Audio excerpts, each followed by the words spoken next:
Good evening, ladies and gentlemen. The time now is 6:09 on March 22nd. I hereby call the City Council meeting to order. Madam Clerk, will please roll call. Thank you. Mayor Nguyen, I'm here. Vice Mayor Nguyen, Here. Councilwoman Fan West, Yes. Councilmember Manzo, I'm here. Councilmember Ho. Here. Mayor, you have a quorum. Thank you. Next, please stand. Salute to the flag will be my Vice Mayor Nam Quan Nguyen and invocation by the City Attorney. Ready? Begin. I pledge allegiance to the flag of the United States of America and to the republic for which it stands, one nation, under God, indivisible, with liberty and justice for all. Please bow your heads. Heavenly Father, we thank you once again for an opportunity to come and conduct the city's business. We ask that you would guide the decision makers, the council, and all those who participate, that we would do so in a manner that would be pleasing to you and that we could accomplish great good for this city. We commit the evening to you in Jesus' name. Amen. Amen. Thank you to Vice Mayor Nam Quan Nguyen and also to the City Attorney for the pledge of salute the flag and also for the invocation. And today's meetings, I just want to mention that we have a heavy agenda, so I would like to, but although I want to end the meeting at 10 o'clock, the most we can do is until 11 because we need to be considerate for those staff that they have to come into work tomorrow, early tomorrow. So I like to move as fast as possible, but that doesn't mean that we can't discuss in detail. If needed, then we have to move it to the next meeting, to continue to the next meeting. But I hope that we can get the agenda done today. So next is the City Attorney report, please. Yes, Mayor, there's no closed session report this evening. I did have one request, however, that I wanted to bring forward from Councilwoman West. Concerning item 5.7, which is at the end of the agenda, she has a request to table that item to allow more time for discussion before the item is brought forward. So if I would, I guess, defer to the councilwoman to clarify. Yes, thank you, City Attorney. Mr. Mayor, item 5.7, I want to table it. It's my item that I presented. It's basically the Westminster Community Foundation that we want to create for the city, so in that way we do not tap into the general fund. As I read this report, I just feel like there's a lot of question regarding the logistic of it and also the legal question that I have. I would love if we can meet with staff at the city attorney's office, so in that way we can go over those questions. So I motion to table this agenda for the next time, Mr. Mayor. Very well. Is there a second to that? I second. Okay. Now, So we have just to be clear, it's not to the next meeting or A few meetings. okay, so Table for we'll next time. re-agendize it Yeah. maybe in a couple meetings. Sure. Okay, all right. All right, thank you. Motion and second on the floor. Thank you, Mayor. That motion was made by Councilwoman Fan West, seconded by Councilmember Ho, and that is to table item 5.7 regarding the foundation. Councilwoman Fan West, Yes. Councilmember Manzo, Yes. Councilmember Ho, Yes. Vice Mayor Nguyen, Yes. Mayor Nguyen. Yes, Motion carries 5-0. I just wanted to add it to the city attorney report that there was no closed session today, so there are no report. You see that correct? That's correct. All right, thank you. So next is export mark communication. Is there anything that you want to report or not? Hearing none, so next is city clerk report, please. Thank you, Mayor. I'd like to continue inviting the members of the public. We still have several opportunities to serve on our boards, committees, and commissions. So if anyone is interested, please visit our website. If you're here, there's a QR code that you can link to the website where the application is. Please submit that.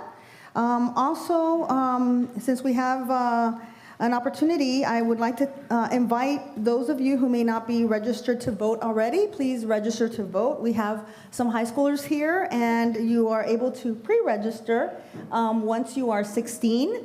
And then once you are 18, you are automatically registered to vote. So I invite all of you who are 16 or over to please register, and you can do that online as well.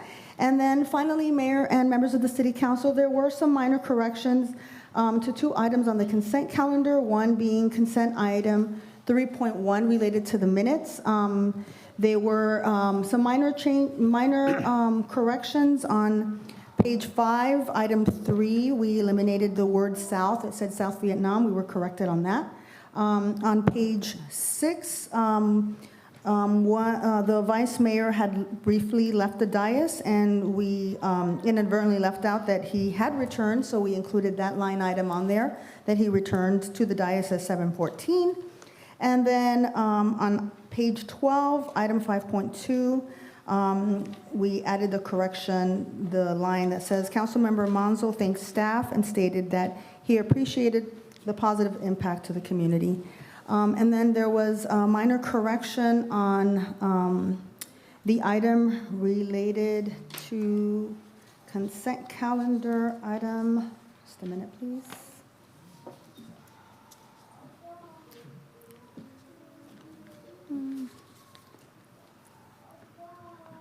I think it was 3.6. I'm missing a page here.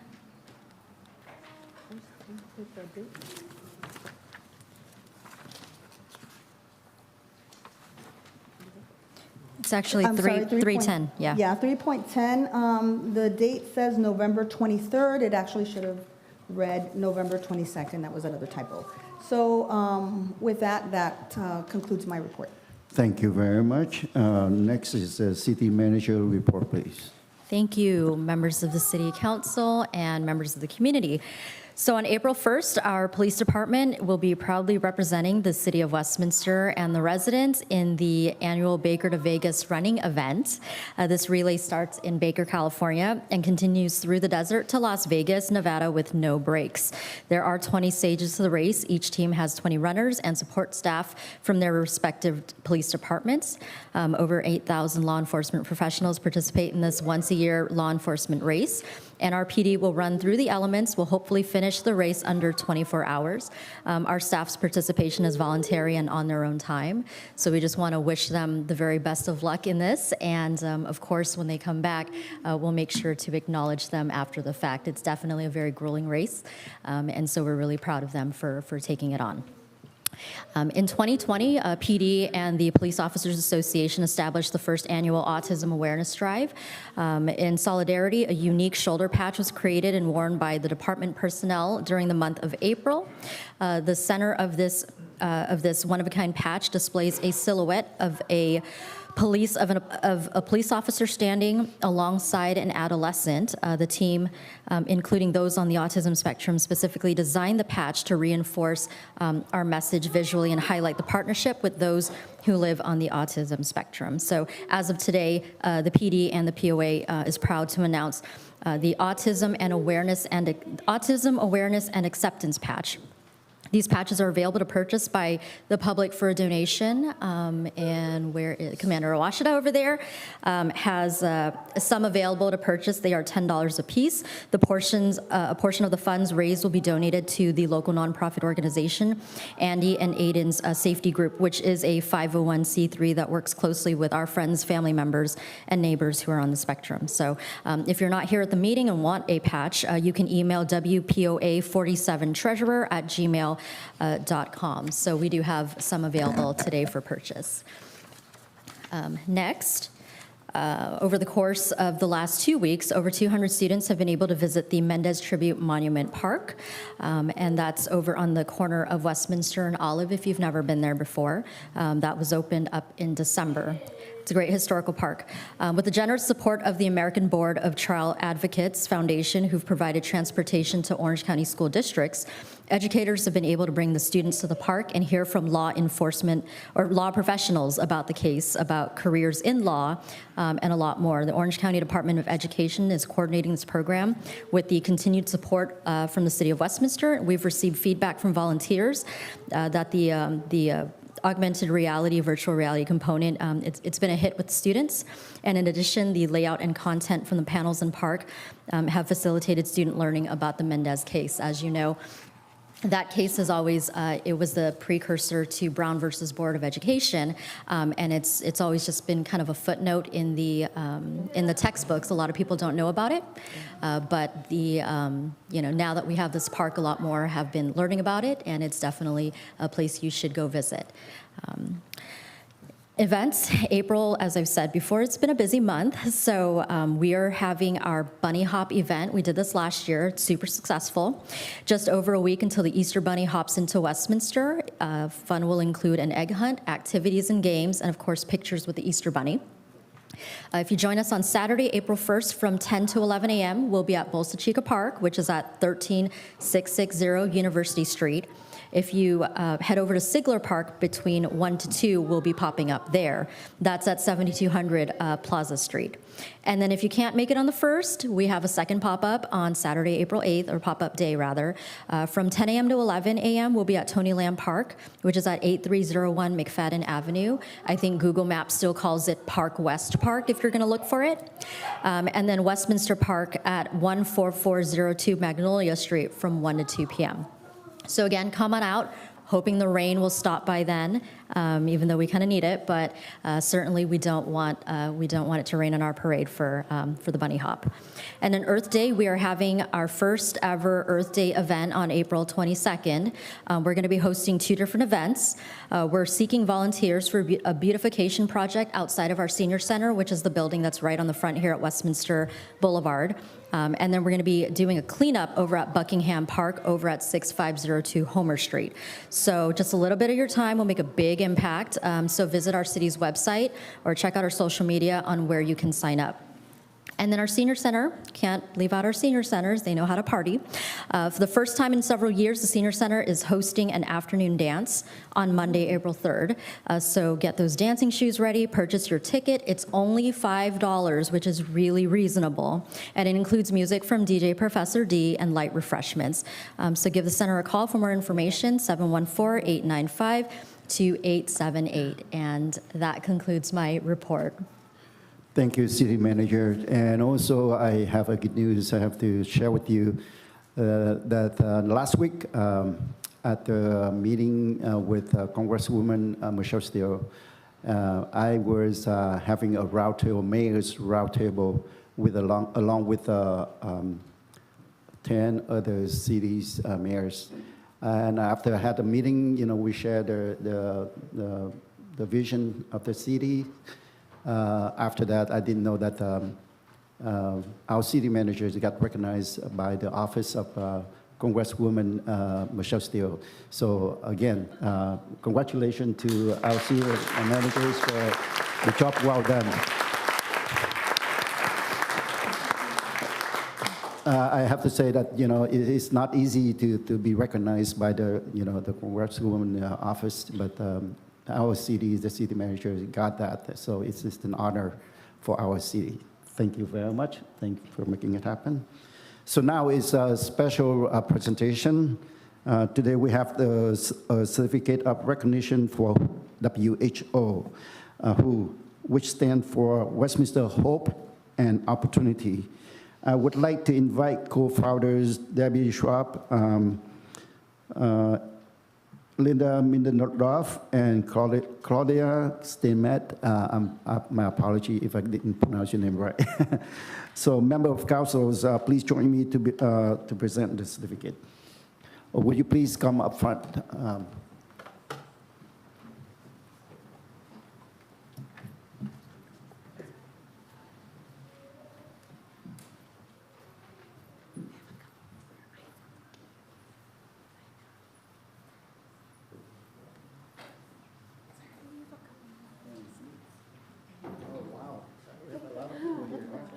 Thank you.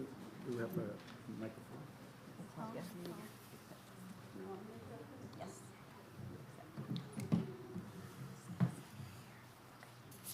Thank you, Councilmember Hall. Thank you. Again. Testing, 1, 2, 3. All right. Before I present the certificate of recognition to WHO, let me have a few words about them.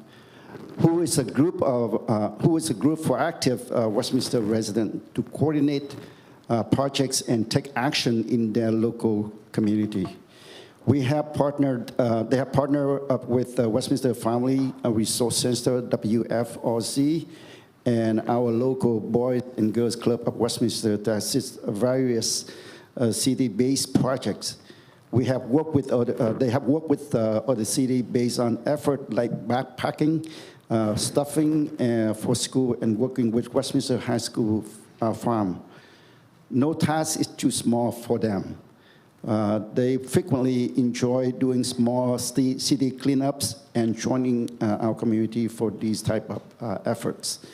And the group is co-founded by many members of the communities. However, currently that manage the group is Richard Carilo, Minda Mindendorf, Debbie Schwab, and Claudia Stemet.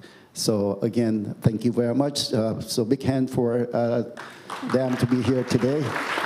And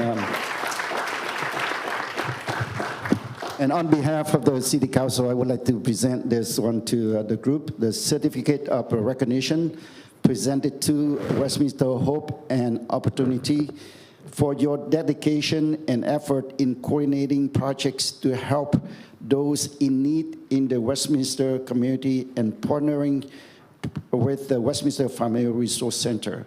And this is signed and dated today, 22nd day of March 2023, signed by Mayor Chi Chol Nguyen, which is me, Nam Kwan Nguyen, Vice Mayor, District 4, Amy Van West, Council Member, District 1, Carlos Manzo, Council Member, District 2, and Kimberly Ho, Council Member, District 3. So here, congratulations. Thank you. We have a few words. Yes. Westminster Hope and Opportunity, lovingly called WHO, was created in 2018 when a resident complained about the blight in the city on Facebook. One of our original founders, as the mayor mentioned, Mr. Richard Carrillo, took it upon himself to coordinate a date and time. The date was set for February 7th, 2018. The location was the railroad tracks next to one of our parks and land school. We picked up trash and spent a few hours talking about our city and how we could help make it better. WHO is a community-based volunteer group made up of residents of Westminster, including children. We meet once a month via Zoom to come up with an event. One event once a month can make a world of difference to our community.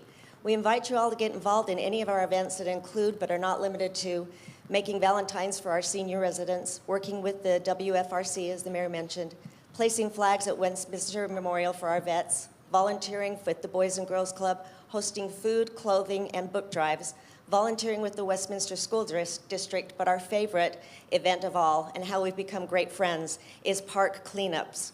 We can all make a difference in our community, not just for us, but for our fellow neighbors and our future, the children of Westminster. On behalf of WHO, thank you, Mayor and Council members.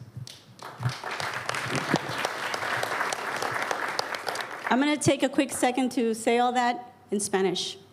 Westminster Hope and Opportunity, cariñosamente llamada WHO, se creó en el año 2018, cuando un residente se quejó de toda la basura en la ciudad, en Facebook. Uno de nuestros fundadores originales, el señor Richard Carrillo, se encargó de coordinar una fecha y la hora. La fecha fue el 7 de febrero y la ubicación fue las vías del tren al lado de un parque en la escuela de Land.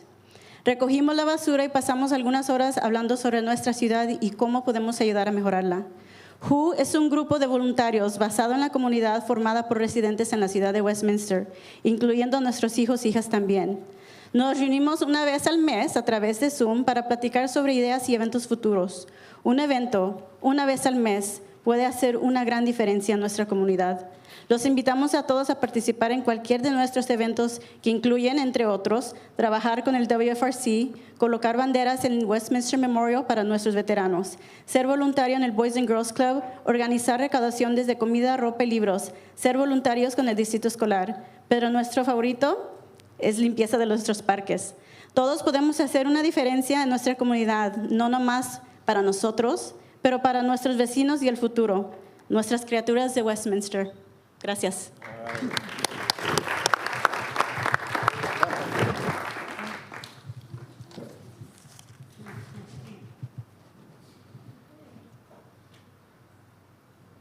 All right. Thank you very much. Thank you for being here. Congratulations.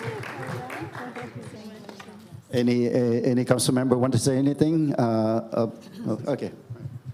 Thank you, Mayor, for this opportunity. I personally want to thank you guys for everything you do for our community. I've had many conversations with you, and I'm so proud to be associated. I consider you calling you my friends. It's all about it's not about what we can't do, it's about what we can do. And even if it's just the small things to make just one day a little bit brighter in our community. And that's what I'm proud to be. Westminster resident, I'm proud to be your neighbors as well. So thank you very much for all you do. Thank you very much. Any council member about this topic here? All right. Thank you very much. Thank you for being here. All right. We're recruiting already. So you can go back. Next. People to join. Yeah. Let's invite people to join. Okay. Flyers, because Right. Okay. Thank you. Yeah. We invite people to join into the WHO or WHO organizations. Would please appreciate that. Why don't we come back here for a minute? Yeah, come back here. I know that we have a lot of students here today, to attend the city meetings. And on behalf of the City Council, we would like to welcome you to be here. But I know that Councilmember West is the one who initiated this, and I would like to have her to introduce you to the audience here. Thank you, Mr. Mayor. I just want you guys to know that we welcome the student from Pacific Coast Learning Center, and they are a homeschool group of kids. They're seniors in their civic class. Today, they were able to tour the city hall and also the police station. And tonight, they're sitting in for the next 3 hours to hear how we run the city business. So please welcome them. They are our future. So can you guys please stand up?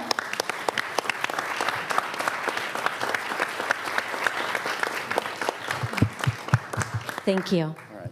Again, thank you very much for being here. Please have a seat.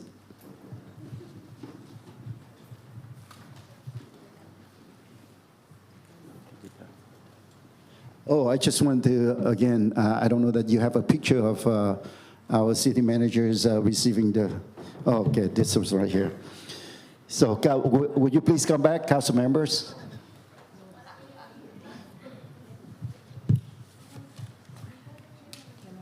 And also, please come back here. Please come here. All right, stand right here. You can, yeah. This is what I was talking about earlier. It's a privilege for her to receive an award from the Congresswoman Michelle Steele. So let me read it to you. This is from Congress House of Representatives. Certificate of recognition presented to Kristen Corden, 2023 Woman of Distinction. In honor of your extraordinary accomplishment in our community, thank you for empowering, uplifting, and encouraging our next generation of women leaders. Congratulations. On the 16th of March 2023, signed by Member of Congress Michelle Steele.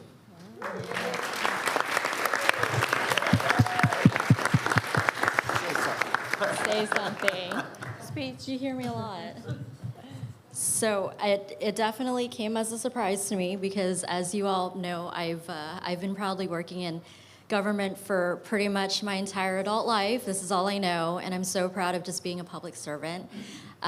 This is my passion. I talked to this group earlier today about passion, And I'm really just here to, to make sure that, that people understand what we do in government, and that we, build better communities. I can't do any of what I do without the support of my staff, my team, my department heads, the city council, any city council, because as I've learned over the years, this is a job that's not for one person. It is a team effort, and I just want to be able to continue inspiring people with this passion and helping us move forward. So it was definitely a surprise and an honor, and I will say I didn't wake up one day and said, hey, I'm going to be a city manager. I'm going to work in public, in public service, but I've certainly come to love this. This is what I do. This is what I'm going to end my career doing. So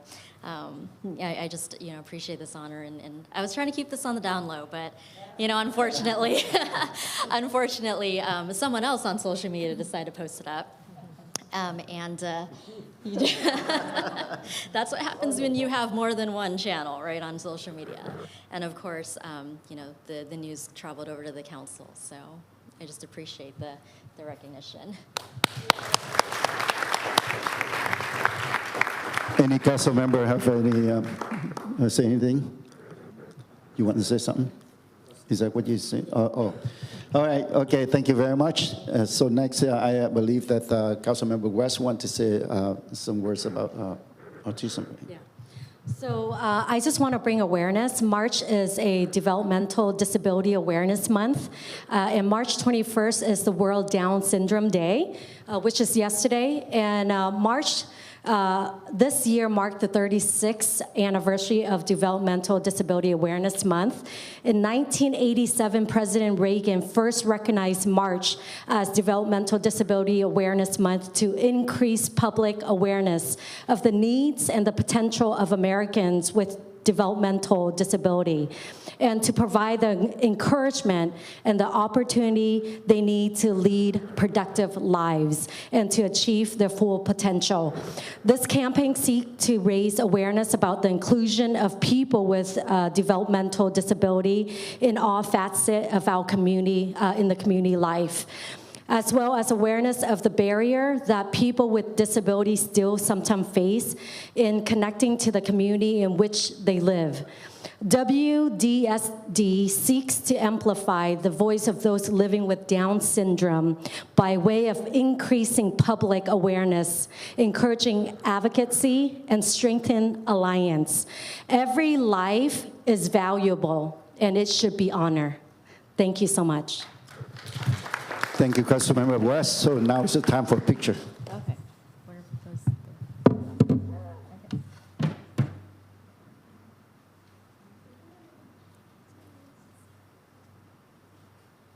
All right, thank you very much. You can go back.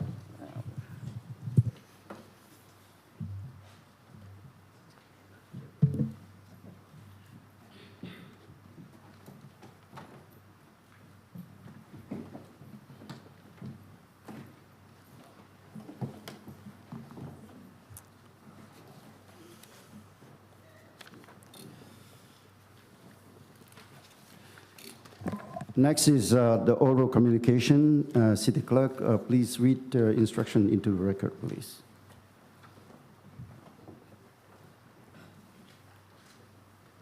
Thank you, Mayor. This is the time of the meeting that members of the public may address the City Council regarding any item on the agenda or not on the agenda and within the subject matter jurisdiction of the City Council. Except public hearing items, members of the public wishing to address this council regarding the public hearing item shall do so at the time of the public hearing unless otherwise extended by a majority vote of the City Council. Comments shall be limited to 3 minutes per speaker. Any person wishing to address the City Council should complete a green speaker card slip that is provided at the entrance to the council chambers and submit the card to me. When your name is called, please step forward to the podium, state your name at that time. It is optional, and you may begin speaking. Thank you. Next is, before we go into the oral communication, let me have a chance to to remind you the decorum and civility at the city council meetings. For those of you who have been here regularly, you probably it might be a redundant reminder, but it is very important for those who attending this meeting for the first time. So please allow me to do so. Decorum policy, this is a policy for the city of Westminster. And it is, I'm not going to read all of them, but I am going to read a few. And hopefully that if you want a copy of it, you can always ask staff for it. So first of all, no person attending the city council meeting shall repeatedly and excessively engage in disorderly conduct that disrupt, or otherwise impede the orderly conduct of the meeting. All remarks by members of public shall be addressed to the mayor, presiding official, or city council as a whole, and not to any other member or members of the public, or to any individual member of the city council, unless in response to the question or comment from that member. All persons attending the city council meeting shall obey an lawful order of the mayor, presiding official, to enforce the rules of decorum. All persons attending the city council meeting shall listen courteously and attentively to all public discussion at the meeting and avoid interrupting members of the public addressing the city council or city officials. Members of the public shall address the city council regarding items that are within the subject matter jurisdiction and shall refrain from personal attack upon individual council members if the comments are not within the subject matter. Enforcement of rules of decorum and civility policy. The mayor, presiding officer, shall be responsible for maintaining the decorum at the city council meeting and enforcing the rules of decorum. And if all fails, then official warning. In the event that any member of public breaches the rules of decorum in the manner that disrupt, or otherwise impede the orderly conduct of the city council meeting, the mayor, presiding official, shall issue an official and oral warning for that person to cease the offending conduct. Suspension from the government building. If member of the public does not improve his or her behavior in response to an official warning, the member of the public will be requested to leave the council chambers and premises for a short period of time up to the remaining duration of the city council meeting. So for that, I also would like to, in addition to that, I would like to remind you that total time for each speaker is 3 minutes, 6 minutes for if you need a translator. Again, bullying, harassment, and intimidation at the public meetings are absolutely unacceptable. Please also refrain from the use of profanity language. As you see that we have a number of high school students today. They attend the meeting, they're trying to get learn and get credit. And so I hope that you know that already. As you know that this meeting is also live via Channel 3. And we have kids from other schools. They're also assigned to attend the meeting for extra credit. So we do not want to influence our kids with such a non-ethical presentation.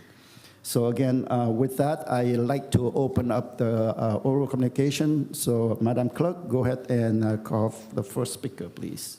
Thank you, Mayor. The first speaker is Henny Abraham, followed by Bayane Nikpur.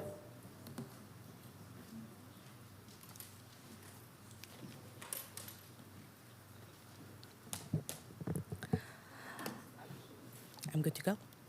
Good evening, Mr. Mayor and members of the council. First of all, thank you so much for putting the item that was brought on to your attention, item 5.6. My name is Hani Abraham, and I have the honor and privilege of being the Iranian American Engagement Director for the Republican Party of Orange County. I also have the honor and privilege of being an immigrant who migrated to this great country of ours at the age of 14. Today I stand before you because, as many of you are aware, my country is on fire. We are in the midst of a revolution that started by the murder of a 22-year-old who the morality police of the Islamic Republic of Iran supposedly said that was not wearing proper head covering. Now, to give you a little perspective about this, the mandatory head covering that is enforced on the women of Iran, it is not something that our women are used to. This is something that the Islamic Republic brought with them 44 years ago when they took our country away from us. I stand here because I have an obligation to my brothers and sisters in Iran who did not have the fortune of moving away from that country and that government and being a free citizen in a great country like our United States. As of today, 13 cities in Orange County have passed the resolution that is on your agenda tonight, and the significance of it is that Orange County is the second largest Iranian populated county in all of United States, not just California, but all of United States. Next to Los Angeles, we have the largest Iranian constituents, business owners, educators. I mean, if you live in Orange County, you have a doctor or a lawyer or a mechanic or, somebody that's Iranian. And we want to bring awareness because if we cannot hold our local elected officials accountable to listen to their constituents, we have no hope to get the White House or Congress to listen to us. I'm going to leave you with this, and I am honored to see Councilwoman Amy Fan West here. Congratulations. Thank you. When I was 12 years old, I shaved my head in Iran because I was sick and tired of being told that because I was a girl, I had to cover myself up. As I left the hair salon with my aunt, I was stopped by the morality police that is responsible for the death and murder of so many of our young children today. And I was told that if I didn't cover up my bald head, that I would be taken to jail. Now, mind you, my 12-year-old wisdom looked her in the eye and said, I have no hair, I have nothing to cover. She looked at my aunt and she said, tell her to cover up or we're gonna take her. If that 12-year-old was not fortunate enough to be taken out of that country, I would not be a 36-year-old free woman standing here advocating for my people. So I ask you to please vote yes unanimously and be the 14th city to pass this resolution. Grateful for your time. Thank you. Thank you very much, and we are very sorry to hear what had happened, but we are here to support you. Next. In the name of the God of Rainbow, good evening, Mayor and Council members. My name is Bayana Nikbo. I'm here to talk about crime against humanity of Islamic Republic, a government who kills, rapes, tortures, executes, and does biological attacks against their citizens, has no place in the world. I will talk about a few heroes to show how their basic human rights are non-existent. I start with a 3-year-old Benita. As a curious little girl, one day she hears noises from the street where protesters are chanting. She goes on the balcony to see what is going on. The Islamic Republic regime guard sees her and shoot at her. A bullet hits Benita in her eye, and she loses her vision in one eye. Now she has to live with this disability for her entire life. I moved to 10-year-old Kian, who the sentence, the name of the God of Rainbow belongs to. He was in the car with his family and driving back from visiting his relatives. They get stuck in the street, which had protesters on, and take a U-turn. The guard sees them and starts shooting at their car. One of the bullets hits Kian and kills him. Next is Mehran Samak, a soccer fan. After Iran's USA game, like many other Iranians who did not support Islamic Republic soccer team, Mehran goes to the street to celebrate their loss. Him and his fiancée were in the car and honking horn to show their support, which guard sees them and shoot at Mehran directly in his head and kill him unseen. Next is Ghazal, a beautiful 22-year-old girl who was on her way to home after work. She sees protesters change her way. Guard chases her and shoot at her eye. She has lost vision on her eye as well. And recently, they have started attacking schools and sending biological gas bombs in schools around the country, which has caused more than 4,000 students being poisoned, and 2 has confirmed death. It has mainly happened at girls' school, which they want to stop girls being educated. They want to take away their very basic rights of education away from them. Just think, what will they do to the world if they get nuclear weapon, if they do this to their own citizen? As you hear this, none of the people I mentioned were political activists or did a political act. No one is safe as long as Islamic Republic is in power. That's why we need every political party, every government agency, anyone who has a voice to support us in this war. Please call your representative and ask them to support MAHSA Act, or better known as HR 589. Your attention to this matter won't be unrecognized. Woman, life, freedom.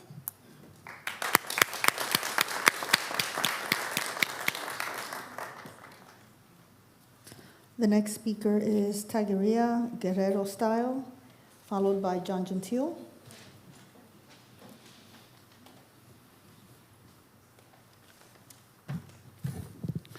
Good evening, Mayor, City Council.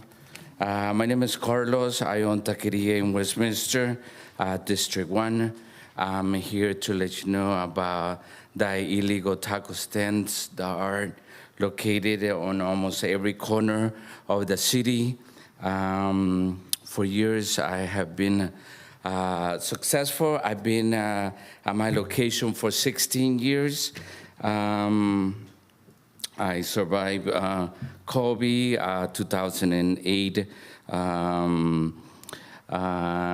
when everything was downhill, and I've been there successfully.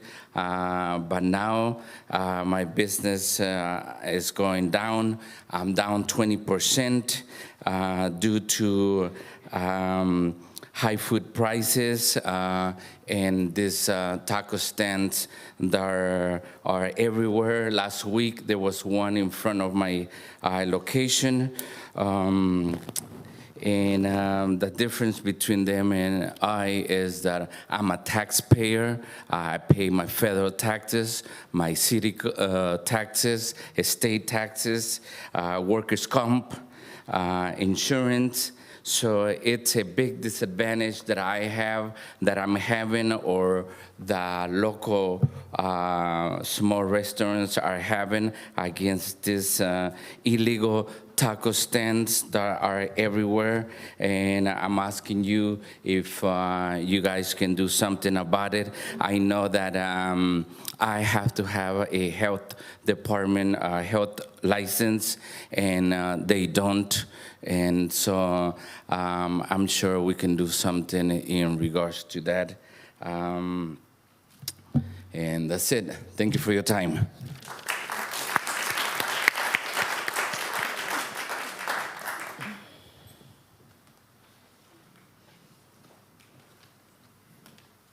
Hello, City Council.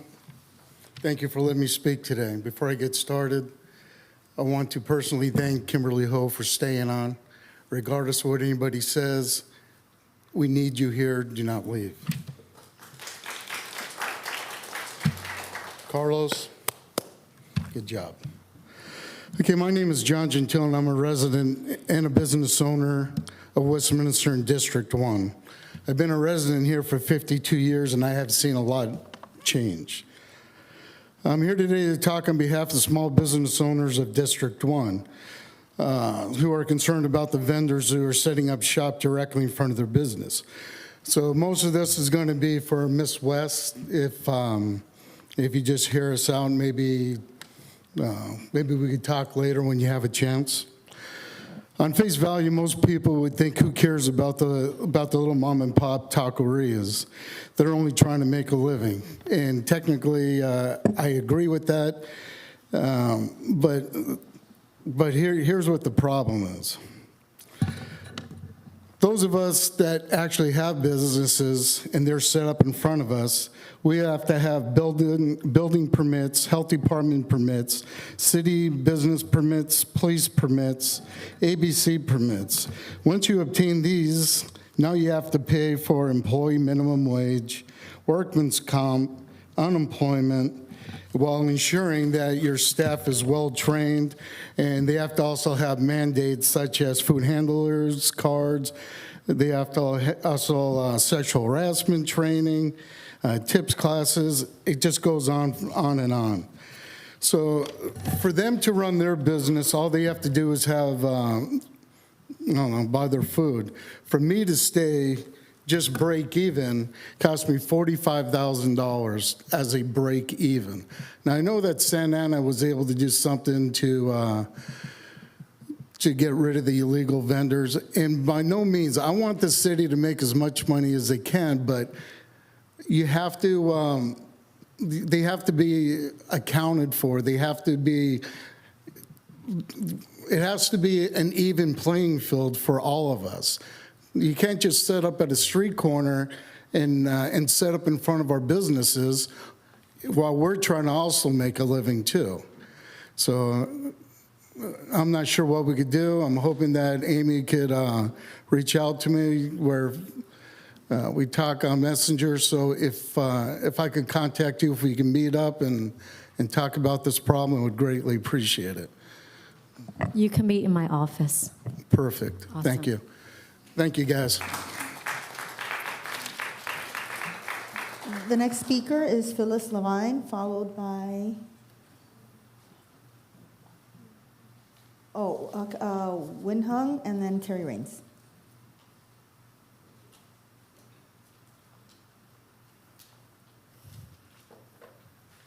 Good evening. My name is Phyllis Levine. I've lived here for approximately 10 years. What I have to say is different than what you're going to hear. I like this city. I've come to as many meetings as I can. I can't hear anything because the acoustics are so bad, so I go home and watch it on TV. I have heard the Vietnamese War rehashed over and over and over again. Now we've returned to McCarthyism, although tonight is an exception. What I would like to say is, number one, thank you so much to Animal Control because they helped me in a very difficult situation, and I appreciate that.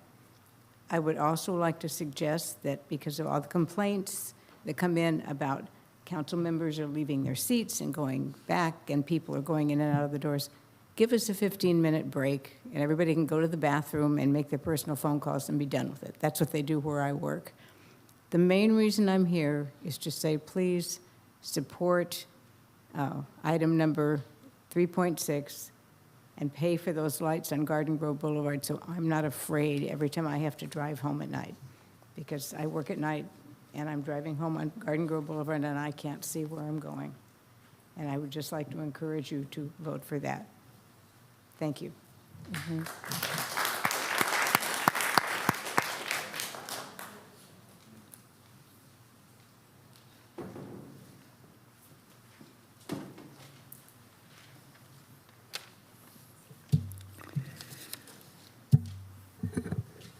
Well, I don't have an interpreter today. Can I speak both language in 6 minutes? No, sir. It's still 3 minutes. No? No. The manager say no. Okay. No. Okay.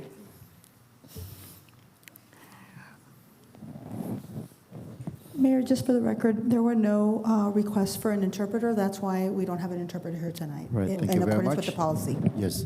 According to our policy, I can you- put on my request for interpreter.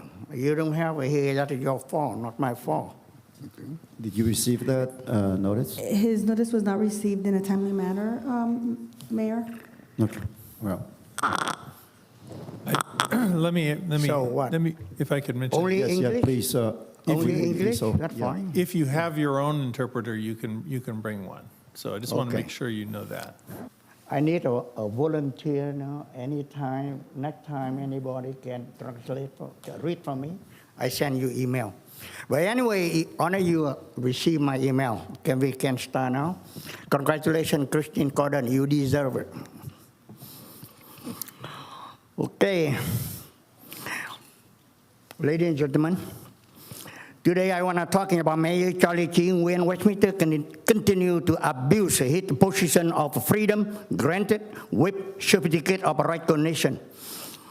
In the past year, the event in in the past few years, the event VABA Gala New Year 2023, held in Milpitas, California, on February 25th, 2023, had created a source of public discontent among voters in Westminster and entire public southern and northern California, as well as in the Vietnamese community in the United States. Tomorrow in North California, they have a protest also. On the March 8, 2028, I wrote a letter, but I did not receive a reply from the city. So today, I personally criticized the city Westminster for quietly and implicitly ignored Charlie Mayor Nguyen Minh Chi to continue doing the wrong thing. The Mayor Charlie Chi Nguyen and the Deputy Mayor Nam Quan Nguyen, who attend the VABA New Year Gala in 2023 as the city representative for awarding the certificate of merit to the VABA organization. Number one, now the city did not hide the official order to speak only 3 minutes. Good. This, I like it. Because it showed that mayor was afraid of the discontent of the resident. What's the matter? Is not the duration, but the content we speak. Quality over quantity. The famous 19th century billionaire Ray Kroc, CEO of McDonald's fast food chain, said, the quality of a leader is reflected in the standard they set for themselves. You did it. Thus, for 3 minutes is the definition for the mayor were afraid of to confront the truth. I mean, mayor is cheating and deceitful in God we trust. Okay, I still have a few minutes left, but thank you very much.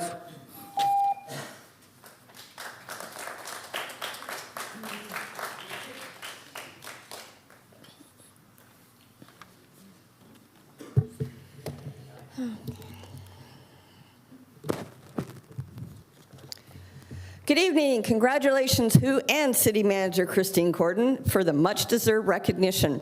The word progress is iffy for item 3.4. The city has only completed 252 units since October 2021, all above moderate income units. At this pace, the city will never meet its RENA goal of 9,759 units, even with the projects at the mall site. Item 5.1, the allocation of units by household income designation for the proposed project at 14125 Golden West Street has changed since first presented, maybe based on my input. Now, 15 units for those experiencing homelessness, 8 versus 18 originally, 10 for low and moderate income versus 9 originally, and 2 for very low income versus 0 originally. Why not designate both very low income units as extremely low income, less than 30% AMI? Why wasn't the 1.294 million CDBG carryover from the developer loan repayment included in when the funding requests were first presented in February? Item 5.2, I hope a parking structure behind Asian Garden Mall comes to fruition.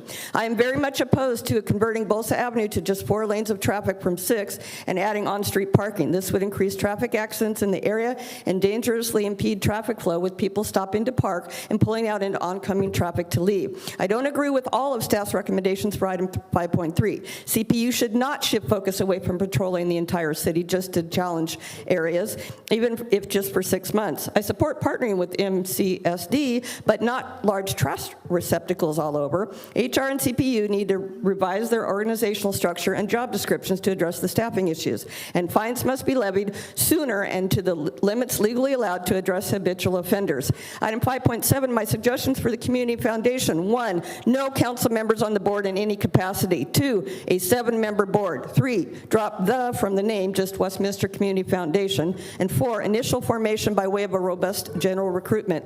Roxanne Chow and Terry Bouwen have solid proven experience with nonprofit foundations and would be excellent board members if interested.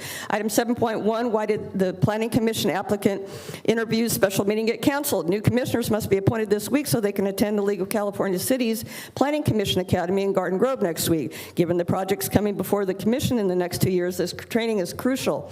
Mayor Nguyen, why did you refuse to change the dais seating as I suggested to improve flow and concentration at these meetings? And why weren't you at the Challenger League opening day at Westminster Park last Saturday?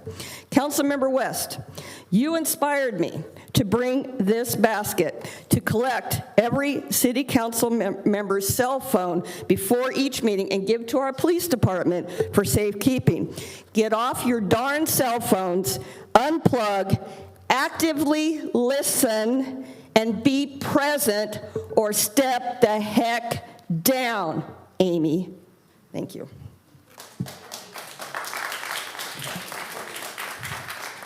The next speaker is Tony Bui, followed by Deborah Mariscal.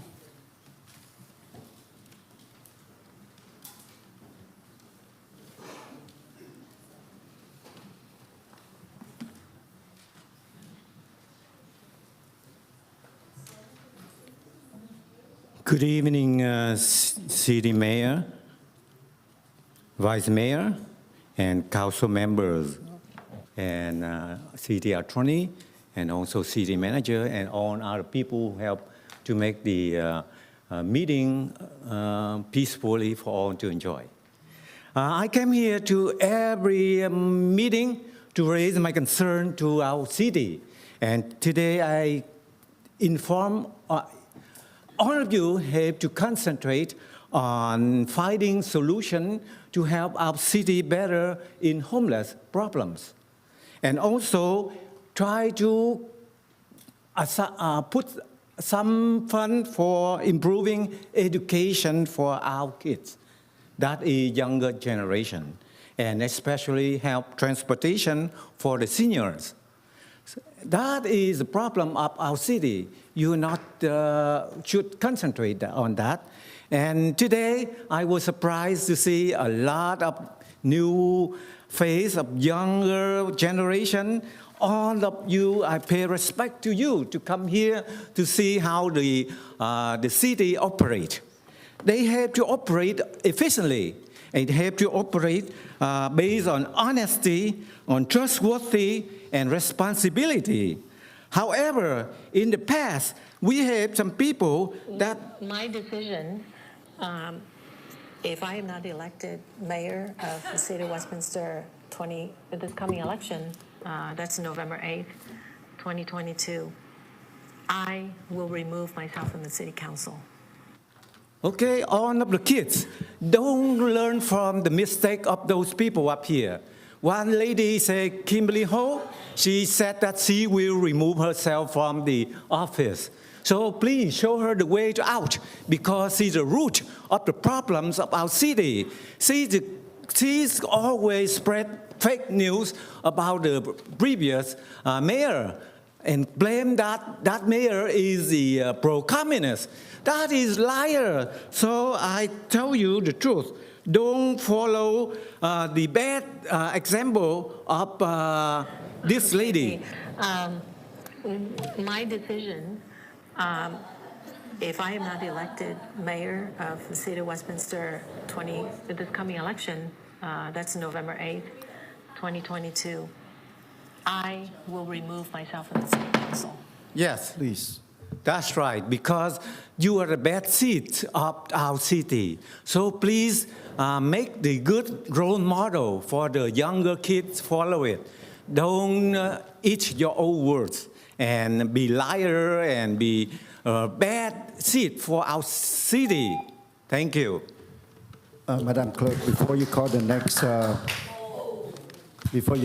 next speaker, I just wanted to remind you that if you have a personal conversation, I'd like, or Anything that you want to talk among yourself, please take it outside of the meeting room because we are conducting city business at this point. So I hope that you respect as we respect you when you come up for comments. Next speaker, please.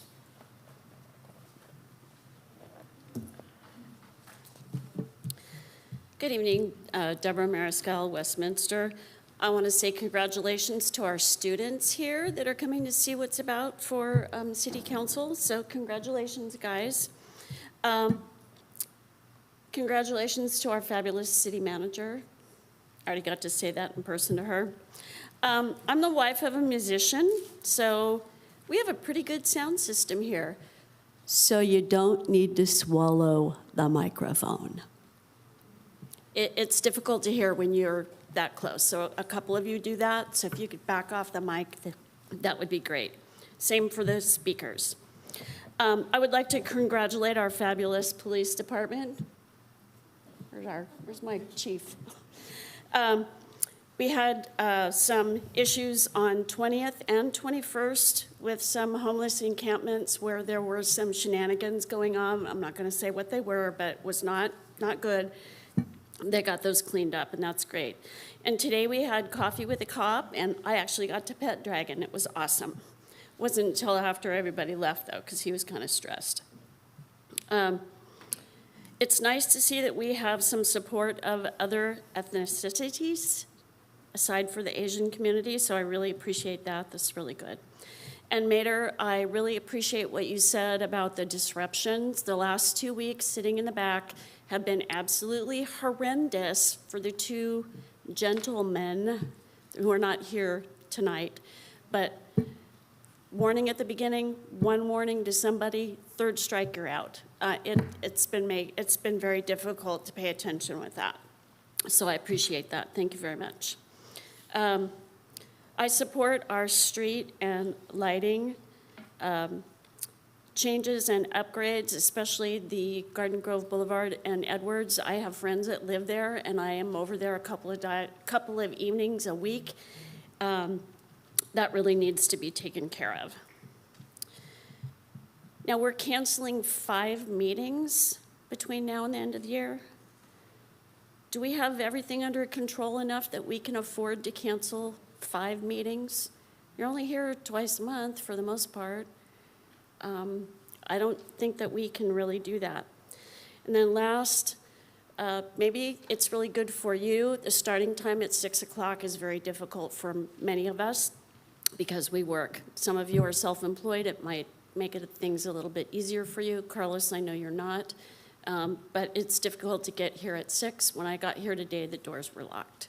So I had to have one of the officers go in through the back door and let me in. So thank you so much. She doesn't know what she's talking about. The next speaker is Tanaz Razagi, followed by Lee Nguyen. I just want to quickly ask staff. I thought Yes, hold on, please. Okay. regarding the door opening or closing, were we supposed to open the door to our council chambers like 15 minutes beforehand? Or did we They start did, today? because I was here early and I took the kids in early through that door. It was open. Well, Okay. if I can respond to that. Actually, I was out there. Some of you are witnesses that I was there, opened the door probably around 5:15 for the people to come in. So, I think that, I don't know why that she probably came early or somehow, but when I opened the door, there are none of people in here. So I don't know what she just talking about. Thank you. Okay, anyway, hopefully that staff will take this into consideration and see whether we can open the door early because it's probably cold outside for them. Okay, thank you. Good evening, council members. My name is Tanaz. First of all, thank you, Mr. Mayor, and all council members for putting this Resolution 5.6 on your agenda. I hope you will all vote unanimously to condemn this murderous child-killing regime operating in Iran known as the Islamic Republic. I also just wanted to take this time to give a shout-out to Ms. Henny Abraham, who spoke earlier, for uniting us and all her hard, unremitting efforts in initiating this grassroots movement here in Orange County. So as you are all aware, after the killing of Ms. Mahsa Amini, the Islamic Republic of Iran's regime forces have been eliminating all forms of political opposition from peaceful protesters. To give you some insight, they are firing live ammunition, purposefully targeting the eyes, head, and genitals. They're physically and psychologically torturing prisoners they've captured within the past 5 months by raping them, torturing them, burning them, impairing their vision, dislocating and breaking their bones, and poisoning schoolgirls as young as elementary ages. In the past 5 months, more than 700 have been killed across Iran, over 5,000 killed in the cities of Baluchistan and Kurdistan. Thousands have been wounded, 20,000 imprisoned, and 12 have been executed without any due process on charges such as hostility against God. And this is being done by the same regime that held 52 Americans hostage at inception, mass executed 30,000 Iranians in the notorious 1988 executions, killed 1,500 in 2019, and shot down commercial flight PS-752 in 2020. Also one that funds designated terrorist groups and threatens Americans by means of death threats and attempts to kidnap and kill. So this regime is untrustworthy and unworthy of existence. And by adopting this resolution today, your contribution and our goal of having all OC cities act in unison on this matter and our bigger picture of fighting for freedom will forever be remembered. I just wanted to end my remarks by saying that Iranians in Iran are sacrificing their life for regime change. To say they're brave or courageous is an understatement. They're heroic, they're philanthropic. They're sacrificing their lives to get rid of a regime that's a threat to us here in America and to our U.S. ally nations. Now the question is, what will the city of Westminster do to reciprocate that favor? And what will Congresswoman Michelle Steele do? Right now there's a bill sitting in the House of Foreign Affairs. It's Bill 589, the Mahsa Act. I hope you guys will all use your network to let Michelle Steele know to co-sponsor this bill, which is going to put targeted sanctions directly on the Islamic Republic of Iran's president and supreme leader. Thank you for your time. We appreciate it.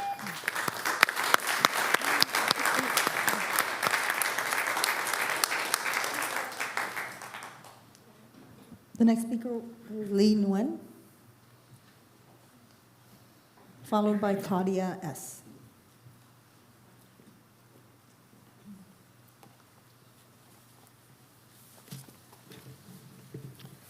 Good evening, everyone. Tôi có câu hỏi cho hai nghị viên Menzo và Hồ. Quý vị có ký tên trong cái bằng khen cho tổ chức VA3 mà Hội đồng thành phố đã phát cho nhóm này khi những người dân cử phản bội đã ngồi ăn chung với các chủ công ty của Việt Cộng không?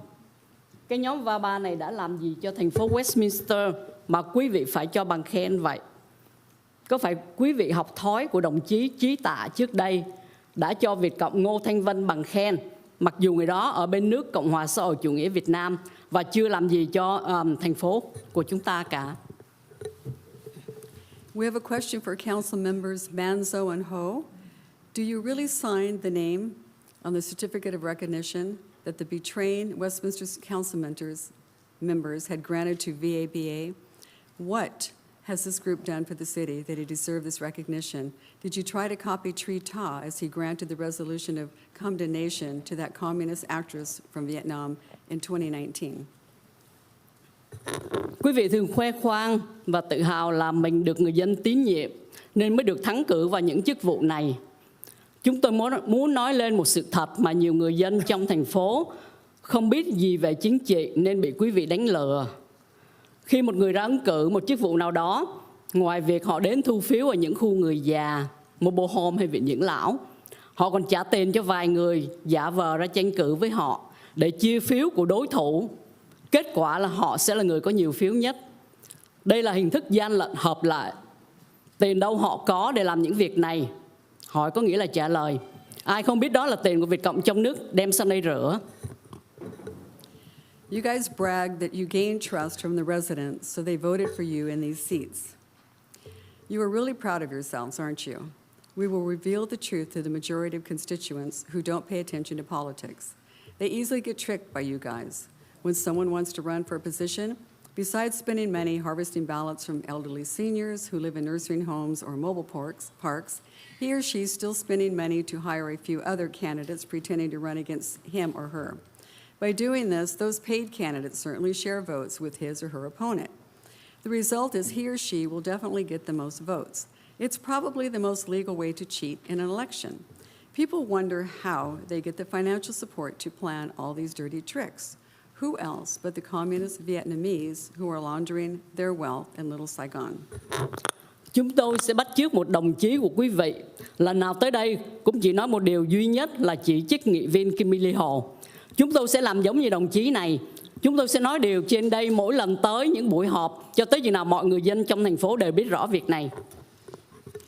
From now on, we will just copy one of your comrades who comes here to have a question for Council Lady Ho. One and only one question. We will talk about this matter over and over again until every resident of Westminster acknowledges this ugly truth. Thank you.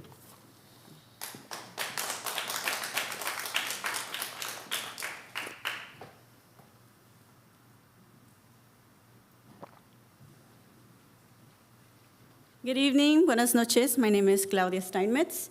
I have been a resident of Westminster for over 10 years. First, I'd like to extend my gratitude on behalf of who I think I am at liberty to show our gratitude and say how grateful we are to be here today and receive an award that we weren't expecting. It was very, very nice of you, so thank you so much for that. I'd also like to extend my deepest gratitude to Carlos Manso, who came alongside us to actually clean a park not too long ago, and he did the neighborly thing of bringing an actual neighbor from his neighborhood along with his wife. And with all of us, we picked up over 1,000 cigarette butts. So a wonderful reminder to our Westminster community, if you're going to smoke, please throw away your trash in a receptacle. Those parks are inhabited by children. Our kids are supposed to be able to enjoy these parks freely and being in a healthy environment. And your cigarette butts do not help us do that. So I would like to extend that little bit of PSA for everyone. I normally have a speech prepared because I think words have a lot of power. Words have a lot of meaning. But today, I wanted to wing it because I have my children in the audience, and I wanted to show them that anybody, no matter where you are, you can always speak up and have something to say. So with that, thank you so much, Mayor, for reminding us to be kind to each other.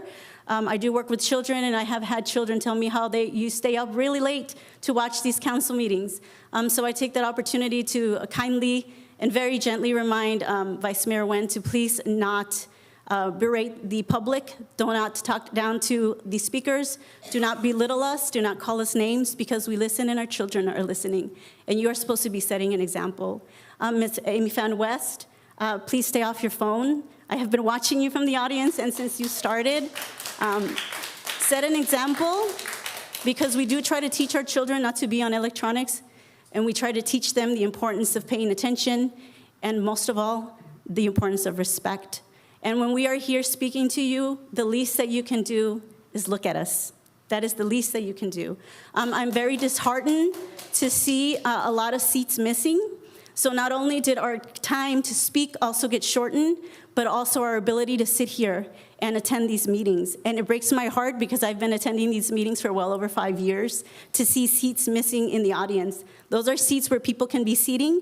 Those are seats where our elderly can sit. Those are seats where our children can sit, and you've robbed us of that. You've robbed us of seating, and you've robbed us of time, and that is not the American way. And that it makes me extremely disappointed in all of you, because you all have a hand in it. And I expect all of you to use your voice to say this is not okay. We should allow our community to be here, and we should allow them at least the kindness and the courtesy of having somewhere to sit. Thank you. Congratulations, Christine. Mayor, may I? Yeah, go ahead. Quick comment. I myself wondered about the seats, but I mean, this is probably a good opportunity for our city, Christine Corden, city manager, to explain that. I'm sure there's a good reason why. So what we actually did is there were seats that were over here that were moved over here so that our ADA access would be over here. We had actually requested some decals be put there to show that they are wheelchair accessible. They just haven't been put in yet, but that's really it. It's flip-flopping of seats. So seats aren't removed per se, they were just moved from one row and put to the other. Got it. Thank you. The next speaker is Neela, followed by Minho Tivu.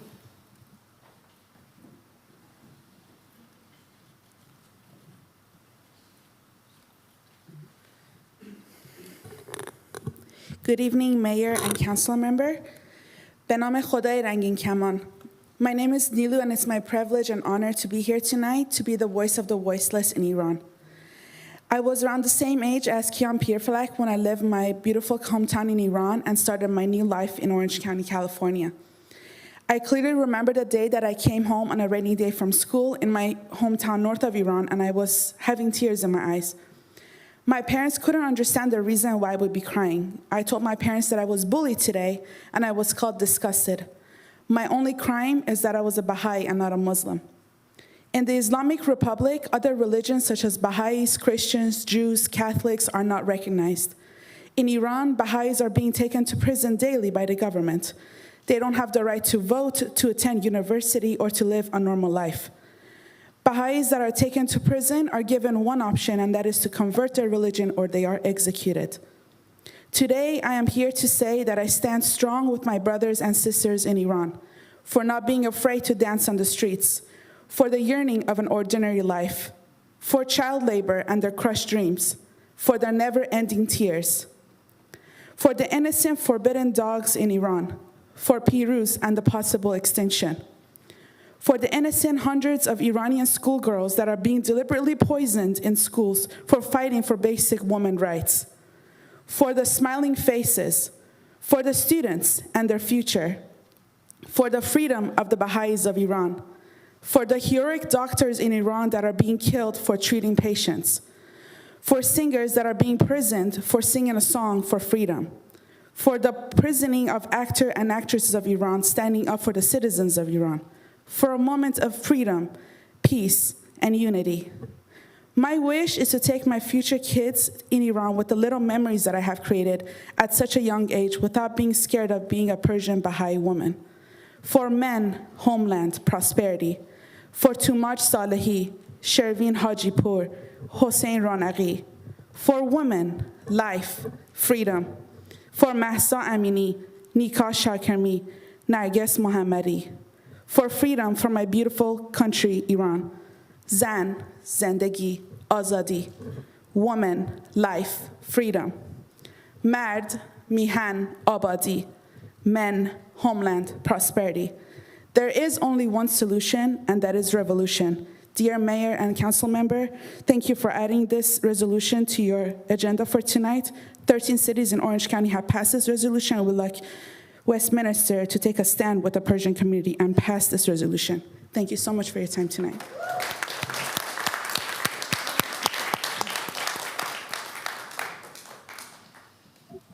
The next speaker is Minho Tivu.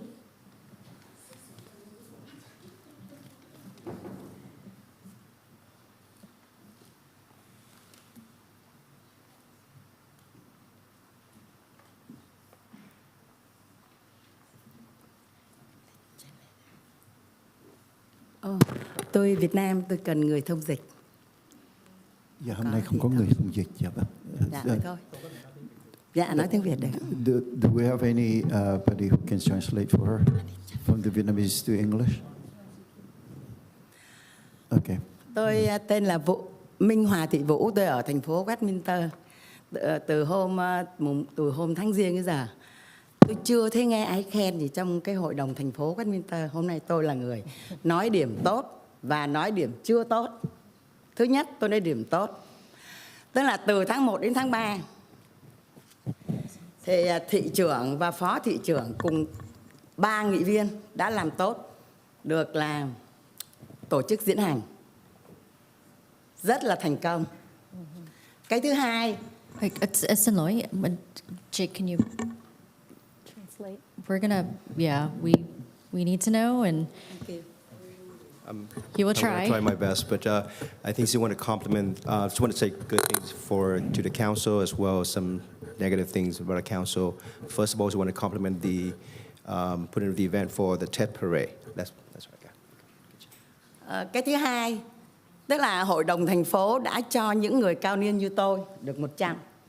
Trong một tuần lễ rất là êm đềm và làm nhân viên làm việc rất là đều hòa, tự nhiên ngưng rồi mãi sau này được thì cuối cùng cũng xong nhưng mà lại phiền cho 911.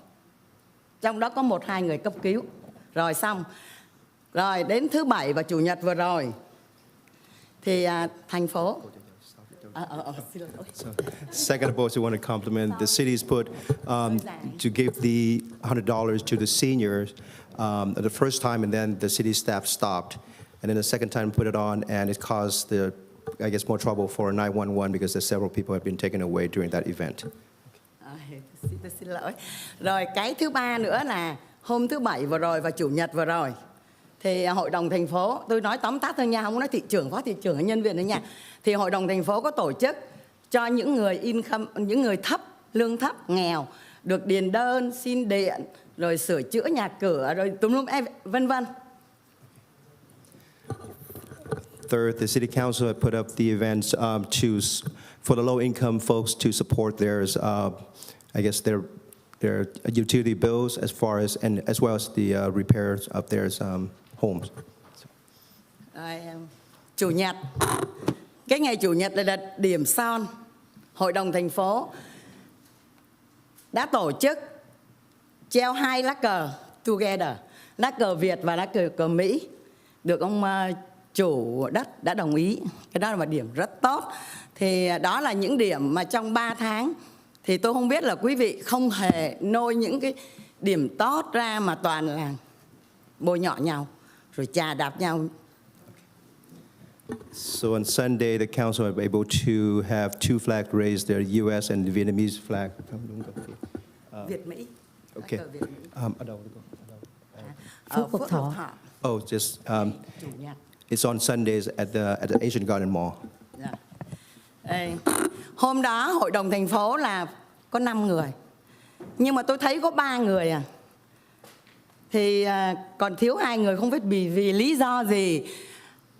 Ở đây tôi nói là không đoàn kết thì như vậy là chống đối. Thì tôi muốn là tất cả 5 nghị viên, có 5 ứng cử ở đây, dân cử ở đây, chúng tôi và hội đồng dân thành phố Westminster bầu lên.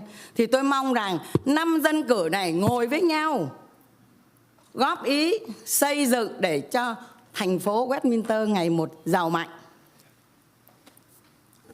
At that event, she only saw 3 of the council members instead of 5, so she wished to have all 5 elected officials working together and make the city better. Rồi câu cuối cùng, tôi cũng không quên cảm ơn cảnh sát, bởi vì có cảnh sát mới trông coi và kiểm soát cho những cái cuộc diễn hành rồi vân vân. Và tôi cũng xin là hội đồng thành phố cũng ngắn gọn, tiết kiệm tiền cho thành phố, những đồng tiền đó để thưởng cho những nhân viên của thành phố làm tốt, và nhất là tuyển cảnh sát. Tôi rất là yêu lính, nhưng mà tôi yêu nhất là cảnh sát. Xin hết. She would like to thank police department who is actually protecting the event and the residents, and she would like the city to save a lot of money and basically giving back to the police officer and as well as city employees. That's what I got. Thank you, chào, chúc mọi người vui. Now it's time for you to kiss me. Will you please stay there? Now it's time for you to translate for me. In response to her, first of all, I want to make sure that you understand there are 2 things that she said. 2 events. The event on Saturday and Sunday they were not city events. It is my own event that I work with Partnership Action Community to bring in this gathering so that we can help low-income people. That was particularly for the non-English speaking people, which has happened on Saturday, March 18. I intend to do the same thing for English-speaking people, which I have a hard time of getting the conference, the room, the community room. But what I got now is, from the staff, I had confirmed that the date is available for us to use the community room. However, I need to work with the people from Partnership Action Community to do that, and I will, in turn, publicize that event to all. So, Is would that you like? too long? Yes. So, would you like me to translate in Vietnamese? Yes, please. Okay. We don't need to. No, we don't need to. Vietnamese. I'm sorry about that. Okay. Thank you, Mayor. All right, sorry. My bad. Okay, right, next. Thank you, Mayor. That concludes oral communications. There are no more speakers. Mayor, before we move on to the next, Yes. the next item on the calendar, can I ask the city manager regarding to the request from John and another gentleman is Carlos, right?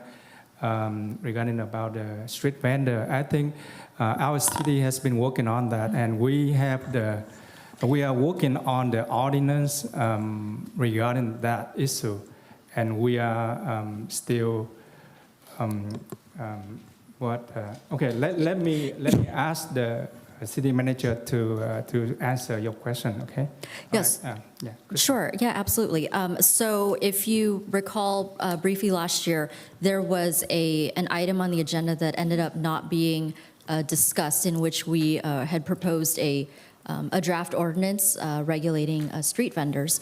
There was some legislation that was pending at the time, and ultimately that item was withdrawn so that staff could, look at additional information. During this time, we've been working on something, but there are actually a couple of code sections within our municipal code that we need to tighten that all relate to street vendors. So we're pretty close with a draft. So we're expecting to put a draft ordinance item out. Right now, tentatively, the second meeting in April. So we are moving along, but obviously, some of these issues are very sensitive, and there are a lot of laws that kind of tie around to it. But we are moving along, so something will be on the agenda. All right. All right, thank you very much. Yeah, we are not forget about you guys, okay? Okay, thank you. Thank you. Thank you, Mayor. So we are done with oral communication, right? Okay, thank you for the confirmation. And the next is consent calendar. All matters listed under the consent calendar are considered routine and may be approved by a single motion followed by a roll call vote. There will be no separate discussion of these items unless members of the City Council or staff request that specific items be removed from the consent calendar for separate action or discussion. So at this point, does any member of council Yes. wish to? I do. I would like to motion to pull- move all consent calendar. Okay. Okay. I think there's I a, would like to pull 3.4 and approve the rest of this consent calendar, please. I'll second it. okay. I'd like to pull item 3.5. I'm sorry, So- 3.5? Okay. So I would revise that. So to and make up just, the motion, 3.4 and 3.5 pull, please, okay. and approve then- the rest. And then motion for the rest, okay. And then- Second by, And then just to note, 3.10, it's November 22nd and not the 23rd that you'll be approving. Yeah, second, what does it, amendments? okay. And also amendments to 3.1, the minutes. Correct. Thank you. That motion was made by Councilmember Ho, seconded by Vice Mayor Nguyen, with the exception of item 3. No, No. second by Monson. I did Oh, I'm so sorry. Manzo. Okay. For that correction. And that was with the exception of item 3.4 and 3.5 being pulled, and 3.1 and 3.10 being amended. Councilwoman Fan West.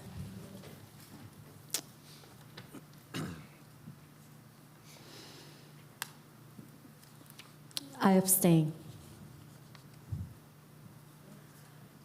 She Councilmember Monzo? abstained. Next, go ahead. Councilmember Monzo? Yes. Councilmember Ho? Yes. Thank you. Vice Mayor Nguyen? Yes. Mayor Nguyen? Yes. Motion carries 4-0 with 1 abstention. Okay, so let's go back to 3.4. Who put the 3.4? Councilmember Ho. Councilmember Hall.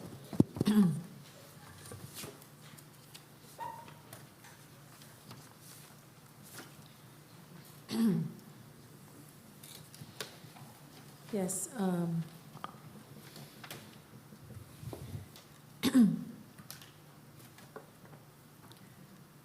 First of all, I wanted to see if staff could give a report or something short on that, relating to that, and also understanding that the RENA numbers that I know I spoke about, the wish at the time, I think it was 2017 when we first started, the ordinance of ADU ordinance, we started in 2017. And at the time, ADUs were not included as part of the RENA numbers, if you all remember. And now that it is, this is great, because that's, we're able to rack up, and probably as quickly as we can,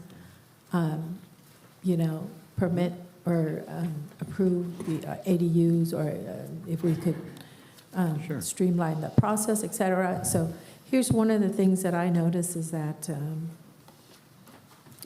my concern is regarding the parking structure to be approved.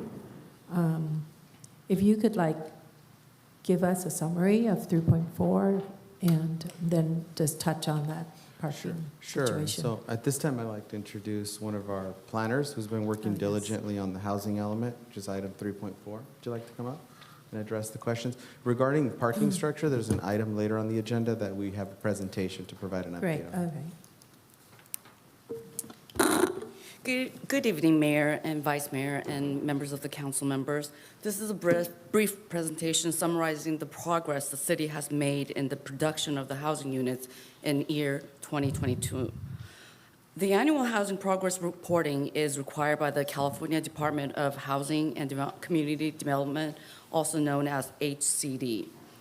The 2022 Housing Progress Report is based on the adopted 6th cycle housing element, which covers from October 2021 through October 2029. And each planning cycle is 8 years. HCD requires cities to adopt housing element, and the housing elements must address the original housing needs, also known as RENA. The adopted housing element includes housing issues and programs to meet the city's fair share of the original housing needs in Orange County and throughout the state for all income groups. As described in the progress report, the city's fair share of housing need is 9,759 units.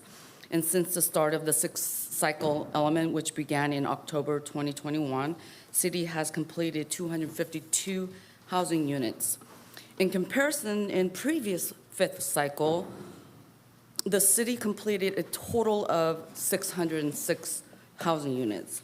Now, this hard factual number is a good indicator that city is making significant progress towards meeting the city's fair share of housing needs.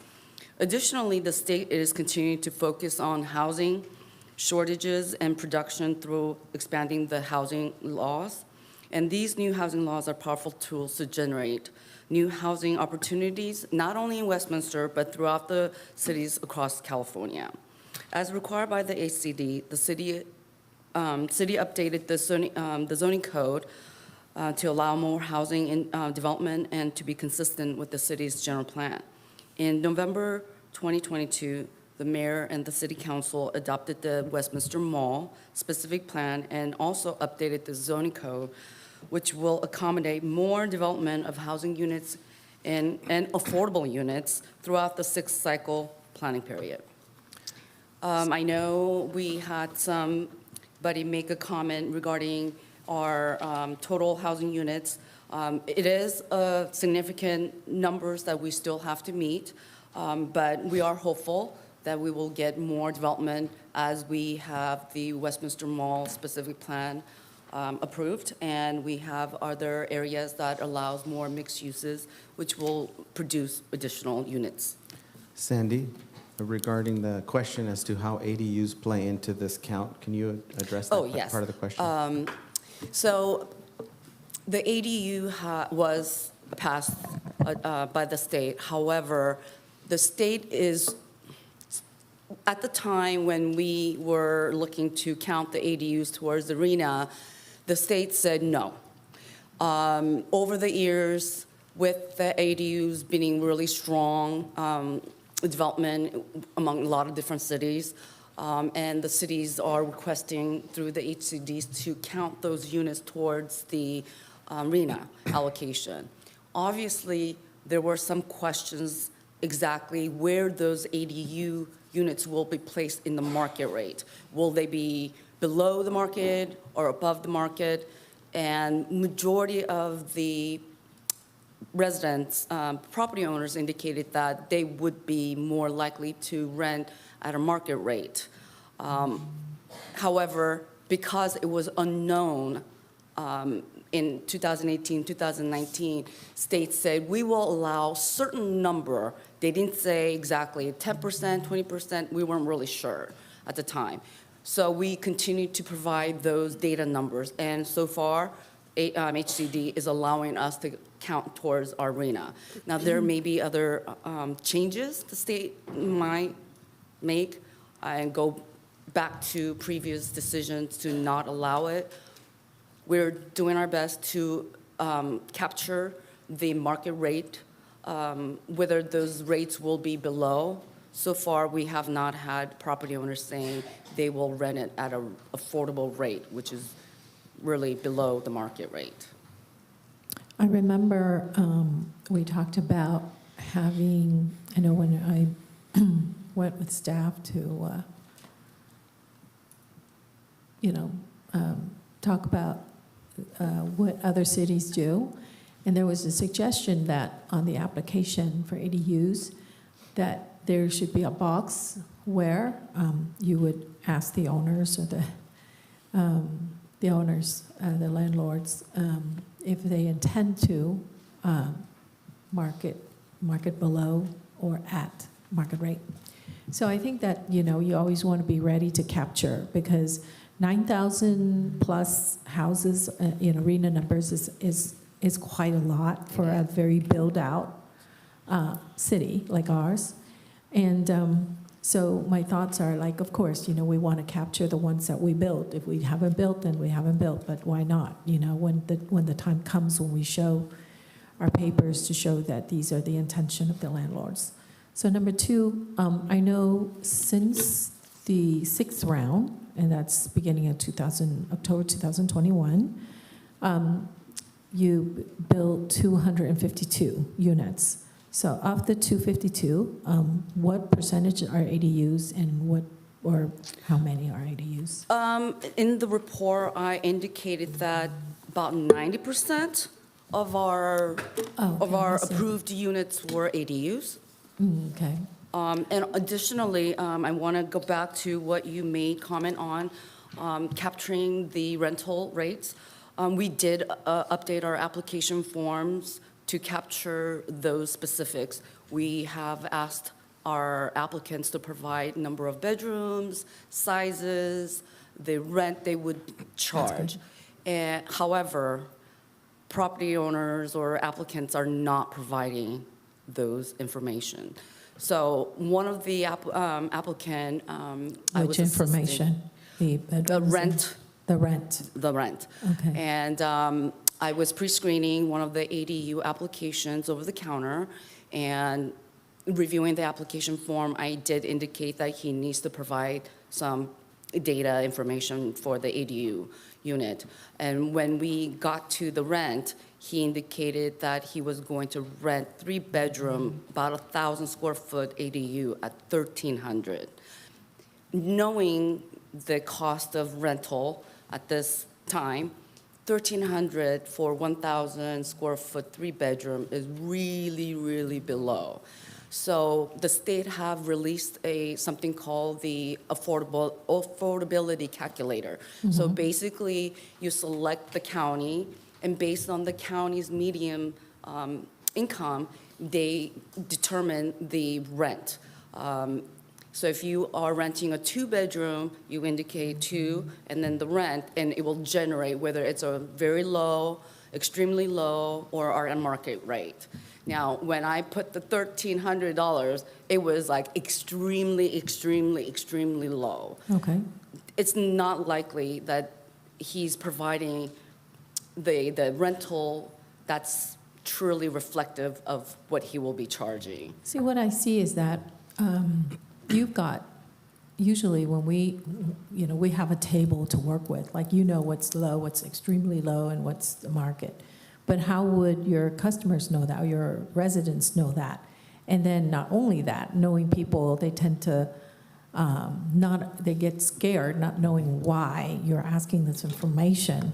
So are you going to tax them or whatever? So if you can try to figure out, like try to be empathetic and just understanding what you gotta, like maybe put a guide, like this is the market rate for, like you have, I know that when we look at data, we're always provided something to compare with, right? Because then there's gotta be, if you haven't built it, you haven't researched the market, and they probably have no idea, no clue until they get there, until it's built.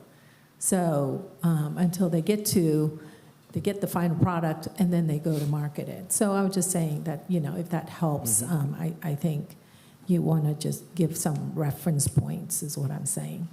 And, of course, what worries me is when you say 90% of the 252 is from ADUs. That's very worrisome, because if right now it's up in the air whether the state allows us to use all of the ADU numbers. So if so, then, you can't really rely on the ADUs and as 100% applicable or applied towards the RENA numbers. Right. So what other means? So, don't disregard other projects, because I know that we were down the line. In our other agendas, we're going to be talking about, like, what are we'll be using money for. So that's going to be very important for us to make sure we save our money to do other projects and not just bank on ADUs, So that's just something to think about. Thank you. Yeah, and I noted a question here, is that, I know you talked about the standard plan and the templates, and that's really good, because I know previously, 3 years ago, and I was talking about the templates, and that's great. But my question to you is, what is the permitting time now that you've been doing this for 5 years or 4 years? What is our permitting time? Is it taking? I used to get a lot of complaints that it was taking 6 months. Has it been a lot shorter? I don't think I have that data. You don't? No, I don't. To provide that. Like 3 months or? There is a target that we have. I don't have that in the memory bank right now. But I will say that it is important to note that the clock starts but also stops on the applicant when we're waiting for them to provide submittals. So that's the other side of the story. Some of the delays are because the process started, the clock started, but when we have done everything we need to do as part of our first phase, we need them to comply and work with us on that as well. I know, I've worked with you guys a lot on this, and the clock shouldn't start until they provide everything. And the only thing is that for me to answer the constituents who are saying like, it's taking 9 months, it's taking 6 months. So I was hoping that number would go down, and I'm sure it has. We're working on that. that. You can always give me an update on that For sure. another time. And I or like by to texting echo me. what Adolfo was Yeah. indicating. We do go through the pre-screening process to ensure that the applicant provides all required items. Yeah. And we have applicants that makes multiple trips, and each time we have to spend the time to go over and make sure that they understand what they need to provide. And once everything is completely submitted, then they are recognized. That's good. Yeah, and we go through the process, and so we should be able to get it done. I'm glad to see that change. But the thing is, I know there are a lot of like many different qualities of designers out there. So if you start holding hands with so many of these people, then there's no reason for them to go through, do a good job at with their vetting process to try to find a good and qualified or competent designer. Correct. Thank you very much. Okay, thank you very much. Is there a motion to approve? Yeah, Mayor, I have a question. One more, right? Okay, go ahead. Thank you, Mayor. Councilmember Menzo. Kim, how do you come up with that? You have the table here on page 2 of 4, as far as the very low income, moderate income, above moderate. Are you just using those numbers as state mandate numbers, or? Are you talking about this Yes, table correct. in this? Yes. Okay. Or is that This is pertain to our the- city? So this is arena allocation that was assigned to the city. We were allocated for 9,759 units. The state broke those units into very low category, low, moderate, and above. And 1,881 units is designated for very low. Low income, 1,473. Okay. So those numbers are provided by From the state. Okay, well, how do those numbers pertain to how does the state know what our city needs are? So. Do the city knows our residents' income? So it involves a great length, and HCD, basically the state, tells all the metropolitan planning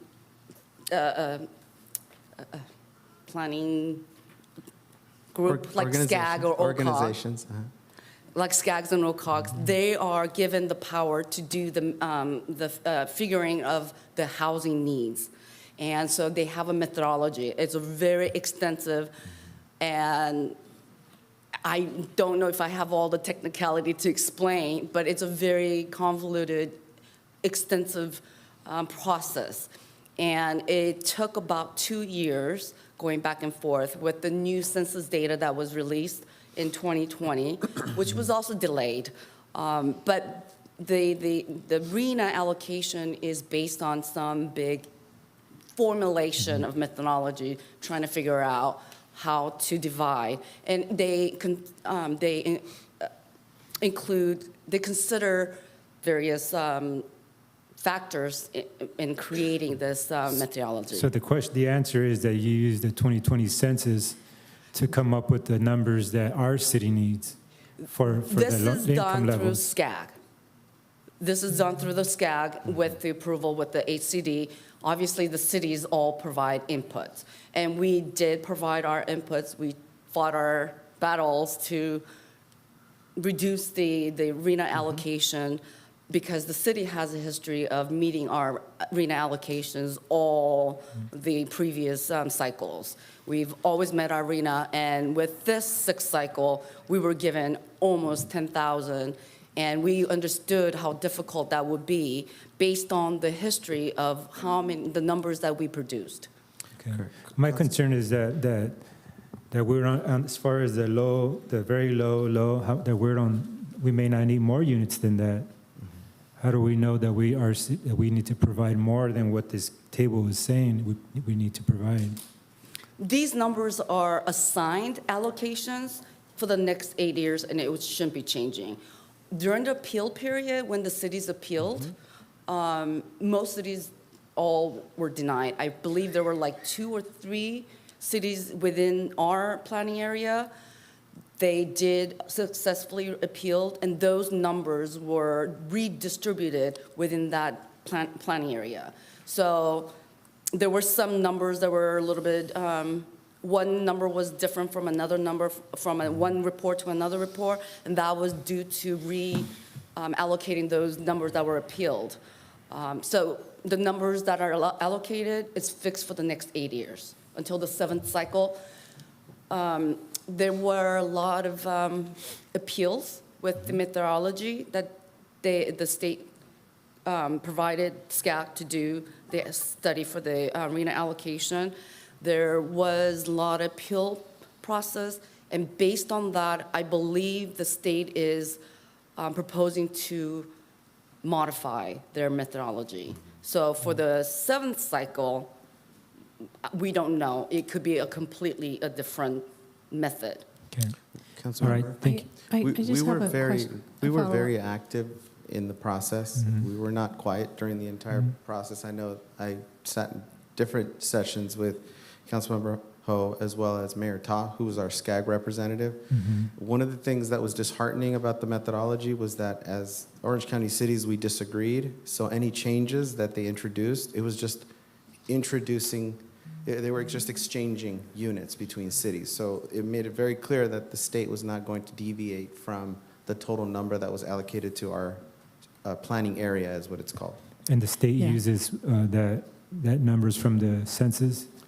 Correct. The methodology has been challenged over and over, and the appeals have not been successful.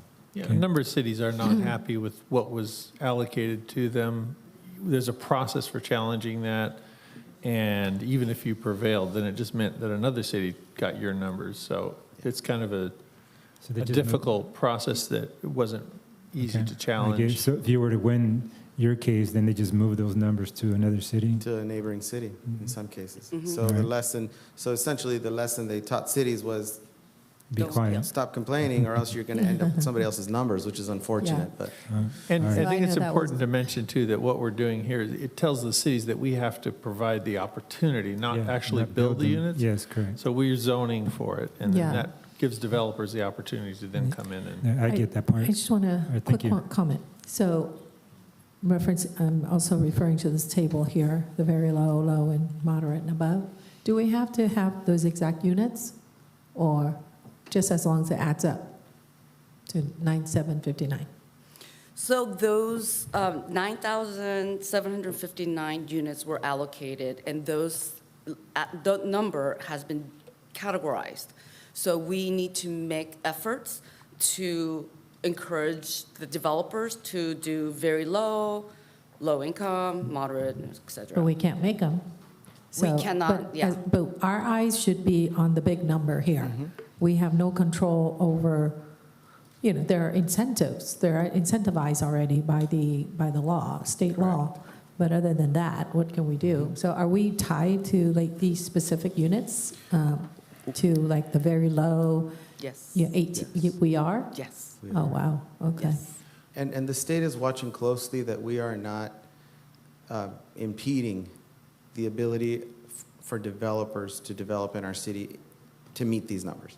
That's really the city's responsibility, is to not impede the process, not to guarantee the delivery of units. And All right. and let me say, there's other state laws that give benefits to developers if they build a certain percentage of affordability.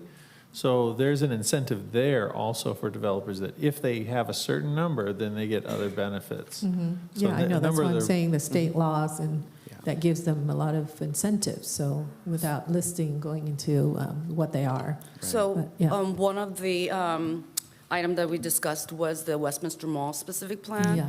And I believe in their standards, there are some incentives when they propose 20%, I believe, affordable units. So there is other incentives like that. Yeah, so I guess what our responsibility should be, and I know I saw the list, we have to get the specific plans ready for the different districts and then different areas, that, right? Correct. And that's And- our responsibility for sure. Yes, and we're going to talk about that a little bit in Yeah. a future Okay, thank you. upcoming presentation but for those members of the public that may not be on, and since you asked the question now, mixed-use zoning was approved as part of the 2016 general plan update. There is nothing new. This is not an idea that was recently brought to the city. It was approved as 2016.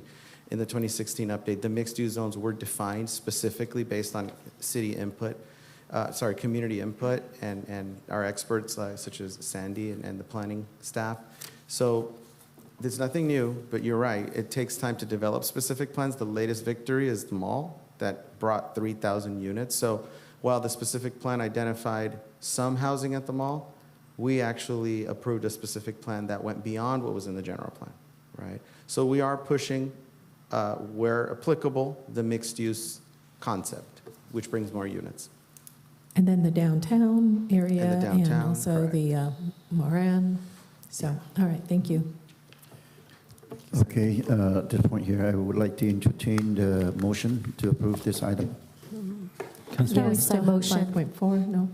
Council- 5.5, No, no, but 3.5. we have to approve, we have to One vote on this item. one before. Yeah, we one do item the at a next one. time. Yeah. Yes, sure. I Yes. motion to approve. Okay, this item. motion approved by Councilmember Second. I West. second. Second by Councilmember Menzo. Thank you, Mayor. And that motion was made by Councilwoman Fan West, seconded by Councilmember Ho. And that is to receive and file this report and direct staff to submit the report to the State Department of Housing and Community Development, HCD, and the Governor's Office of Planning and Research, OPR. I'm sorry, so that was actually Councilman Monzo who seconded it. Yes. Oh. Thank you. Councilwoman Fan West, Yes. Councilmember Manzo, Yes. Councilmember Ho, Yes. Vice Mayor Nguyen, Yes. Mayor Nguyen. Yes. Motion carries 5-0. So the next item has been approved was 3.5, approval of cooperative agreement between the City of Westminster and the City of Fun Valley for Magnolia Street improvements project from Endinger Avenue to Howe Avenue. I believe that approved by Vice Mayor Nguyen. Go ahead. Yes, I'd like to have a staff report first. Okay, real quick. I'm going to make it real short. So this is a proposed street improvements on Magnolia between Ohio and Edinger. So as you know, West Magnolia Street, that the City of Westminster own majority of that street. City of Fountain Valley, they only have 12 foot on the east side of Magnolia. So that's equate about, I would say, about 15% of the entire project.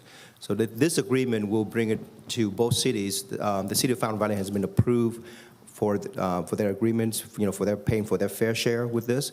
Since we own the majority of Magnolia Street, so we're going to be the lead agency to carry out the construction and the design construction of this project. So this agreement in front of you, just the agreement between the two cities willing to pay the fair share for the construction costs. How we fund this project is we fund this project, I think it's $100-something thousand from the general funds. We also get about $268,000 from they call it one-time payment management relief funding. This is the COVID money from the federal, come down to the state, come down to the county, and it's distributed out to all the cities in the county. And then the other funding is we got it from is the OCTA I-405 construction project that OCTA paid the city in the amount of, I think, more than $600,000 to basically to compensate all the damages to the local street, and we use that to improve Magnolia, which is directly impact from the construction of the I-405 project. So that's kind of like the bulk of the report. Thank you. I look at the map that you guys provided. So how do we determine the border lines, city border lines? Okay, so which one belong to us and which one belong to Fountain Valley? Okay, so the map that we attach to the report basically just show the limit where the improvement will be. But on our city right-of-way map that we have, when we establish the design, we will show the limits of where the city right-of-way between both cities. So like I said, Fountain Valleys only have 12 foot on the east side of the street, we own pretty much the other 5 lanes. They only own 1 lane. So it's about like 15% of the entire street. Oh, okay. So it's not half of the street. Typically, when the right-of-way split, they do half of the street, but in this case, they basically have only 1 lane on the east side. So basically, they own like a 1/3 of. 1/6 of the. If you look at Magnolia, about 6 lane arterials. Oh, and we have 6 lanes, right? Correct, like 3 southbound, 3 northbound, and they only own 1 lane. So basically, it's 1/6 of the street. All right. Okay. All Is right. there a motion to approve? Yes. Yeah, I just have one suggestion, like, Sure. next time if you have a report like this, just include the detail map so we know exactly what our city pay for. Okay, absolutely, we will. Thank you. All right. I motion to approve this. Motion to approve by Councilmember West, I second it. second by Vice Mayor Nguyen. Roll call vote, please. Thank you, Mayor, and that motion was made by Councilwoman Fan West, seconded by Vice Mayor Nguyen, and that is to approve the subject cooperative agreement with the city of Fountain Valley, and authorize, hold on a second. Okay, and authorize the city manager to execute it on the city's behalf in a form approved by the city attorney. Councilwoman Fan West, Yes. Councilmember Monzo, Yes. Councilmember Ho, Yes. Vice Mayor Nguyen, Yes. Mayor Nguyen. Yes. Motion carries 5-0. 3.10, revisions to City Council meeting schedule for the remainder of 2023. I will briefly talk about it before I invite the city manager to talk in detail. First of all, you know that I think it's worth Are we on mentioning. We didn't pull it. No one. We just amended for the November 22nd, but we didn't pull it. Okay, well, okay, if not, then we can move on. We can move on. Was there something? It's already approved. Yeah, was there something you wanted me to clarify? Or? I thought she said to mention that, did you mention that 3.10 was being pulled? No, it wasn't being pulled, it was just being amended to correct the date from Okay, November 23rd to okay, November 22nd. then that's it. So I motion. I have a question though. Okay, well, So to my understanding, we just reschedule it, right? Or we just cancel this meeting? So they officially are canceled, but like 2 of them are holidays. So Right. just so everybody knows at this point, November 22nd is a Wednesday before Thanksgiving. December 27th is a Wednesday after Christmas, and it's during the holiday break. And the other meetings are just being shifted. So it lists 5. Only 3 are true cancellations. The other 2 are rescheduled. So. yeah, that's what I want to say. I don't know where you get misunderstanding, but it's not 5 meetings are canceled. It's just the meeting for April 12th is going to move to April 5th. Yeah. So that's one, and the other meeting is also rescheduled. So it's only 3 meetings that we are going to cancel. Plus, I want to make sure that I think it's worth to mention that for the new people, with the people who comment during public comments, I just want to let you know that the council have been quiet about it, and they've been respectful by listening, but that doesn't mean that it's a true information. Whether they present it, sometimes it's different opinions, and so it's not the true, always true information that was presented during the council members. So in this case, it's clearly that we only have 3 meeting canceled, not 5. I just want to make that clear. So moving on to the next items. Mayor, may Yes. I make a request to move item 5.6 forward because the people are here and they've been. That I second it. That's all right. I was about to Thank you. say that, but you said it already. That's good. So Thank you. Thank you, Mayor. That motion was made by Councilmember Ho, seconded by Mayor Nguyen to move agenda item 5.6 forward to now. Councilwoman Van West, Yes. Councilmember Monzo, Yes. Councilmember Ho, Yes. Vice Mayor Nguyen, Yes. Mayor Nguyen, Yes. motion carries. Oh, that's, We haven't talked about it just yet. We're just gonna. we're That gonna was just to get- move it Move it forward. We're moving it forward. forward. About it. Yeah, we just move. Okay. Save your applause for we're now later. talking about we're now discussing about 5.6 resolution to, condemning the Islamic Republic of Iran. Iran. Let me first of all, I would like to thank staff to put this item for this meeting here. And this resolution is condemning the Islamic Republic of Iran. For those of you haven't read the staff report, let me go ahead and read this for you.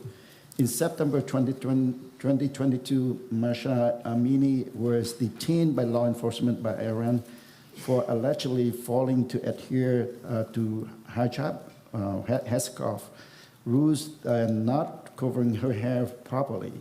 She died 3 days later while in custody. Her death was deemed superstitiously, and protests were sparked worldwide.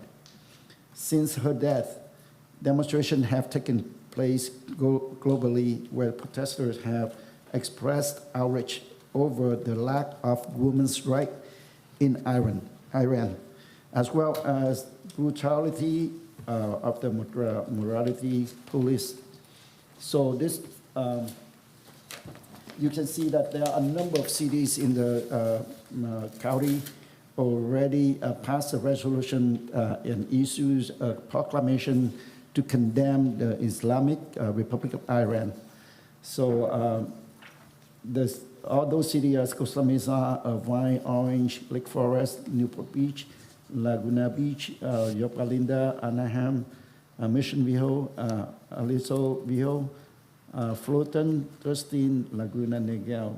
So with this item here, I asked the council to adopt a resolution to support the Iranian American community, which is in Orange County, is the home to one of the largest population of Iranian Americans. So with that, I open up for question and comment. Mayor, I motion to approve, but can we have, I mean, this is a pretty important item. I think this is just cause till we read it, read the resolution into the record. I don't know if our city clerk or our city manager would want to read it, or even our city attorney. Yeah, city manager, you please go ahead and read that. Yeah, we'll put you to the test. great. Yeah, so you made a motion, though. I made a motion to approve. I second it. Okay. Very good. Let me. I have it up if you. Oh, okay. Why It's don't okay. the city attorney go ahead and read that? Want me to read it? All right. Okay. A resolution of the Mayor and City Council of the City of Westminster, California, supporting its Iranian American community and condemning the violence perpetrated by the government of Iran against its people. Whereas the rights of life, liberty, and the pursuit of happiness are endowed to all men and women by their Creator, and whereas suspicious circumstances surround the September 16th, 2022 death of Mahsa Amini, who was detained by law enforcement in Iran for allegedly failing to adhere to hijab, headscarf rules, and died 3 days later while in custody. And whereas the eruption of nationwide protests in the Islamic Republic of Iran began on September 17th, 2022, in response to the death of Miss Amini, who was 22 years old and a member of the Kurdish minority. And whereas demonstrations have taken place in at least 40 cities throughout Iran, including the capital Tehran, with protesters demanding an end to violence and discrimination against women and an end to the mandatory wearing of the hijab. And whereas hijabs are obligatory for women in Iran to wear in public, regardless of religion or nationality, since the Islamic Revolution of 1979, civil liberties groups continue to spotlight the suppression of women in the Islamic Republic of Iran. Iranian women have since lost many of their rights. And whereas the death of Mahsa Amini has inspired numerous and ongoing protests throughout Iran, which the government of Iran has now blamed on the United States, and whereas the main slogan of protesters now is women, life, freedom, a call for women's equality and a stance against religious fundamentalism. And whereas the government of Iran has committed additional acts of violence and numerous human rights violations against its own people, particularly against women, including but not limited to the killing of more than 200 civilians, the gassing of an all-girls elementary school, the shooting and killing of students at Sharif University of Technology, the threatening of sexual violence as a means of silencing opposition, and the burning of Evin prison that holds political prisoners, intellectuals, reporters, and journalists. And whereas the government of Iran has restricted the people's access to the internet, phone, and other forms of communication, now therefore the City Council of the City of Westminster hereby resolves as follows: that the City of Westminster stands with the Iranian American community members, particularly Iranian American women, as their relatives and associates are suffering throughout the current injustices in Iran. Also, that the City of Westminster condemns the violent acts that are being perpetrated against the Iranian people. Also, that the City of Westminster calls upon the government of Iran to end its systematic human rights violations, and that the City of Westminster calls upon other governments to join in the support of Iranians in Iran and abroad, and the condemnation of the government of Iran's violent acts against its own people. The mayor shall sign as to passage, approval, and adoption of this resolution, and then the interim clerk shall certify the passage and adoption of this resolution and shall affix their signature and seal, and that same shall be entered into the book of resolutions. Signed at the mayor. Thank you. So is there any other comments before we roll call for vote? Yeah, Roll I'd call like vote. to say Roll call something. vote, please. We have Yeah, I'd like to say Okay, something. go ahead, Thank please. you. Yes, my condolences to everyone. When I say everyone, it's not just to the Iranian American at large, but to the world. Masa Amini could have become someone who could contribute her talent to better this world, but instead she was robbed of the opportunity, and many others were robbed of the opportunities. And so I'm very happy to vote yes on this. Thank you. Thank you, Mr. Mayor. Councilmember West, please.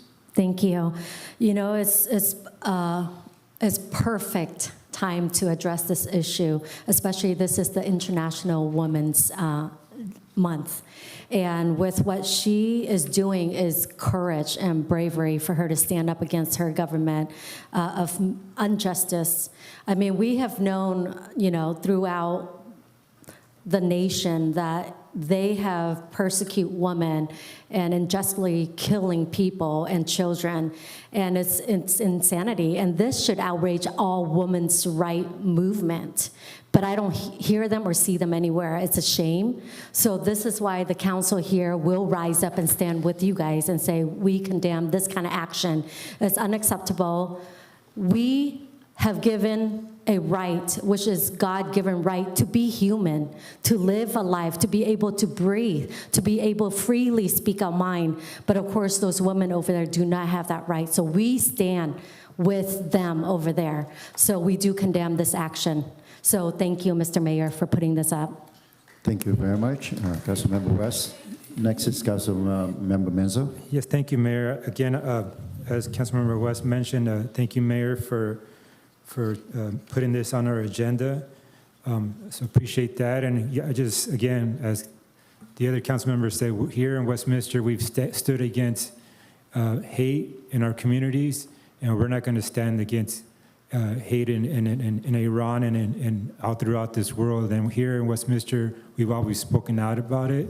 And I just want you to know we're here with you, with the Islamic people, Iranian people, and all the women around the world that we're here with you, and we'll always be here with you. So glad to vote yes on this. Vice Mayor Nguyen. Thank you, Mayor Charlie Nguyen. My condolences to the loss of all the lives that are caused by the regime in Iran right now. Believe it or not, I believe that four of us, the Vietnamese refugees from Vietnam, we escaped the communist regime, and we understand how hard is it, to live under the regime that go against human rights? I will, I understand that, and I will vote yes for this resolution. Alrighty, we have a motion on the floor and also the second.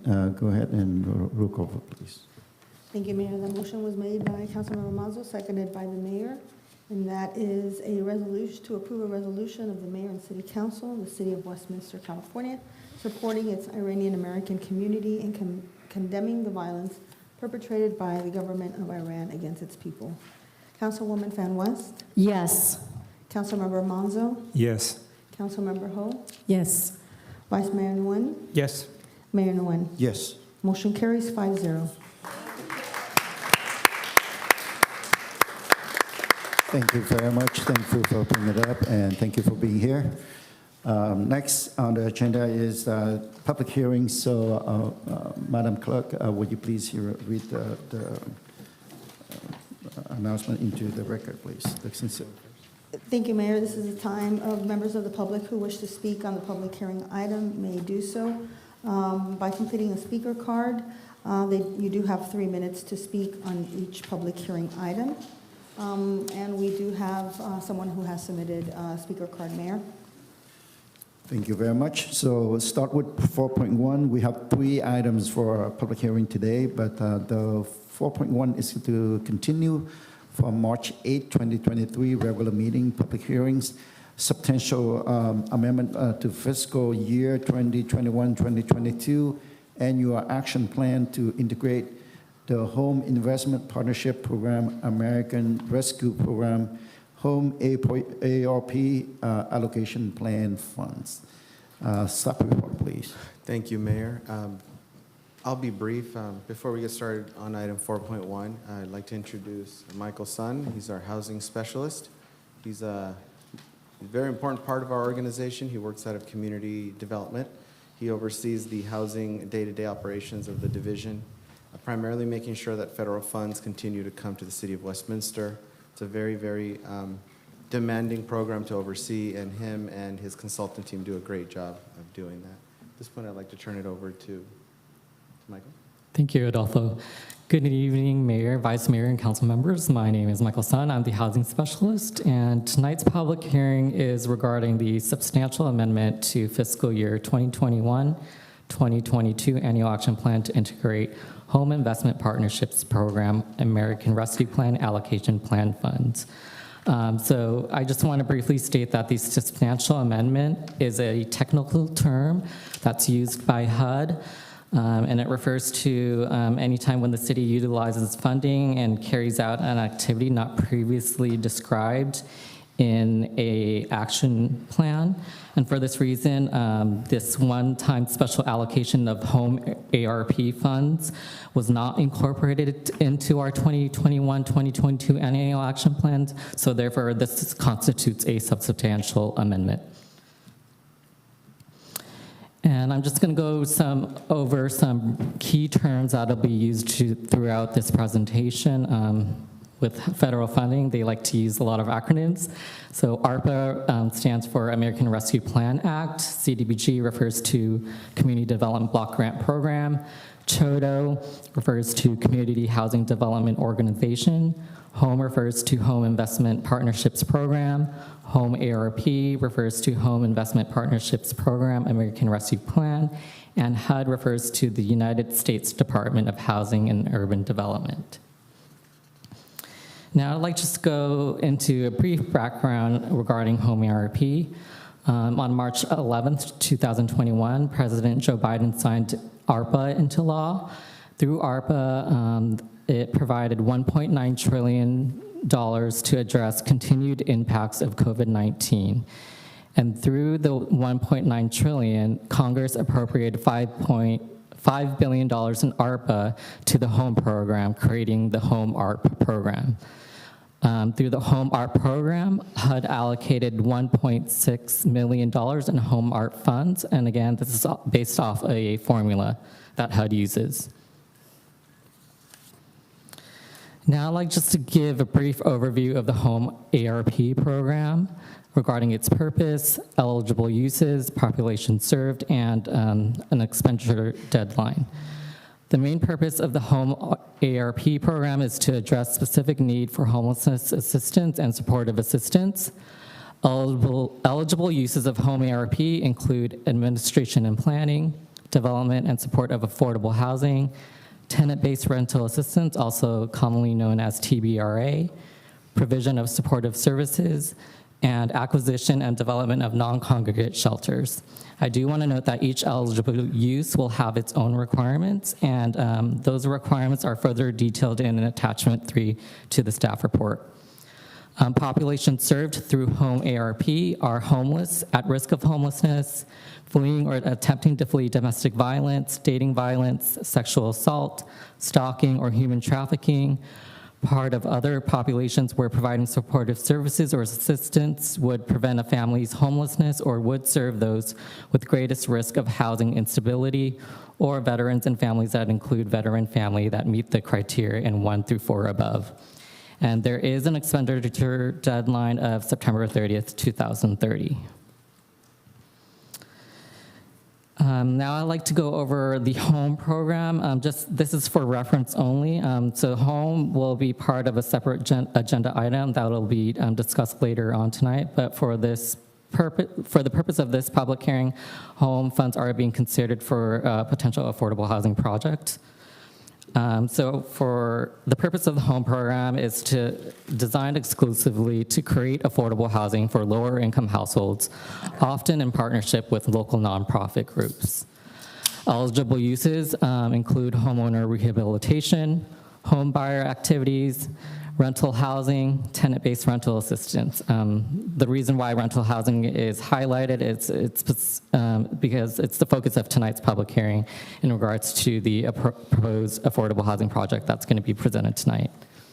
Population served through HOME are lower income households earning at or below 60% of the area median income, or known as AMI for Orange County.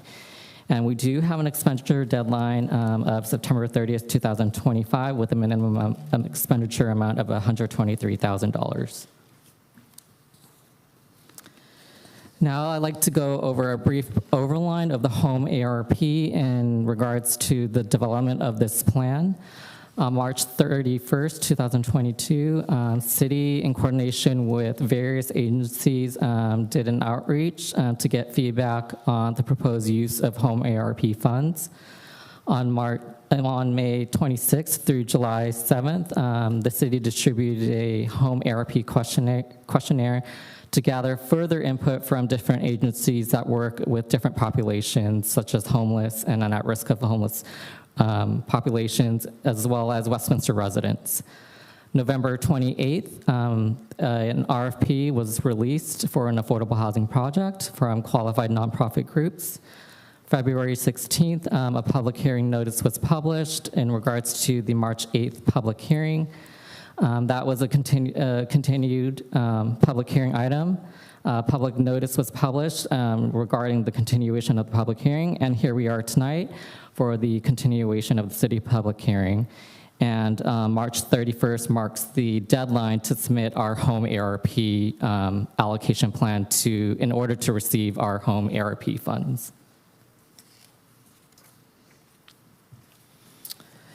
In accordance with HUD regulations, the development of the HOME ARP allocation plan included outreach efforts and feedback from various agencies, which is, I'm sorry, I'm a little out of context here, sorry, apologize.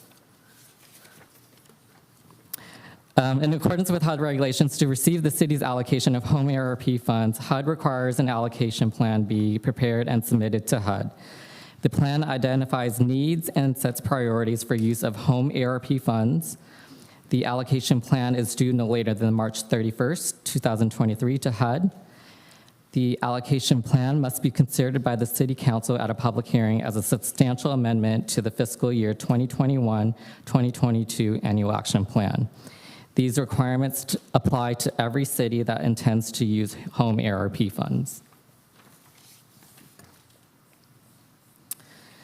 In accordance with HUD regulations, the development of the home ARP allocation plan included outreach efforts and feedback from various agencies, which are listed here on the screen before you, that serve homeless, persons at risk of homelessness, seniors, victims of domestic violence, other qualifying population groups, and Westminster residents. Additionally, the city distributed a home ARP questionnaire regarding homeless needs in Westminster and the home ARP activities being planned. Homeless and housing data was also analyzed from the 2022 Orange County point-in-time count, census data, and the regional housing needs allocation. Feedback and data identified the following as priority needs: affordable rental housing, tenant-based rental assistance, and mental health and substance abuse services. Collectively, the feedback from outreach efforts, homeless, and housing data identified that there are 159 homeless persons in Westminster, coupled with thousands of households who are at risk of homelessness due to extremely low incomes. Westminster has insufficient housing available for these qualifying populations. Therefore, the city, with input from community stakeholders, has identified the development of affordable rental housing to assist both lower income households and homeless as a high priority need in Westminster. Before Michael continues with the remainder of the presentation, I did want to focus a little bit on this slide because it has to do with the RFP process. So the RFP is a request for proposal. And just to put things in context, there's many delivery methods to delivering a project. Typically, if you have a site identified and a project well scoped out, you design it, you put it out to bid, and you build it. The RFP process provides government agencies in particular a lot more flexibility in devising an idea and then putting it out to the private sector to see what other ideas, in some cases better ideas, can actually come back. We don't really know who is going to be responding to an RFP. The goal is to get a lot of interest. And Michael did a lot of work in picking up the phone and actually speaking to people and letting them know that there was an RFP out there. So I just wanted to put that in context. Ideally, we get a lot of proposals, different firms, and then we have a lot of in-depth conversation with council. Okay, thank you, Adolfo. As previously authorized by the City Council, the city incorporated multiple funding sources into the RFP, which was released on November 28th, 2022, and sent to 8 development partners who've expressed interest in developing affordable rental housing and applying for CHODO certification. Funding sources included CDBG, HOME, ARPA, and HOME ARP for approximately total amount of $7.6 million. One proposal was received from a nonprofit organization who qualifies as a CHODO, and that was American Family Housing. A CHODO is a private nonprofit, community-based organization that has staff with the capacity to develop affordable housing for the community it serves. To qualify for designation as a CHODO, the organization must meet certain requirements pertaining to their legal status, organizational structure, and capacity and experience per the home regulations. 2 of the 4 funding sources originally allocated as listed in the RFP are no longer available and being considered at this time. ARPA funds will remain unallocated and will be reconsidered at a future City Council meeting. CDBG funds will be considered by the City Council at a later agenda item for tonight to fund street improvements as a separate agenda item as part of our draft fiscal year 2023-2024 annual action plan. Consistent with the home ARP allocation plan to address unmet affordable housing needs in Westminster, the following allocations are being proposed for the proposed affordable housing project. $1.6 million in home ARP and additionally $1.978 million in home fund, which be considered at a later agenda item for tonight. And for that's a total approximate amount of $3.591 million that's being considered.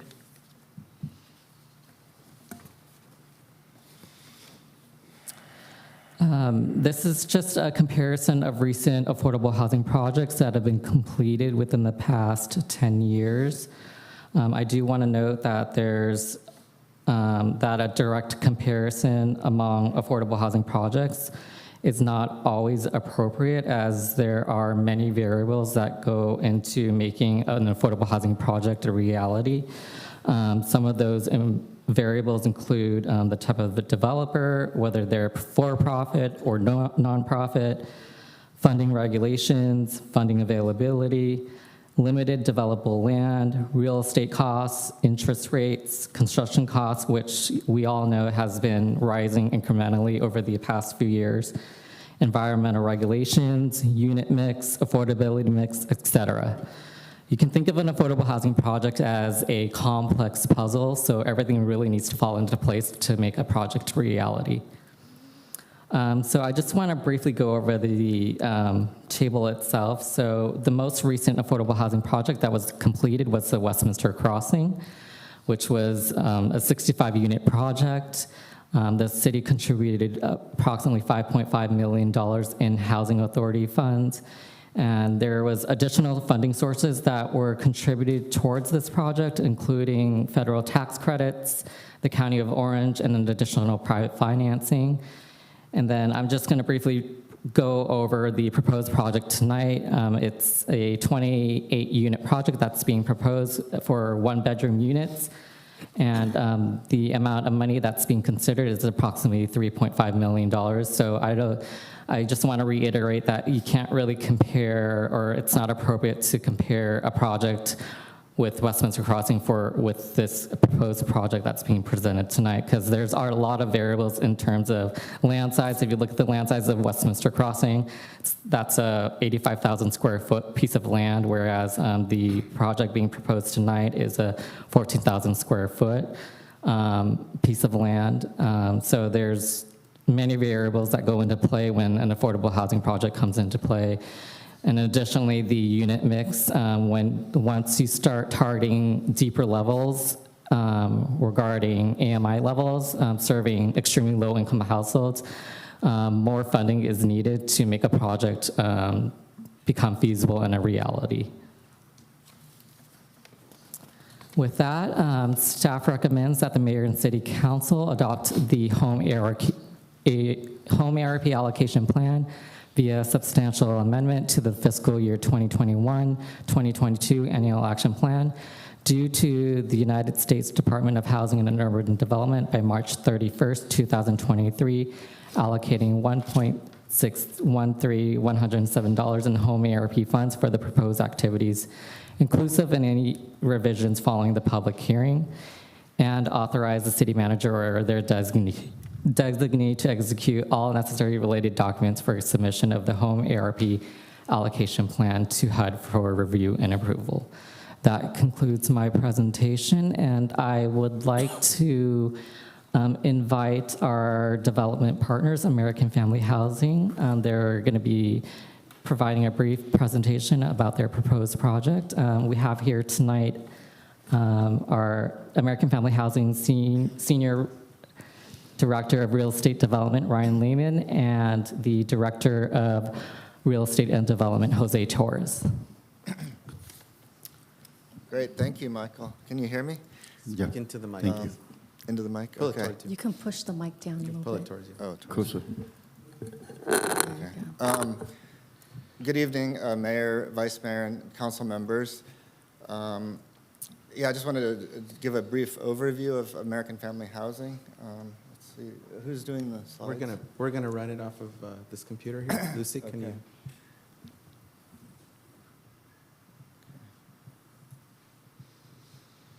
you? Next. Yeah, so we were founded in 1984. We're based in Orange County, nearby in Midway City, which is sort of surrounded by Westminster. And yeah, we're just, basically build quality, well-managed residential communities that emphasize services and community. And most of our properties incorporate a wide array of services made available to the families and individuals who live in them. Next. And this slide just shows an example of the types of supportive services that we provide to benefit the tenants who live in our supportive housing communities. Next. And also, we build housing for the long term. we own and operate our housing for decades, and so we really believe in high-quality property management. We have an integrated approach. We have in-house supportive services, in-house property management, and these are some of the tools that we use to maintain safe and healthy communities. Next. This is just a slide showing that we use volunteers to help our tenants, are involved in community activities. We want to be part of the community that our buildings are located in. Next. So I just want to briefly go over some of our recent and upcoming development projects. We do a variety of scales depending on the funding available and the types of sites that we can find. We're proud of Casa Paloma that we just recently completed in Midway City. It's one of the first modular affordable housing developments in Southern California. We try to do a nice mix of indoor and outdoor space to provide, good interaction between our service staff and the tenants. This was completed in August 2022, and we did bring some of the city staff through to see it. The building department officials were really interested in the whole modular approach here. Next. And yes, we are a stakeholder in the city of Westminster. We own a number of properties here. We recently completed the renovation of this Wyoming site. That's a shared single-family home. We also, the Locust Apartments that Michael mentioned is a 3-unit new construction project. So we do have a good working relationship with the city staff on these recent projects. Okay, next. And then just another example of a partnership with a city. This one is in Los Angeles County with the city of Alhambra.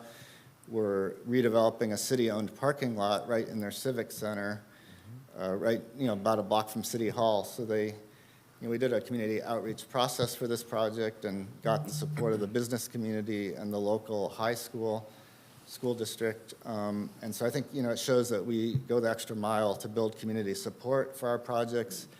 And, it's great that we get to have a high resource area for the, these supportive housing residents.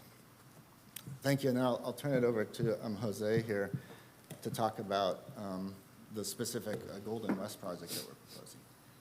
Thank you. Thanks, Ryan. I'm gonna sit down. Okay. Yeah, so the proposed project that we submitted to Arnova, it's located at 14125 Golden West. It's in the area that's been adopted as the mixed-use zoning ordinance in last January. It's currently a single-story, single-tenant commercial office building. So it's on Golden West, just off of Westminster. Next, please. So this has a description of the project. What we proposed through the NOFA was 28 units. Of the 28 units, we proposed 18 as permanent supportive housing. The permanent supportive housing would be for extremely low income at incomes of 30% area median income. And the other 9 units would be between 50 and 60% of the area median income. There's going to be an on-site manager that would be permanently housed there.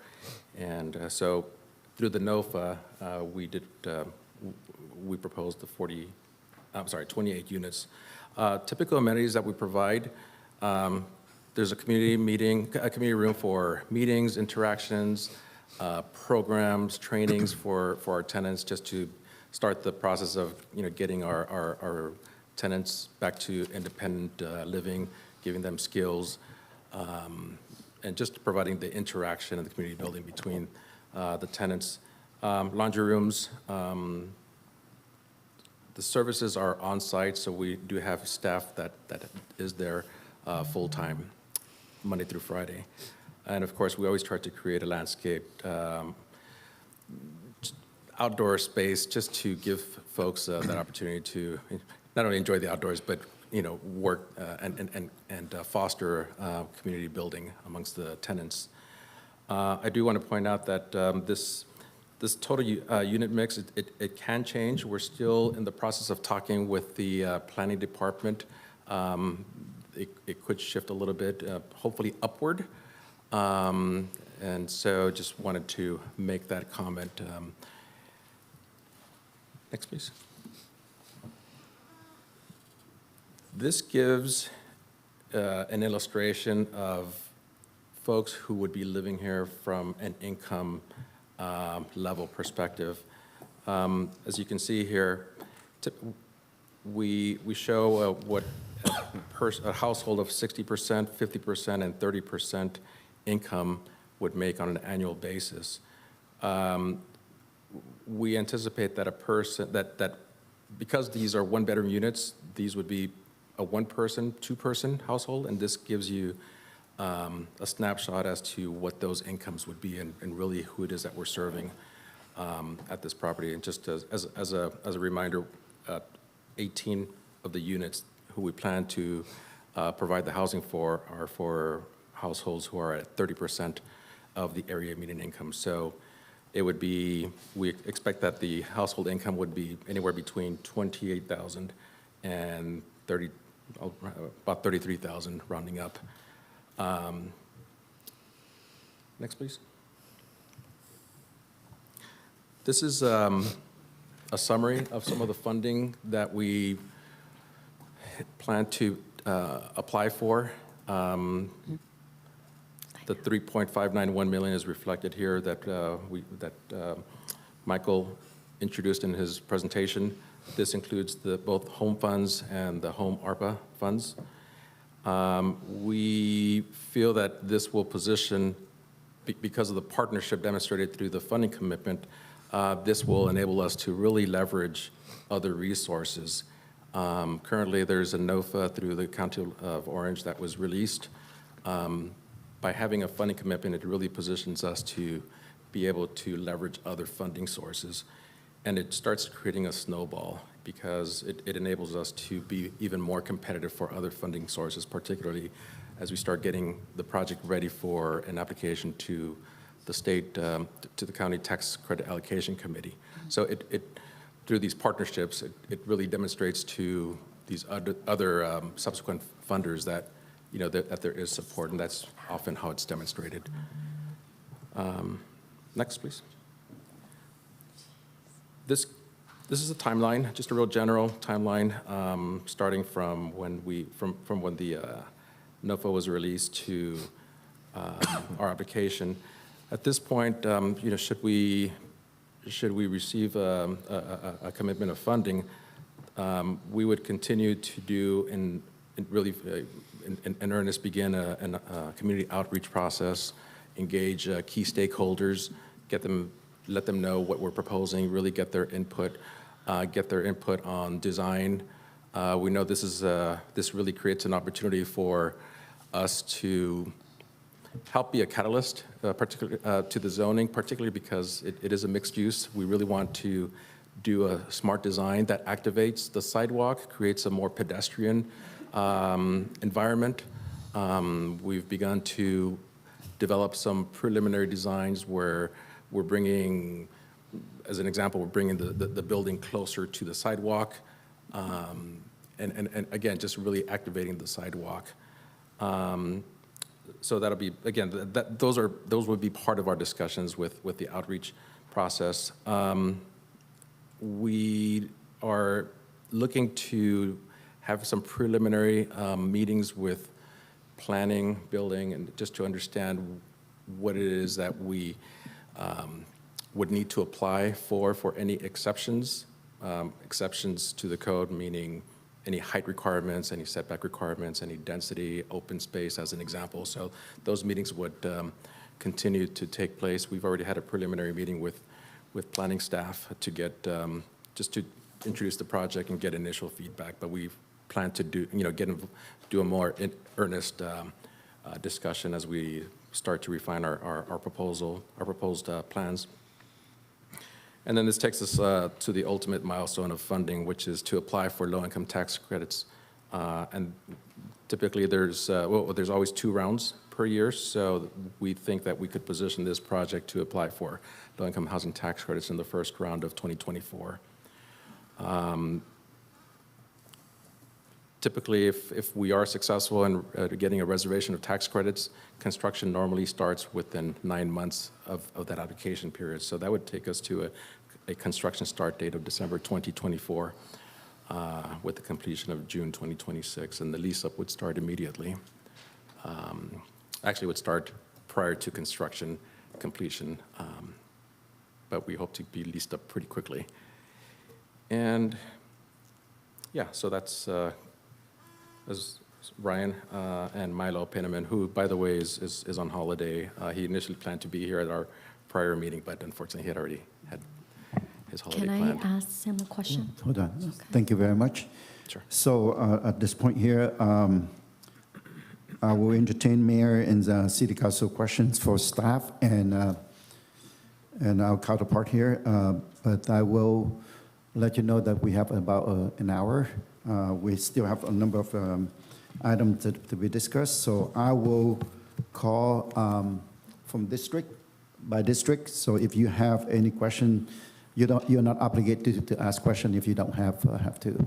So starting with District 1, Councilmember West. Okay, so when you say smart, I just wrote it down. Smart design. What do you mean by that? And then I have a statement. Sure. Well, I guess what I mean by that is really factoring in what the goals and the vision is of the city's mixed-use plan and what the ordinance really trying to make sure that we're being compatible with what the city envisions. So we really, rather than just kind of doing something that we think is nice, so we want to make sure that it takes into consideration first and foremost what the vision is of the city. So that's what I meant by that. I mean, I understand the terminology of smart design. Usually there's a meaning behind it and a requirement of what they want exactly, how within that territory, you know what I mean, for the city to comply with. So I guess what my question is, what does that smart design entail that we as a city have to comply within that design? Does that make sense? Well, I think we're adapting to the city.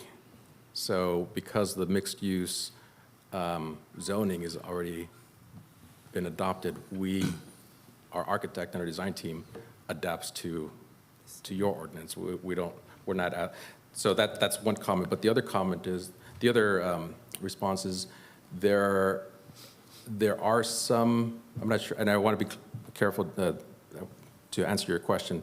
There are other exceptions that we would be bringing in that are state ordinance, like, for example, AB 1763, for example, that allows certain exceptions to projects that are 100% affordable housing. So, for example, there's exceptions to zoning, to density. There's exceptions to open space requirements, exceptions to parking. So we want to be able to tap into those incentives, but again, we want to be clear that we want to make sure that we're mindful of the vision through the mixed-use ordinance. So it's a combination of both. What does the city want to see, but it's also tapping into what are some of those incentives that are available through some of these state ordinances that cities are adopting. Yeah, and I just feel like in the era of like big government, I just feel like they're taking out tax dollars and just, they give those same dollar back to us, but we have to be begging for it. And I just feel like it's forcing us to do that rather than just letting us keep the money for ourselves, our tax dollars. But now they're using this money to kind of like require us to kind of, do affordable housing. But why don't they give that money directly to the city and let the city know what's best to decide for that city that we can use that money for. But I guess it's big government. There's nothing, seems like, what we can really do about it, right? So this is just a requirement from big government. But yeah, If the that's question- frustrating for yeah. me, you know? If the question pertained to the big government, then I don't think that we can resolve it here, so we have to move If I can add to that, so with home and home ARP, and so again, there's a lot of strings attached with these types of funding. So as previously mentioned, there are certain eligible uses, and affordable housing is one of them. So I just want to point that out. So in terms of home and home ARP funding, there are restrictions tied to this funding. Thank you. Thank you, Councilmember West. Next Thank is you. Councilmember Manzo. Thank you, Mayor. This question, my first question I have is maybe related, maybe for Michael, or maybe you, Jose. Sure. On your slide where you show the different funding sources. Yes. And we have, for the 1.6, Michael, we have to the March 31st to allocate. The question is, of those other funding sources that you have here, the county, Cal Optima, and the tax credit, those funding sources are not secure funding sources. Is that correct? Not yet. Okay, Not so yet. my question is that what happens to the 1.6 if those other funding sources are not secured? It'll just revert back to the city, but again, that's the developer's responsibility and their due diligence to acquire, the additional funding sources to support the project. But there is a little bit of flexibility with the $1.6 million. We do have until September 30th, 2030 to spend those funds. Okay, yeah, to spend, but you mentioned allocation, we have till the... Yeah, the plan itself is due to HUD by March 31st, so that's a hard set Just to allocate it, but deadline. not to spend it. Yeah. Okay. Yeah. From understanding, is there any modification to the site that need to be done for your project? Modification in terms As far of as zoning or? No, as far as like any obstacles, some electrical lines, something in the way that you need to set, that's going to require a major funding to accomplish. We have not identified any thus far. There are power lines that run along the property line, and so we do not intend to remove those or relocate them or touch them. We're just simply doing a setback. Okay. We're probably going to be changing the curb cut, the driveway, make it more centered. But to the site, no, we're not anticipating anything that's of significance. All right, thank you. And then you mentioned family, that there's, but most of all your units are going to be a one-bedroom at this currently right now. Right. So yeah, right now we're proposing all one bedrooms. There would be a two-bedroom for The an manager? on-site manager. Yes. And then, from what I understand, you're just in the process of design, right? So that may change, and then also as far as the setback to the sidewalk may change. Yeah, certainly. I think it's pretty close because we want to be able to accommodate our driveway. We want to be able to accommodate as much parking as possible. So there are certain needs that we want to make sure that we leave space for. Because of the depth of the parking lot, there's a fire lane, for example, that's required. So we need to plan for that. Okay. Yeah. Yeah, okay, thank you for that. My main concern was just the questions I have for financing. And I understand how we were talking about not being able to, we shouldn't really compare this project with the other projects. There's a lot of variables that are in play. I know we need low-income housing. I just want to make sure that we're getting the most out of our investment. 28 units, it's better than none, but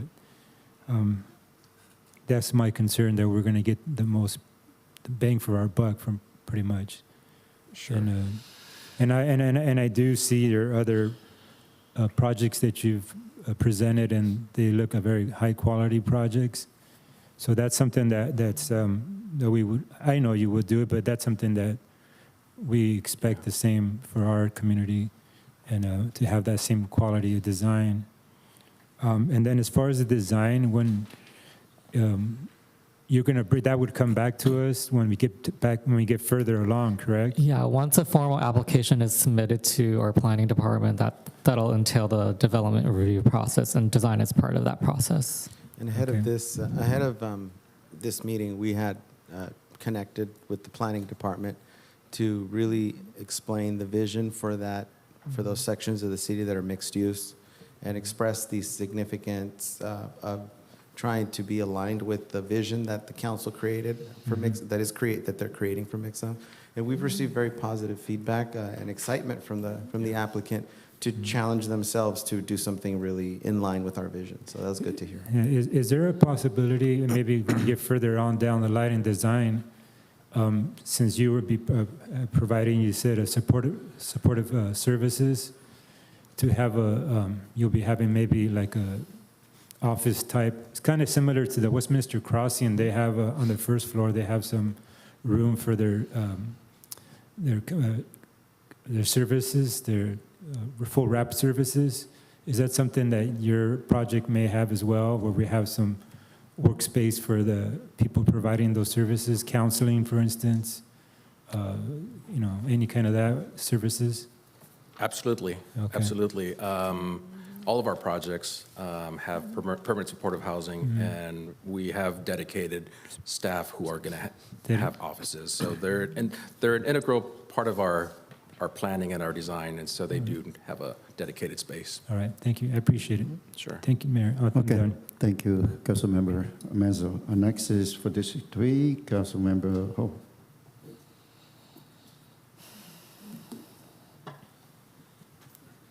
I guess this will be a question for staff. Okay, so this is being that it's a continuation of March 8th meeting or a public hearing? Yes, correct. Okay, so we have American Family Housing here to present their project, and what is the main reason? I know that if we decide on somebody, we would open it up for RFP, correct? Are we going to be kind of listening, but we're not, this is not part of the RFP process? So no, they responded to an RFP. So they're the one that you mentioned? They're the one that responded. The only to the one RFP. that you mentioned? Correct. So does that make them an automatic winner? Or No, in that case, what happens when you just have one? So the beauty of the RFP process is that we're really looking for the most qualified and the best project concept. Like I said, ideally, we would like to see different ideas. They themselves have scoured the city to look for sites that could deliver a project. Yeah. But they were the only applicant. So you kind of neglected to introduce them properly, because I know you mentioned before that that you only have one person replying to the RFP, but I didn't know this is the person or this is the company. So I'm glad to hear. So now I know. But of course, I am very familiar with American Family Housing, with Milo as the CEO, and I know about your projects, and I'm very pleased to hear that you have something planned. So as I was doing a little bit of research on the property that you mentioned, it is in escrow or pending, correct? Yes. And so I'm not snooping, but it's all public information. Yeah. So I'm just, I know that this is, I know that it's now mixed use, or it could be converted to mixed use because it's the specific plan already, it's within the area. And what I'm asking is that currently it is 8 units commercial business, right? 8 businesses, individual businesses. It's zone for business, correct? It's in a commercial zone? Commercial? Yes. 8 individual offices. To be honest with you, I'm not sure how many Okay, businesses I've operate answered there. that for you. Yeah. So now, the lot itself is not that big. You know, it's 14,000 square feet. That's not that big. So, and what's the number of units, individuals, one bedroom, were you going to build, or kind of roughly? It's 27 one-bedrooms and 1 two-bedroom. That's very ambitious, isn't it? And I just want to make sure that you are, kind of, you know, cognizant of the impact that you will have on traffic in that area. And so roughly, that would have to be what? Let me guess, that would be like a 5-story, 6-story? It's proposed as a 4-story. 4-story? You think you Yes. can fit 4 stories? Okay. Yeah, we've done a density analysis with our architect, and we can accommodate it within 4 stories. Okay. All right, so are you going to secure, I know that there was mentioning of other, I guess, financial contribution besides ours. Are you looking for 1.6? Was that the number? 1.6? It's 1.6 in addition to the 1.9 in home funds, which is part of a separate agenda item. Yeah. Okay. Total, it's 3.591 million. Oh, okay, I see. All right. Great, well, I'm glad you responded to our RFP, and I'm really pleased about that. And I know the quality of your buildings, your construction. So I would just, like, I live right around there, beyond 500 linear feet, by the way. So, but I was just wondering exactly where it is. So I'll drop by tonight and look at it. But, you know, thank you very much for bringing another project here. And I think that's all I. Thank you very much. Thank you, Councilmember. Vice Mayor Nguyen. Thank you, Mayor. I have a question for staff. Actually, I look at all the projects that you guys did. Beautiful. Thank you. Thank you. And a question for staff is, I understand that we have to pull the funds from various sources. So once the project's done, how we determine the ownership of the project? The developer owns the project. So all affordable housing projects are typically or generally owned by private developers. The city doesn't own any affordable housing projects within Westminster. Yeah. We don't have money generated for the city. So take into account that the developer is going to own a project. So I believe that you guys are one of the non-profit developer, right? Yes. Okay, so is it possible for the non-profit organization to own a project? Yes, it is. Okay. And one of the funding sources, home in particular, requires that we set aside a certain amount of funding for nonprofits to develop and to develop affordable housing. So it's within HUD regulations. It is appropriate and legal. And do we have to provide service after that? No, that's the proposal that's being proposed. The developers will be providing those on-site services.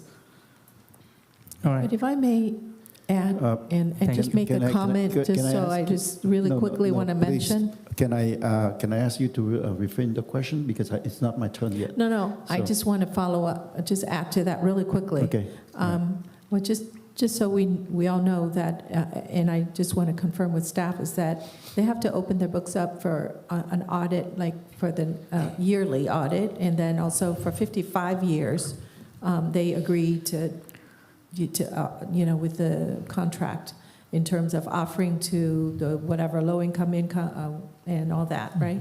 So I just want to speak quickly to that. Yeah, and also if I may add, so we are on a project that utilizes low-income housing tax credits. A typical ownership structure is where the The nonprofit is the managing general partner, and we bring in a limited partner who is the tax credit investor. So we, in actuality, own 0.01% as the nonprofit, and the low-income housing tax credit investor, they own 99.9%. I mean, we can go into that, but basically, that's our percentage of the ownership. Okay, you continue. All right, yeah. Go ahead. You I'm done? good, yeah. I have a question for you. I'm not sure that this is related to, but just ask questions. Sure.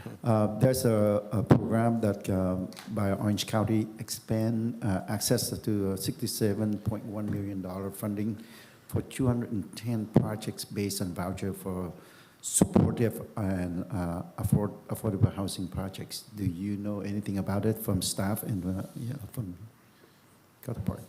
Would that be the county NOFA that was recently released? Yeah. If we can get this funding committed, we can leverage it. If we can get this money here, then we can immediately apply to that and leverage it like dollar for dollar. So that's why we're excited about the timing. So you're looking forward to apply for that? Correct. Okay. Yeah, we'll definitely And you apply know that for the it. program is available right now, right? So they already implement that. Yeah, it was released on It was Monday. released on Monday, yeah. Right. So Okay. it's All right. perfect timing. If we can get this approved, then we show this as a leveraging source. So then they'll match it dollar for dollar. So the 3.5 million will become 7 million. Okay, that's good. Thank you very much. At this point here, I want to open for public comments. So is there any public comments? Yes, Mayor. Terry Raines.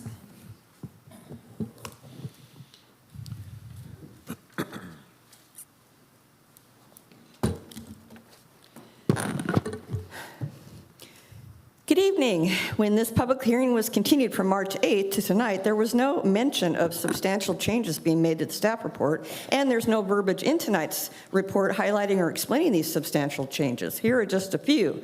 One, the chart on page 4 indicates the home ARP estimated funding presented with the RFP changed from $1.371 million to $1.613 million. The city cannot retroactively change the information that was presented with the RFP in this staff report. Two, consequently, on page 5, the total funding presented with the RFP is wrongly repeated as $7.629 million when it should be $7.871 million, or the chart on page 4 is wrong. 3, the allocation of units per household income for the proposed project at 14125 Golden West Street has completely changed and different from the applicant's presentation. 15 versus 18 units for those experiencing homelessness, 10 versus 9 units for low income, and 2 versus 0 units for very low income households. The city cannot just change AFH's proposal submitted in response to an RFP. When, why, and by whom are these numbers changed in the staff report? 4, also on page 5, quote, 2 of the 4 funding sources originally allocated listed in the RFP are no longer available, unquote. That's kind of a big deal. Yet there's absolutely no explanation which 2 sources and why. Did the city fail to comply with spending deadlines? So in just 2 weeks' time, instead of 7.6 or 7.8 million to put toward an affordable housing project, the city now only has 3.6 million, but staff didn't think that was important enough to fully explain in the staff report. The current inventory data shown in the housing needs inventory and gap analysis table on page 7 is grossly misleading. It implies the city has over 6,000 rental units affordable to households at 30% or less of the AMI, aka at-risk extremely low-income households, when in fact that is the number of households, 46%, that fall into that income category, not affordable units for them, available for them. Our most vulnerable seniors make up 43% of these households and have the highest risk of homelessness due to the ever-increasing cost of living in California and the fact they survive on limited fixed incomes. The city must provide safe and truly affordable housing for this ever-growing vulnerable segment of our population. Why is the city throwing so much money at housing for those experiencing homelessness, less than 200 residents total in our city, while completely ignoring the thousands of other extremely low-income at-risk households? The city has 0 units where the rental rate is set based on a fixed percentage of the tenant's income, which is the only real affordable option for these folks. Let's fix this now. With this new proposed development, approve the substantial amendment tonight and then work with AFH to create more units that are rent restricted for extremely low income households that are not homeless, yet but will be if this city does not change course immediately. Thank you, and again, unplug. Amy. I'd like to remind our public comments, you are addressing the council about the items. Please do not, we don't, tolerate those kind of action. Please stop that, please. I ask nicely for you to stop it. Just address the comment to the item. Thank you. Next is, I have is no there other anything else? There are no other speakers, Mayor. I'd like to close public comments. So next is mayor's, council members' discussion and action, please. Is there, starting with District 1, do you have anything? District 1, Councilmember West, you. You know what? I just feel like, this, I can see we can use this federal funding, which is our tax dollars anyway, to use this to invest in land. We can bring money, generate money to the city, but we can't do it because of the restriction. And I just feel like this is the other option, is either take this or it's gone. But I just don't like this option at all. Okay, that's okay. That's your opinion. Next is. Thank you, Mayor. Councilmember. Yes, there's a lot of variables like our staff has explained. From this project to the other projects in the city that we've had in the past. Yeah, and we definitely need to make an investment in providing low-income housing. And that's why I hope the council can see that, and we have approximately almost 2.9 in ARPA funds that would be they're unallocated, that I hope that we make that investment in another project for affordable housing. But right now we have a 1.6 that we need to allocate, and then I think this project it warrants us to make this investment to get these 28 units of affordable housing for the low income. So yeah, maybe not the best thing that we can provide, but I think this project is warranted. I think that going forward, the applicant is committed to design standards that are going to be for our city. I look forward to seeing those designs when they come forward. But I think we owe it to our community to provide low-income housing. And this is going to help 28 families, and that's better than nothing. So I think I motion to approve the request for this funding, the 1.6 and the 1.9 A and B. So my motion is to approve as recommended, and we owe it to our community. And I second. We owe it. Yeah, thank you. Not to have a motion. It's not? Why? Is the mayor? Okay, well, come back to me and I'll make a motion. We are at second time around for discussion, so I would appreciate if you approve your comments so that we can move to council action. District 3, please. Councilmember Hall.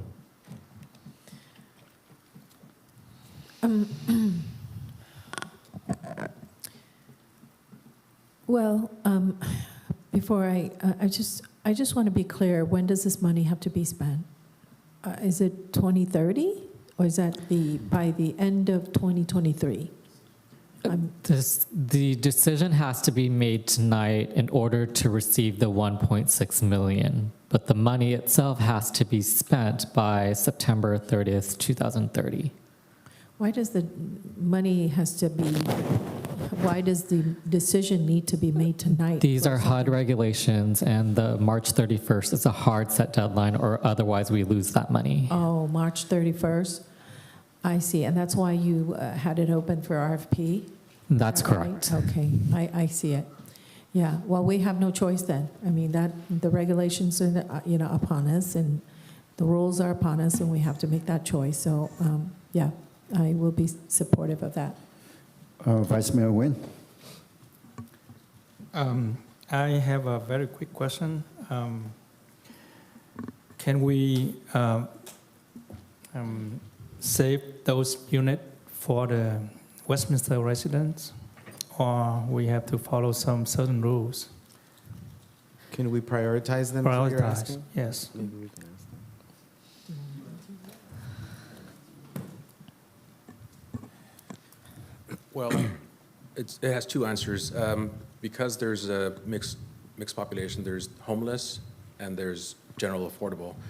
The homeless goes through the coordinated entry system, and so we don't always know who it comes from. We don't always know or are certain that they're going to come from Westminster. It comes from the area. It's called a SPA. The general affordable, I think that we always have to comply with our, that we're complying with any funding sources and we're doing fair marketing.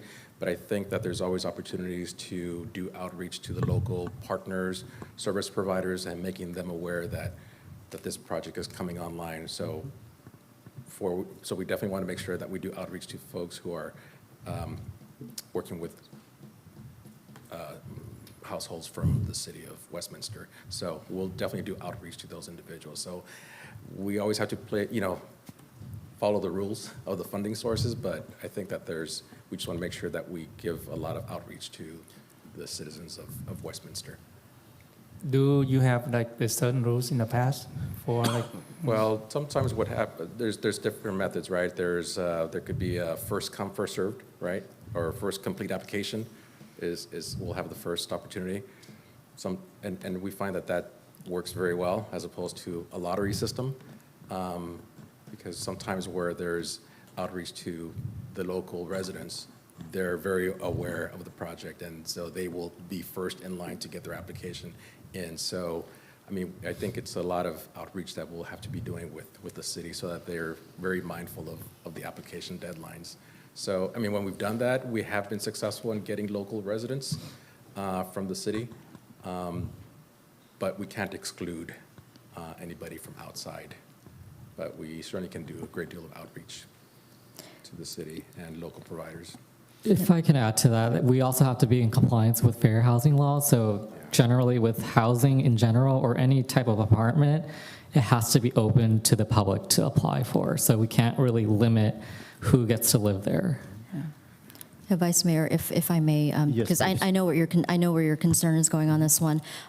When it comes to handling or prioritizing our Westminster homeless, it is through the coordinated entry system, which unfortunately, it is not necessarily, it's not guaranteed, right? So it's not like our navigation center that we have that we're building with Garden Grove and Fountain Valley, where it's going to be guaranteed that we will have X amount of space, and this is not that type of facility.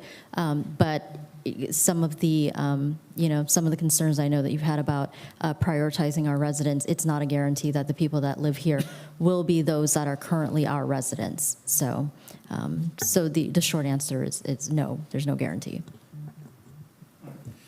All right, thank you very much. I don't have any questions for you.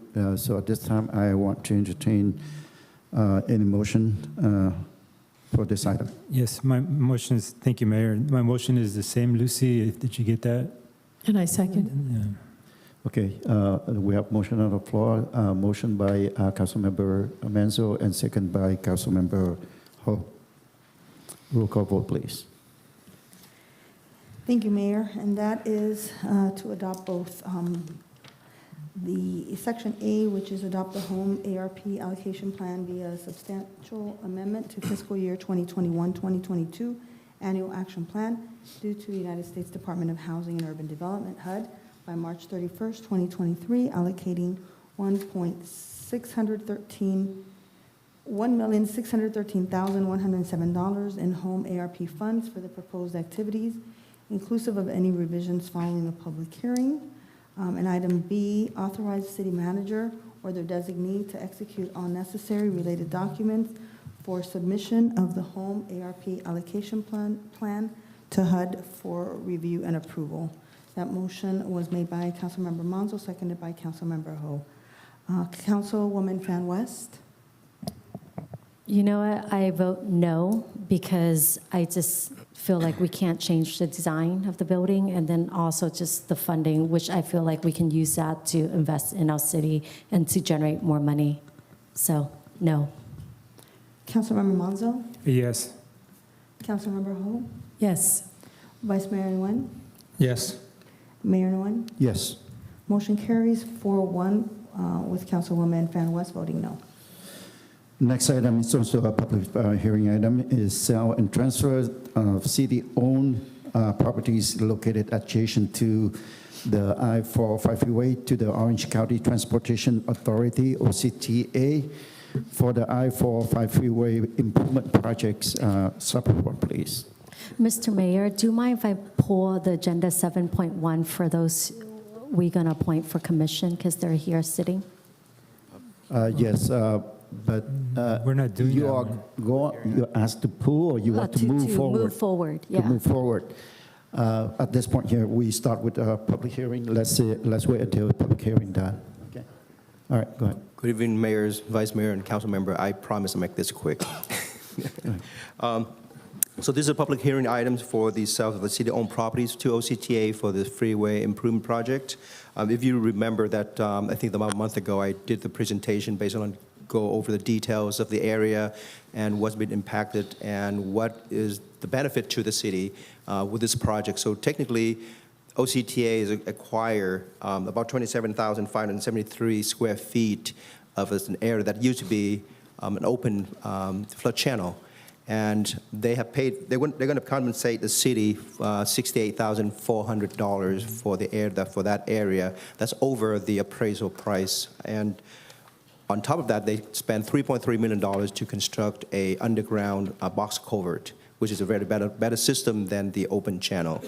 And with the area that they undergrounded, we gained about half an acre of the open space right next to the Margie L. Rice Park, which now potentially can be added to this park and increase about, I would say, to a total of 2.3 acres to the park.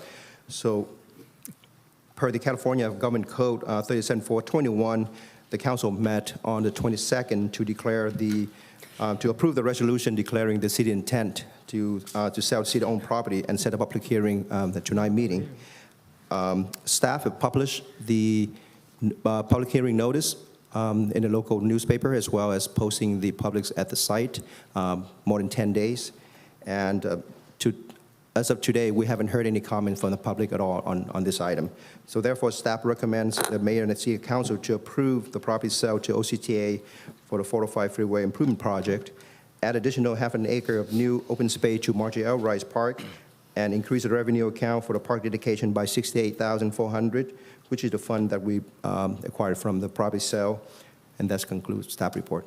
I'm available to answer any questions. Thank you very much. Mayor and City Council, question for staff.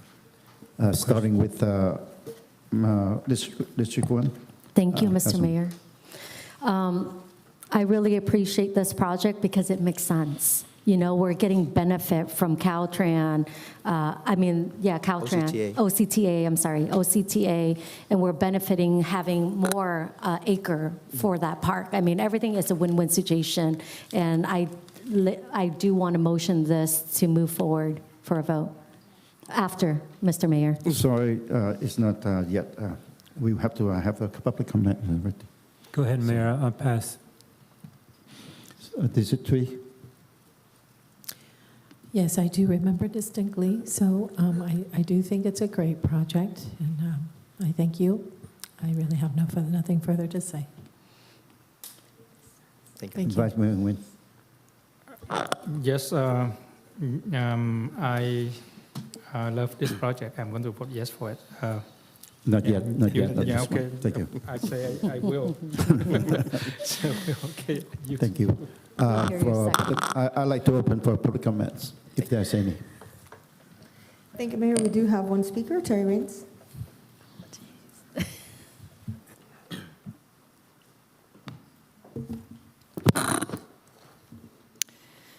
Good evening. evening. Thank you for the opportunity to provide input regarding the state sale of a small portion of city-owned property adjacent to the 405 freeway at Margiela Rice Park to OCTA. The staff report states OCTA performed an appraisal, but provides no date of said appraisal. It appears it may have been over 2 years ago based on the land surveyor's dated signature. The staff report also states OCTA is offering 20% over the full appraised value, so the full appraised value is only $57,000 for 43,325 square feet, about an acre of land that OCTA originally thought they would need for the project. They have since reduced that need down to 27,573 square feet, about 0.63 of an acre, but they're still willing to pay the full appraised value plus 20%.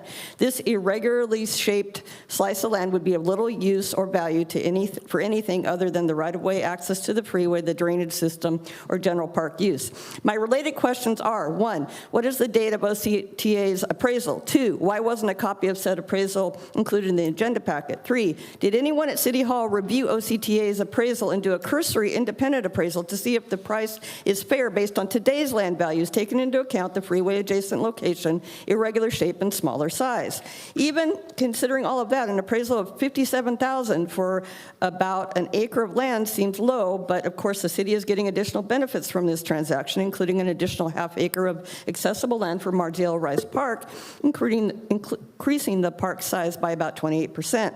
The staff report states the project improvements involve replacing the city's open channel with an underground box culvert, and that the land sold to OCTA will be used to, quote, construct a new freeway off-ramp, unquote. The wording implies this is all in the future tense, but haven't both of these improvements already begun or been completed? Staff, please address this. The staff report and adopted resolution both state the grant deed is transferring to OCTA portions of 2 parcels, 203-313-14 and 203-652-02, yet the grant deed and other attachments only refer to 203-313-14, which is the main parcel of the park. The legal description is very long and technical, so perhaps staff can explain this. If staff can better explain the details and answer the questions I have posed here tonight, especially in relation to the OCTA appraisal, I support this sale, especially as as a way to avoid eminent domain proceedings. This transaction appears to be a win-win for our city. We get over-market appraised value proceeds, if verified, for the portion OCTA will get, and we get 1/2 of an acre of additional park space, increasing the park size by 28%. This will benefit the city financially and create more park space, which we desperately need. The challenge, though, will be to ensure that additional park space does not become an extended safe haven for those experiencing homelessness in the area. Thank you. Mayor, I have no other speakers. That concludes this. I'd like to public go hearing. ahead and close the public comment. So next is mayor and council member discussions, starting with council member West, District 1. No, I have no comment. No comments? I have no comment, but I want to move the motion. Not yet. Next. Yeah, just, I mean, if we can just do the respectful thing and answer some of Ms. Terry Rain's questions, Jake, as far as the appraisal value, the current appraisal value, and she had the concern she raised. Absolutely. So the appraisal was done, I believe, in October of 2018. That's when the OCTA identified the area that they need to acquire. In the beginning, they planned to do about 43,000 square feet of the area. Further along the design, they had reduced the amount down to 27,000 square feet. But they're willing to offer us at the original appraised value, which is, like I said, we reduced more than half, but they honor the same amount. The reason is not as high because those areas at the easement for or the right of way for the open flood channel, you cannot develop anything besides just the flood channel. Yeah. So they did a comparison. Staff vetted into that appraisal to look at the comparison that's done by that appraisal, and that makes sense. So that's why we think that OCTA is more than, we'll say, fair to the city by offering the original amount with less land taken from the city. And Jake, there's a value to the improvements by adding the park. That's an improvement that would cost us a lot of money to do. Correct. Yes. I'm just answering the appraisal question. Yeah, correct. So, and was that the only question she raised that you can answer? There was a comparison. So I know that since the appraisal, Westminster is the epicenter of the freeway project. Yes. You know that, right? So That was an early appraisal. Other acquisitions have taken place later on in other ends of the project, and the pricing was very comparable for the reason Jake stated. It's undevelopable land. Yeah. So. All right, thank you. I just want to make sure we answer some of their questions. Thank you. District 3, Councilmember Ho, please. Well, my comment to you is that if something that was appraised, or any land, city land that was appraised, and it is very dated, based on a very dated, I guess that would be appraisal, it doesn't make sense that, I mean, I understand that we're, the trade-off and all that, and, that they're going to build out. That's not, it's got to be clear because the law requires that we sell our land as a city. We have to sell it at market value. So we do have to determine the market value, today's value. We can't really say, okay, well, it does look, you eyeball it and it looks good and it looks fair, So I totally understand what Ms. Raines was saying, and I do agree with that. So I think in the future, we just need to, whether it be, I don't know what kind of appraisal the law requires, but a cursory appraisal, a drive-by appraisal, a comparison appraisal, whatever it is, it needs to be done, 2018. This is now, 5 years later, 6 years later, I mean, gosh, the value of land around here has really gone up like 3 times. So I wouldn't look at it as a good trade-off. I just think in the future we need to get the market value. We got to get the market value and present the market value. Absolutely. Yeah. Thank you. Okay, Vice Mayor Nguyen? Yeah.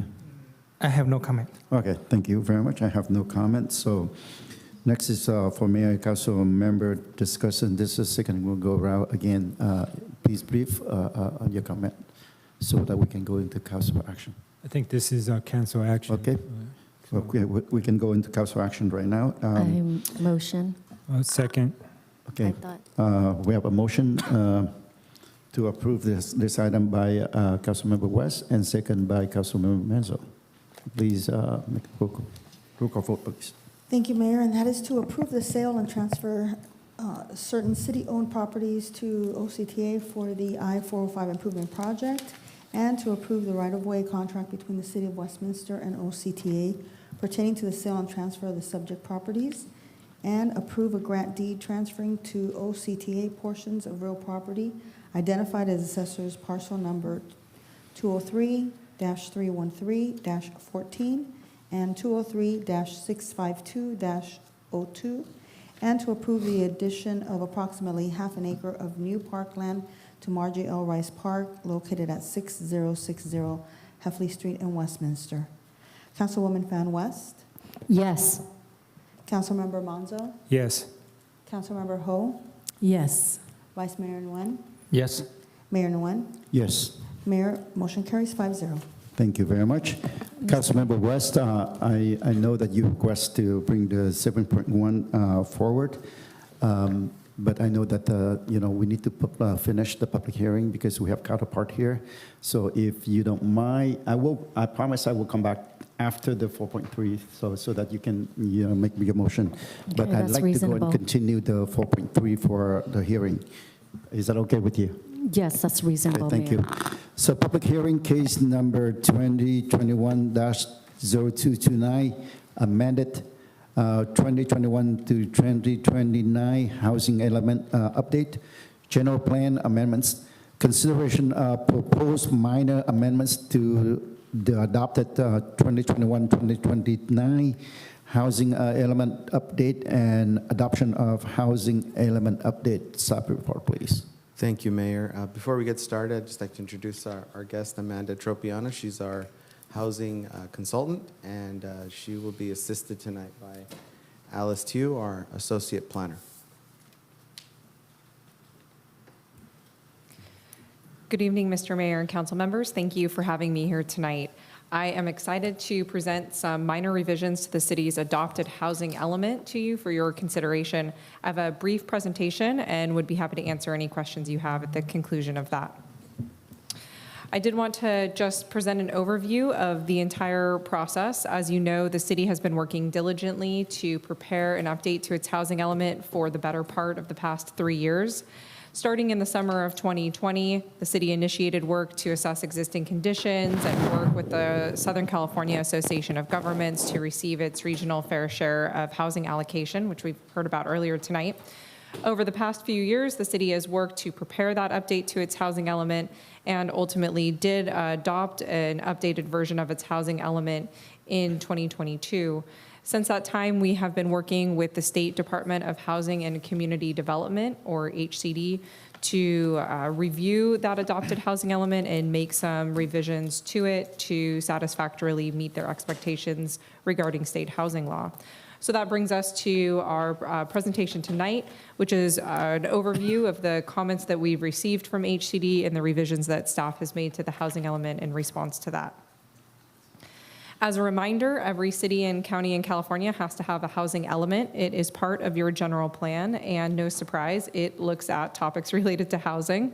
It lays out goals, policies, and programs that decide how the city will plan to accommodate housing over the next 8 years. And it needs to be updated on a state-regulated cycle, which is every 8 years. This planning period covers the timeframe from 2021 to 2029. Throughout this process, the city has been focused on engaging the wide community members. Excited to have a lot of invested and interested community members here in Westminster, so it's been great to hear from them on their current housing needs and then what they'd like to see here in the future. Staff has been focused on promoting the project and soliciting input on the city's dedicated housing website through online and in-person surveys. We've hosted numerous virtual meetings. We've facilitated public review of all of the drafts of the housing element and all of the revisions. We also have hosted numerous open houses and a series of public hearings where we've solicited input.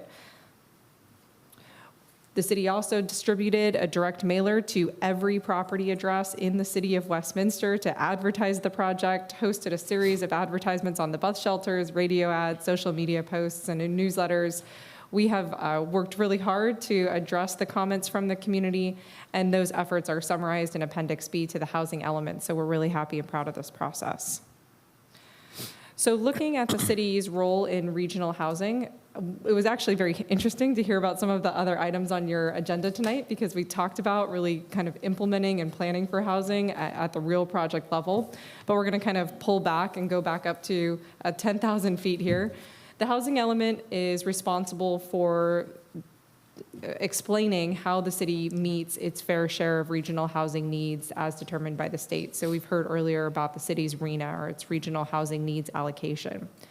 This is a portion of regional housing growth that's allocated to the city, and it's the city's responsibility to plan to accommodate that amount of growth through appropriate land use designations and zoning designations.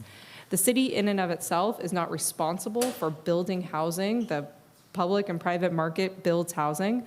The city's responsibility is to make sure that your zoning and your land use designations are in place for private applicants to propose projects to accommodate your RHNA. Your RHNA is broken down by income categories. These are similar to some of the slides you've seen earlier tonight in relation to the area median income. And those help decide the allocation of units within your RHNA. So as has been previously presented, the city's state-mandated RHNA for the 2021 to 2029 planning period is just over 9,700 units, and 30% of those units were dedicated to very low or low-income households. So the city is able to look kind of at two buckets to accommodate its RHNA. The first is progress towards meeting your RHNA. Those are projects that are constructed or under constructed since the beginning of the planning period, which was July 1st of 2021. And then also projects that are approved and entitled but aren't built yet. So that's kind of your first bucket. And then the second bucket is accommodating the rest of your RHNA. So looking at projects that have been proposed but are not yet approved, the opportunity for accessory dwelling units and junior accessory dwelling units, and then locating additional opportunities at underutilized sites, both those designated for residential development as well as those designated for mixed-use development, to accommodate that 9,700 unit number. Through this process, the city was required to complete a zoning text and zoning map amendment to create consistency between your general plan adopted in 2016, which designated numerous areas for residential and mixed-use development, and reflect those general plan designations in the zoning code. The city has already taken that action. The city council approved that project in December of 2022 and has thus implemented that required program of your housing element. So that's a wonderful work and wonderful progress that we've shared with the state, and they're really happy and proud to see the city has taken that action. So the housing element itself is broken into two parts. The first is the housing plan. These are your goals, policies, and programs to guide decisions related to housing. And the second is the background report. This is the next 250 pages or so that talks about all of the assessment and analysis associated with the housing element. So I wanted to spend just a few minutes talking about what this process of review and revision with the state has looked like. This is a table summarized in your staff report as well, which describes the original public review draft being circulated for review and comment in late 2021. The City Council adopted the housing element in January of 2022, and the adopted element was subsequently submitted to the State Department of Housing and Community Development for a 60-day review, and received their initial comments on that on April 1st of 2022. We made an effort to address all of the comments provided by HCD and submitted a revised draft to the department in late 2022, and we received comments 60 days later in January of this year. Through those revision and review process, we have made a presentation at a public hearing to the Planning Commission on March 1st of this month, at which time they did recommend City Council approval of the revisions to the housing element, which is before you for your consideration tonight. So I wanted to start by saying what has not changed. So if you think back a year from now, what has not changed since then? None of the city's goals or policies have changed. They're exactly the same as you saw them a year ago. The vast majority of the programs have stayed exactly the same. We've made some minor narrative amendments, discussions about schedule or ways that the city can track progress, but for the most part, your programs have stayed almost exactly the same. We have not made any revisions to the review of the city's past programs. There have been no edits to the city's housing needs assessment. And importantly, no changes to the city's sites inventory to accommodate its RENA. The map of sites that was presented to council and approved in January of 22 is exactly the same as is included here. No sites have been changed or modified, including the proposed densities, designations, or capacities for any site. That has remained consistent throughout the entire process. So if you remember back to the very first draft, the city approved this draft and sent it to HCD for review. This draft received some comments from HCD requiring some modifications to the way that the city assessed affirmatively furthering fair housing, additional information on the city's sites inventory, not changes to it, but just additional information, background and context. More information on analysis of constraints to housing and how the city would implement its housing programs. In the attachment of the housing element, these changes are shown in red line with no highlights. And these were reviewed and approved by the City Council as part of the review and approval process in January of 2022. Subsequent to that, the city did send this to the Department of HCD, and additional modifications were requested, specifically an expanded analysis of the affirmatively furthering fair housing section, some specific modifications to the programs in regards to how the city tracks progress and the timeframes associated with those programs, more analysis, more information about the non-vacant sites, the housing inventory, more information, more discussion on reducing and removing government constraints, and some additional analysis on existing affordable housing covenants.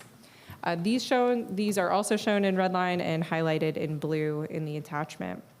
These revisions were circulated for public review in November of 22, and no comments on those revisions were received. And Finally, that brings us to the latest round of revisions. The city did receive a very short, thankfully, findings letter on January 31st of 2023, requesting just a few more minor modifications to this housing element to meet all of the HCD's expectations. In particular, they wanted to see some reconciliation of the city's ADU or accessory dwelling unit projections with some data that they had. We said, fine, we will make that reconciliation. And then some additional analysis and programs to remove government constraints consistent with the requirements of state housing law.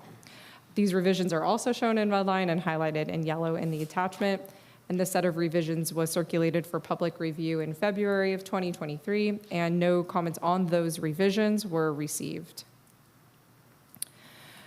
So should the City Council adopt the revised housing element, it will need to be resubmitted to HCD for final review. But I did want to stress that through this process, staff has worked extremely carefully and closely with HCD to make sure that these revisions meet their expectations. They're known for having a bit of a moving target, but we are doing our best to make sure that this is the last time you see me here at the City Council. So we have a very high degree of confidence that the revisions before you tonight adequately meet all of their expectations. And we would expect that subsequent to their review, that the city would receive certification of the housing element inclusive of the revisions tonight.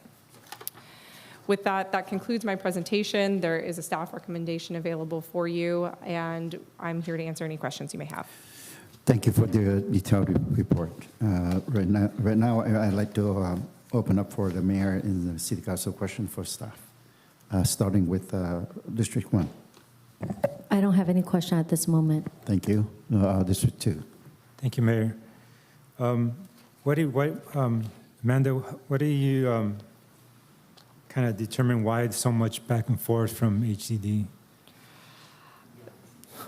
Just the lay of the land these days. I think there have been numerous new housing laws and requirements related to housing elements, and HCD is kind of learning as they go.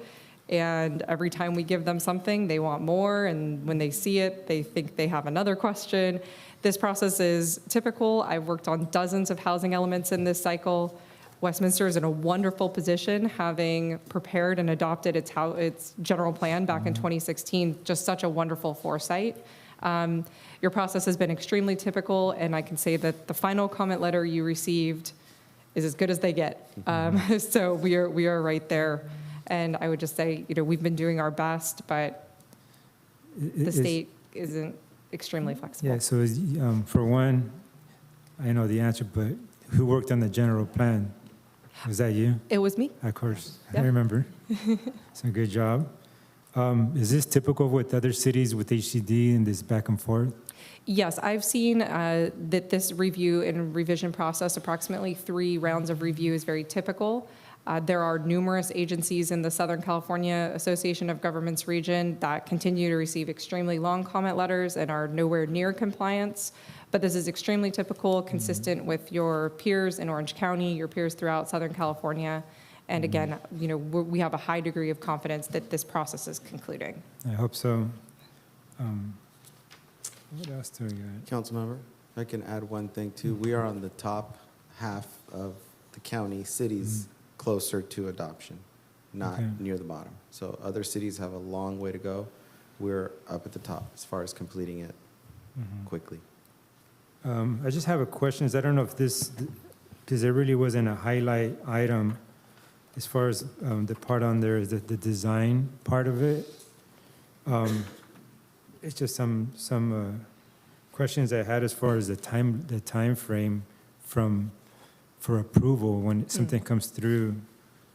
It says something about a year. I mean, to me that seems like it's a long time for an application to get processed. That would be inclusive of an environmental review that is typically required for that type of project. So your EIR preparation of those technical studies, that's a very typical time frame. That doesn't mean that it takes staff a year to review it. It means that from project application to project approval, including those associated environmental documents, typically take about a year to prepare by the applicant. And that's due to applicant and staff, or just staff?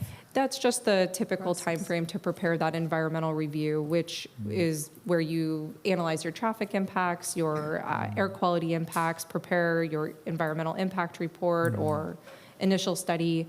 Those processes, pretty standard, take about a year to do. So that's consistent with what we would expect.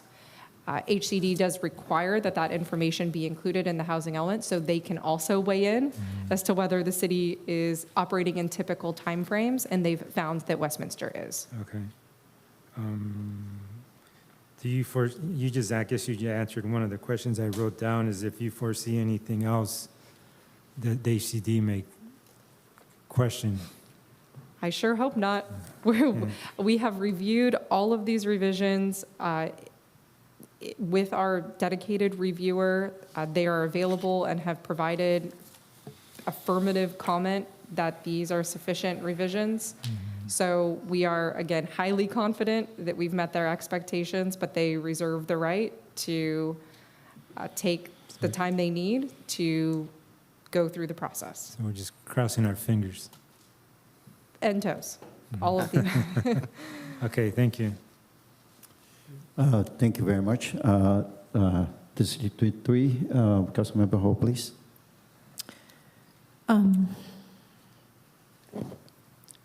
So just a follow-up question. What did we state to HCD as our time frame from application to permit? Is it 9 months or a year? We said 9 to 12 months. That's, again, inclusive of that environmental review. Of course. And they think that's reasonable. Why? They did. Okay. Yeah, that's about right. Thank you. And no, I still have a question. You look at that chart, document planning commission, city council. I guess that would be your HCD. This summarizer history. You look at that chart. I was just wondering, like going from April 1st, 2022 to what happens there. That it goes from like response from HCD on April 1st. That's when we got their response, and then we submit to HCD December 2nd. So there's like a pretty big lag time there. It's like 8 months, and then December to January, that's when they respond, which is a very quick response. The letter that the city received, illustrated as attachment 2 on April 1st of 2022, that was the first set of comments that we received from HCD, and that was quite a lengthy list of requests that they had, and it took sufficient time to adequately make those revisions to their satisfaction. That also included collaboration with HCD staff so that they could review interim progress, provide interim comments and revisions. So during that time, we were able to work with that staff to make those revisions and take the time we needed to really get us as close as we could. Those revisions were also, prior to the submittal to HCD on December 2nd, circulated for public review in November of 2022, allowing sufficient time for the public to provide comments as well. So thank you. So from what I understand, that HCD is also on a learning curve. And is that right? I know they're on a learning curve, and I know I've spoken like maybe 4 or 5 years ago, 3, 4 years ago, when they're really on a learning curve. They didn't even know themselves what they meant, or how to interpret the law. So that was some of the problems, and as I would say remember. that's a very accurate description of this housing element update cycle. Mm-hmm. Okay, thank you. Vice Mayor Nguyen, do you have anything?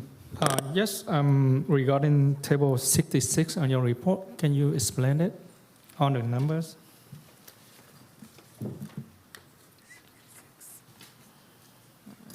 Let's see. Do you have a page number that you were referencing?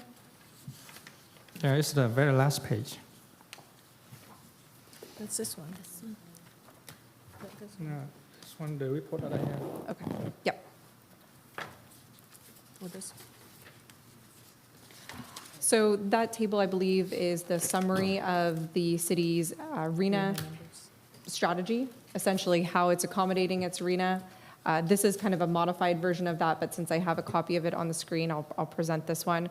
It essentially describes those buckets of strategy to accommodate its 9,700 unit RENA, summarizing projects that are approved, constructed, or under construction since July 1st of 2021, and we've inventoried those by name and by income level in the housing element, and then summarizing those available sites by site type, for example, by ADU, by underutilization of residential sites, mixed-use sites, and then identifying the surplus available within each of those income categories as it relates to the city's overall RENA.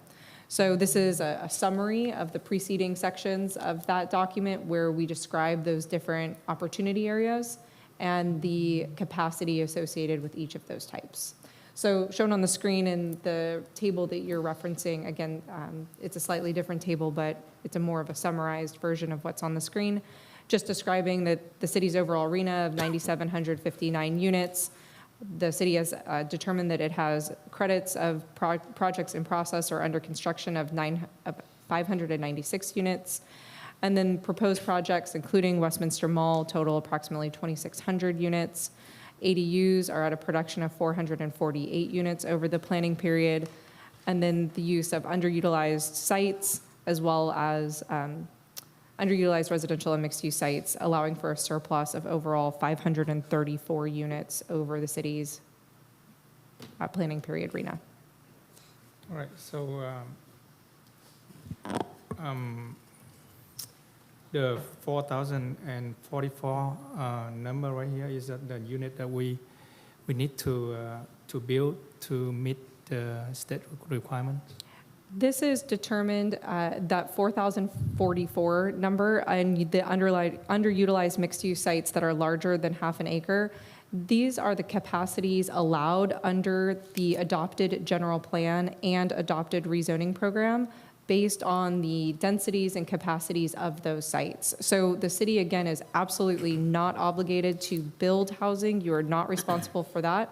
Well, what you are responsible for is to make sure that your land use and your zoning designations allow for the private market to propose projects consistent with your RENA. So we've determined, based on the identification of specific sites on their existing general plan and zoning densities, that there could be theoretical capacity of 4,044 units in these types of sites.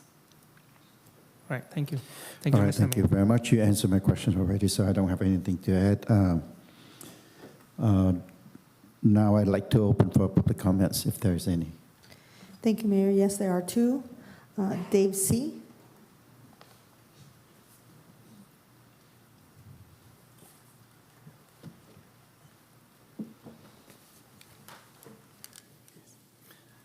Thank you, Mayor. Good evening, City Council members. My name is Dave C., and I'm here tonight representing a property owner who will be affected by the implementation of the housing element, and I'll talk about that in a minute. But just for a little background, the property is, the address is 14203 Willow Lane, and we've been tracking the housing element for a number of years and been in contact with planning staff.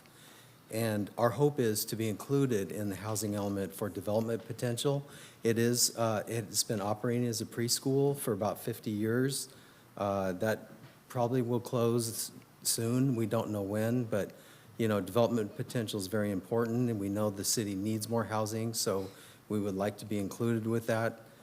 Basically, we're in support of the housing element, and we want to work with staff on being included in that.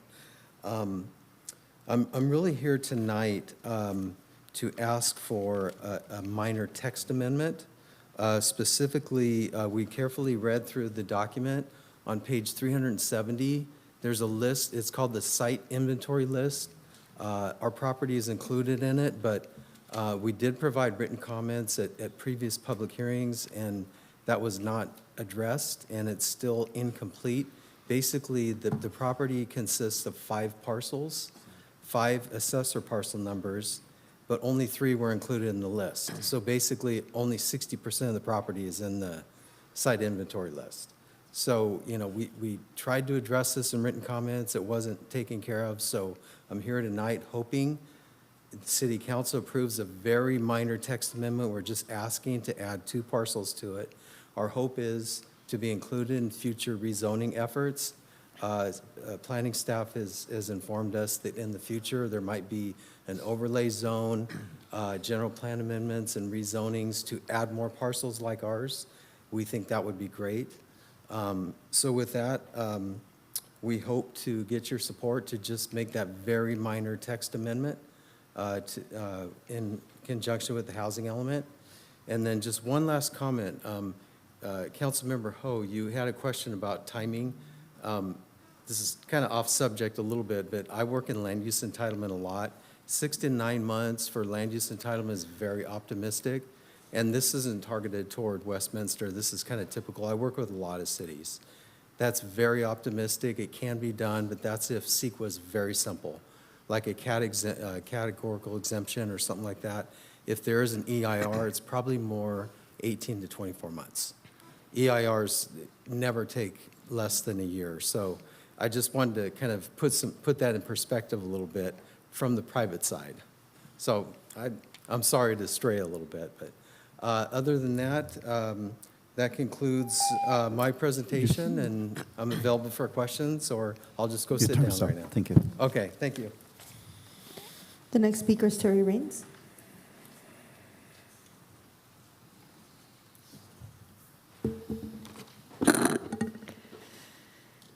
Good evening. Thank you for allowing me to again provide comments regarding the amended 2021-2029 housing element update. Just because something didn't change this round doesn't make it right. On February 28th, I submitted written public comments on this update to the Planning Commission and staff for their consideration during the Planning Commission's public hearing on March 1st. I sent a second email advising staff and de novo planning group that the bright pink highlighter they used over the red text to highlight the newest amendments made the text completely illegible. I received no written response to either email prior to the hearing, but someone did pay attention because a revised document was presented to commissioners at the meeting with the highlighted change. But who made that poor decision to use pink over red text to begin with? During the March 1st hearing, Planning Manager Steve Radke acknowledged receipt of my comments, but gave no substantive response to my concerns other than pointing out the highlighting had been changed. What little he did say indicated that perhaps he did not understand my primary concern, so I immediately sent another email attempting to again explain my primary concern and requested a comprehensive and relevant written response. On March 2nd, Assistant City Manager Adolfo Ozeda sent me a short email letting me know staff was working on a response to address my concerns and that I would hear back from the city no later than Monday, March 6th. On March 6th, I received a long email response from a Russell Miyahira with no introduction as to what their role was with the city and the housing element update. My own research identified him as a newly hired by Jones & Meyer deputy city attorney, replacing Kathia Furlick, who left last year. Although he provided a very long response to what he deemed to be my question number one, he rephrased my question inaccurately, implying I was asking why the Westminster Mall specific plan differed from other mixed-use sites to the extent it is inconsistent with affirmatively furthering fair housing requirements of AB 686. I never asked about the mall-specific plan, which was not adopted until 2.5 years after the housing element process began, and he did not answer my most fundamental question on March. So on March 13th, I sent another email attempting to rephrase it again as follows. What is the city's official, specific reasoning, justification for purposely allocating such a small number of housing units to extremely low and very low income households in all planning for the Westminster Mall site? I again referenced specific charts in the housing element update document, the location of the mall versus the other mixed-use sites, and pointed out how grossly different housing units were distributed among various income categories for the mall versus the other sites. I asked, is this truly fair and equal distribution of housing units for all income levels across the entire city? I still have not received a legit response, in my opinion, to this fundamental question, so I guess I'll submit it to HDD for their review and response. Last night, I forwarded all these emails to you for your consideration. And I also would suggest we consider a inclusionary housing ordinance to incentivize our developers much better than what we have right now. Thank you. Mayor, there are no other speakers. That concludes oral communication. Okay, I'd like to go ahead and close the public comment. Before I continue with the meeting, I guess a couple of reminders that we need to extend the time, but I believe from the last couple of meetings, since we changed it to 6 o'clock, we don't need to extend the time if only if we have to run over midnight. At this point here, we don't need to extend the time. Am I correct about that, City Attorney? No, it was supposed to end at 10, so we should vote to extend beyond that. After Right. this, So if that's the case, then, After Wait, this item is yeah, after this completed. item's done. Yeah. okay. So I'd like to ask staff to respond to the first public comment. Sure, thank you you. can. So I'll just go in order. So the first comment regarding the site's inventory, I do appreciate his comments and his questions, and we hope that we can clarify our response again. So in specifically, the public commenter inquired about the inclusion or exclusion of specific sites in the inventory, noting that there are 5 sites kind of grouped together in the same vicinity. 3 of those sites have been identified as opportunity areas in the housing element, and 2 sites are not. So I'd like to provide some context as to the rationale for that. So to be clear, these sites were not proposed and have not been rezoned. These are categorized as underutilized residential sites using their current general plan density and zoning. So they were not included in the Phase A of the city's rezoning effort adopted by council in December of last year, and have been, capacity has been determined based on their current general plan designation. So there is no rezoning proposed for any of these sites, including the 5 in the housing element. It's really just kind of a illumination of sites available in the city to show HCD that there are sites available, but there are no recommended rezoning efforts or efforts to increase the density associated with those sites as part of the housing element. But as it regards to the 2 sites that were excluded, one is less than 0.1 acres, it's 0.07 acres. HCD's guidance requires that sites be 0.25 acres or larger. So its size does not allow us to include it in the housing element for HCD's consideration. HCD would just kick it back to us and say, take it out. So we can't include that. Similarly, the second site meets the size requirement, but as was described, has an operating business on it. We understand that the applicant or the representative may be interested in discontinuing that preschool, but according to HCD's site inventory guidance, any site with an operating business has to be proven beyond, with substantial evidence that that use will be discontinued during the planning period and that the site will be made available for redevelopment. And that's an extremely high bar to demonstrate. And so we were not able to include that site in the element. But I do want to be clear that the provisions associated with those 5 sites have not been proposed for revision or upzoning or rezoning associated with the housing element. And a subsequent or future rezone or general plan amendment associated with those sites could be prepared independent of the housing element if that would be the direction that the property owners would like to go. Any further questions on that response? Sir, we have closed public comment already, so I'm sorry. Unless there are a question from the council, then they'll question. So right now is Mayor and council members' discussion. So let me start with District 1, Councilmember West. Yeah, Mayor, I don't think she Councilmember- was done with answering the She question. And has then one more comment to clarify. And then in okay. regards to the second public commenter, again, we have provided diligent and extensive responses to those comments. We have prepared an inventory of sites, including income distribution consistent with the requirements of state housing law at the Westminster Mall site, which has been approved through a specific plan. That process resulted in a confirmed number of units that will be affordable to lower income households, and the housing element accurately reflects that determination. At all other sites, the capacity has been distributed consistent with the RENA distribution by income level that the city was assigned. And again, this is based on state guidance from HCD on the distribution of those unit inventories. And through this extensive review and revision process, HCD has had no comments, no requests for revisions, or issues with the way that we have prepared that inventory, and they accept it as appropriate for state housing law. Okay, thank you. Councilmember West. I have no comment right now. Okay, Councilmember Menzo. Thank you. So the issue that the speaker, C, I just remember your last name was C. There's no issue that can be if changed independently. You mentioned, or through an application process, correct? If any property owner anywhere in the city would like to pursue a higher density than is currently allowed under its general plan and zoning designation, that the city has a process for that effort. It is just independent of the housing element. Just any, okay.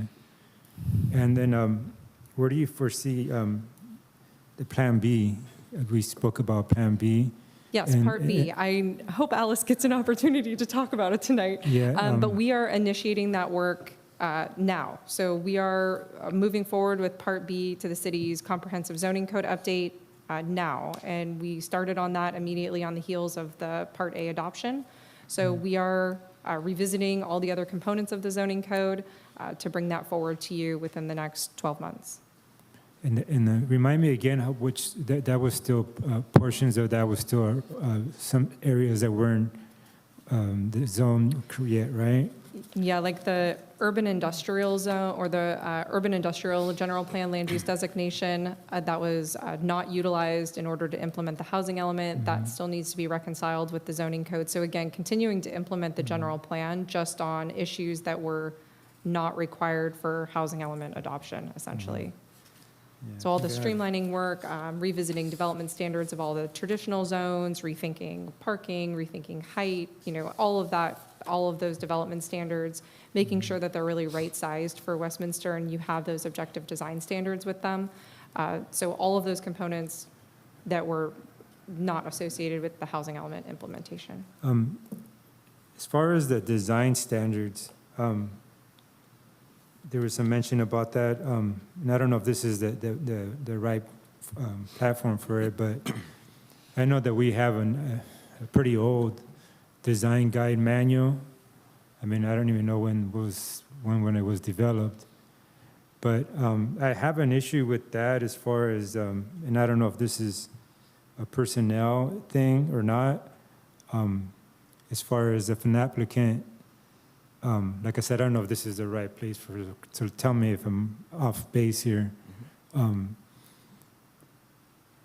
Because our staffs at certain times in the past, if an applicant didn't meet the design standards that our city, that we foresee or that we want, and that application was still processed, should we not change part of plan, I don't know if part B is updating our design guide, so we have an actual format, an actual guide that you must meet this. It's not left up to the staff member. Discretionary. Yes. So we don't know whose staff's going to be overseeing this application. We will be providing you with an update on that on our strategic plan update on item 5.4 tonight. But we are actually working on crafting objective designs, development and design standards at this time with a consultant. So we are currently working on that, and we do recognize that our design guidelines manual is a bit outdated. We are working to kind of update it and craft some design standards. Yeah, because I know there's a section on... And a state mandate, actually, for us to have more objective standards that, require little discretion, personal discretion. That's going to be worked on, and then it will be rolled also into Part B.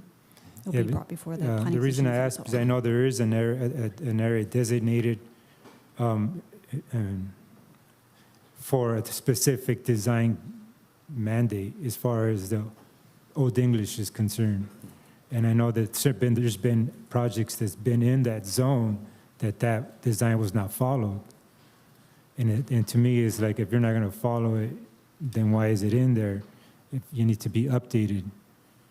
And that's one of the main issues that I had in the past, that I know applications have been brought forward when a staff member even the staff was not happy with the applicant's design, that process still continued. And then it was left up to the vices of the Planning Commission. And if the Planning Commission agreed with that applicant, then that project would have proceeded with the low standards. So that was my concern, that we need to make sure that it's documented, it's on the manual that the staff member has to follow. And if it doesn't fall under that, and then it kicks it back to the applicant. So that's. I mean, I've spoken to you. I've spoken to staff about this in the past. And I think that the effort that Alice is describing is definitely going to help prevent that. And I know that staff, under the current leadership, we will dig in our heels where we need to make sure that we bring forth quality projects and not essentially compromise before we get to the Planning Commission. Correct. Okay. Thank you. All right, thank you. Councilmember Ho? And let me just interject real quickly for clarity in the way that we do things. I think we closed the public hearing. It should be open at this point. The idea with it being open is that you're taking information in. So if we're asking staff for input, questions, that's taking more information in.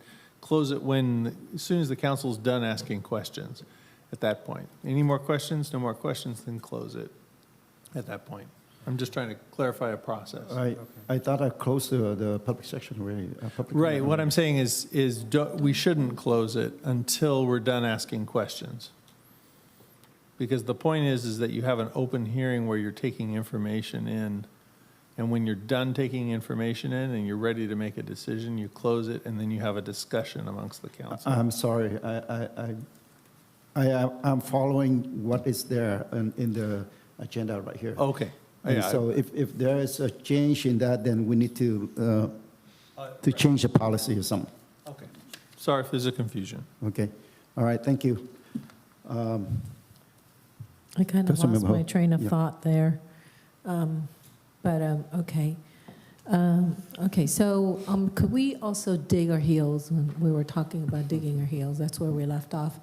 If we could dig our heels into, on the same note as Councilman Manzo had stated earlier, because we're both from the Planning Commission and, with the experience from there, I can also tell you that I have worked or spoken to quite a few developers of ADUs, and they really struggle where in the ordinance where you mentioned that they have to use the same material, similar material as the original house, and that has been, I just hear cries from developers having a hard time finding the same material to match. And I think it's about time we update our ordinance because, first of all, it's hard to find matching materials or designs. Designs, I think you can, but, materials. And second is that sometimes, in this day and age, you see better materials. So that's something that really needs you could also dig your heel into, if you know what I mean. So that's good. Like I said, I lost my train of thought. Okay, so basically, in regards to,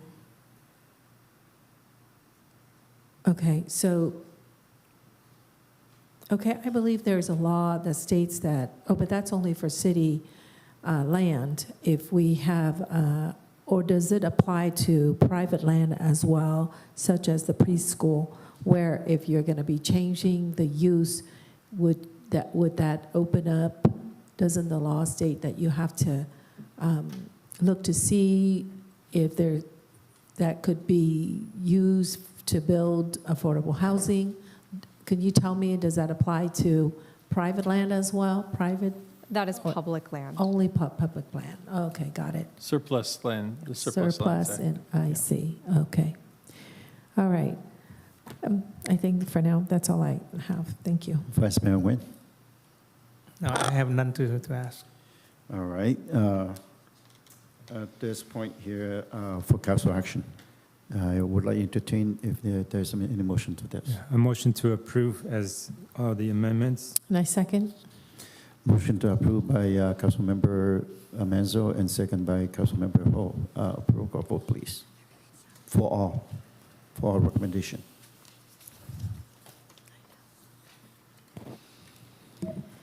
Thank you, Mayor. So that motion was made by Councilmember Mazza, seconded by Councilmember Ho to include the amendments, and that is for, to adopt the 2021-2029 housing element update and provide the direction provided with a resolution entitled, "A Resolution of the Mayor and City Council of the City of Westminster, California, amending the Westminster General Plan by adopting the 2021-2029 housing element update, case number 2021-0229 as amended." Councilwoman Van West? Yes. Councilmember Manzo? Before I vote, I just want to, before I might miss her, thank you, Amanda, for all your help, not just now with this, but in the past, and somehow we got to steal her to come to our side, come work for us. Thank you, but yes. Thank you. Councilmember Ho? Thank you, Amanda. Really, it's good to see you in person. I think I've seen you on Zoom, but I don't know, it's been a while. But thank you very much. I vote yes. Thank you. Thank you. Vice Mayor Nguyen? Yes. Mayor Nguyen? Yes. Motion carries 5-0, Mayor. Before I come back to Councilmember West, I'd like for the city attorney to clarify for me. Last time when we went past 10 o'clock, and I said that we need to extend the time, and I believe that Councilmember Menzo and you said that we don't have to do it. And now it's kind of, yes, we have to do it. Did I misunderstand you somehow, or can you clarify that for me? The way it's written in the code is that you can complete the item that's currently going. In the middle. So if we were in the middle of an item and it goes to 10:15, you can wait till then, but then at that point, before you go to the next item, you should take a vote. Yeah, now we have to. Okay, I got it. Okay. That's the way it's written. All right. So back to, before I get back to Councilmember West, I'd like to go ahead and propose for, make a motion to extend this one, like I said earlier. Before I asked to extend it to 11 o'clock, which is half an hour, I'd like to ask staff which item that we have to do today, or else that we can continue at the next meeting. 11 is a little ambitious, but we do need to get through 5.1, which is the annual action plan for CDBG, so we need to do that one. And then if there's going to be anything that you want to do, 7.1 would need to be considered, and then 5.5. That's really just those three items. So for the three items, I think is pushed for half an hour. I don't think we can do it. Can we just do the two items, Mayor? So which item can we drop from the three items that you're talking about? I would say if there's not much discussion, we need to do 5.1. 5.5, I can't imagine that you'll have much of a discussion if you read the report. And then 7.1, we just need to, we need to do something with 7.1. So I would just say, just go with those three items, and then we will talk very fast and short. Okay, so my motion is to extend the meeting until 11 o'clock. I second it. Okay, we have a motion by Mayor Nguyen and second by... I second. By Councilmember West. Thank you. That motion was made by Mayor Nguyen, seconded by Councilwoman Van West, and that is to extend the meeting to 11 p.m. Councilmember Van West? Yes. Councilmember Manzo? Yes. Councilmember Ho? Yes. Vice Mayor Nguyen? Yes. Mayor Nguyen? Yes. Motion carries 5-0. So back to Councilmember West. You. Yes, we can do 7.1, please. Well, is that a motion?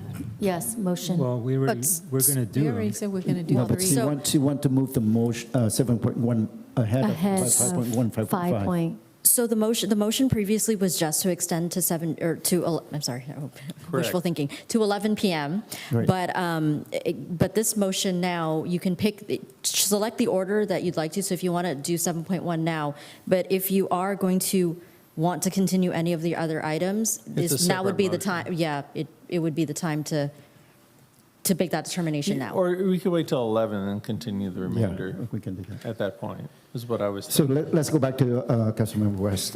You want to move 7.1 before Ahead. 5.1 Yes. and 5.3, Yes. 5.5? Yes. Okay, is that a motion? Yes, I motion. Okay, is there a second to that? Second. So motion by Councilmember West and second by Mayor Nguyen. Thank you, Mayor, and that is to move agenda item 7.1 out of order to be heard now. Councilwoman Fan West, Yes. Councilmember Monzo, Yes. Councilmember Ho, Yes. Vice Mayor Nguyen, Yes. Mayor Nguyen. Yes. Motion carries 5-0, Mayor. So for item 7.1, this item here, can I ask City Manager to go ahead and address us on this, guide us on what need to be done? Well, so the item presented tonight is to appoint planning commissioners. So according to our municipal code that was updated to just look at the process, there was a recommendation. So bottom line, every council member is allowed to pick a commissioner, and that can just all be done in one motion at some point. At some point when we changed the ordinance, we changed it so that there was a process to interview candidates. We had initially scheduled for interviews, but something happened, and so we ended up just canceling that. Unfortunately, next week is a planning commission, new planning commissioners conference that's taking place. And so there is the ability for the city council to decide that if you don't want to do interviews instead because of the time, it is built into the ordinance that the council may elect to do something else, which is, straight appointment would be one option. But again, time's a bit of the essence right now, only because this conference that's happening next week is just really important for new commissioners to attend. With that, I move to go ahead and select or appoint planning commissioner now. Do we have to motion on? You do. I second it. You do. Okay, Yeah. we have a motion by Mayor and second by Councilmember West. So we need To- to know to- which appointments. No, no. not appointment, yes. No, they're We are done. electing right now to forego the interview wait, to waive. Got process it. and then to Correct. just a straight appoint tonight. May I ask, what was the reason that what you said something happened? What do you mean, what happened? It ultimately, at the end of the day, was staff oversight. So we just did not feel comfortable with proceeding with the interviews.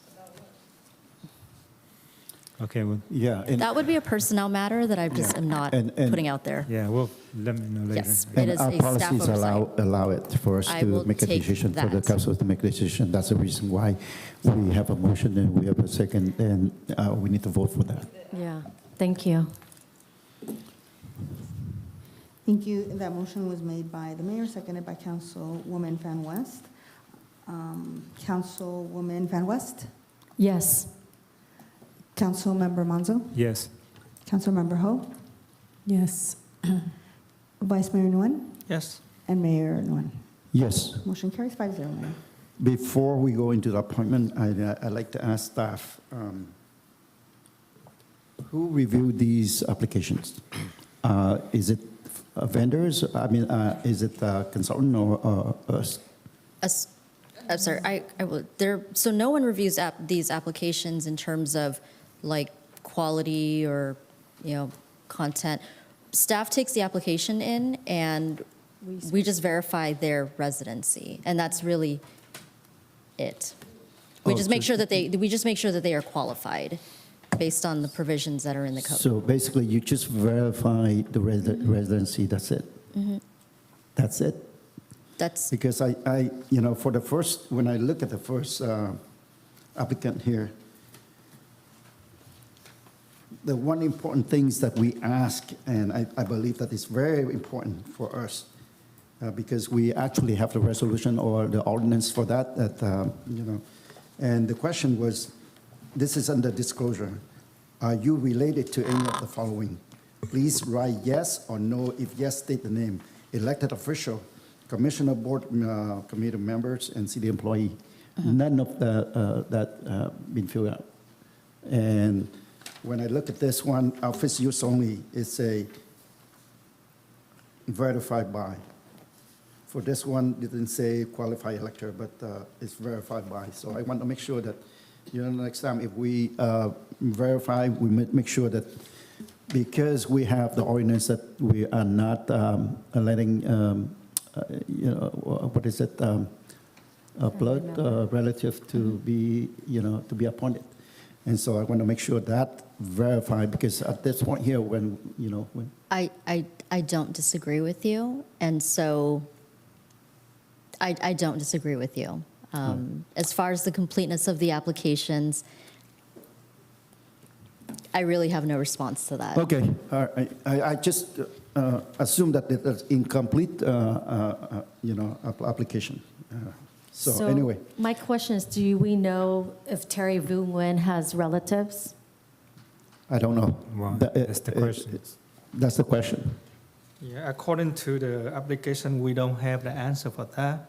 That's empty right there. So anyway, so at this point here, let's go ahead and move on.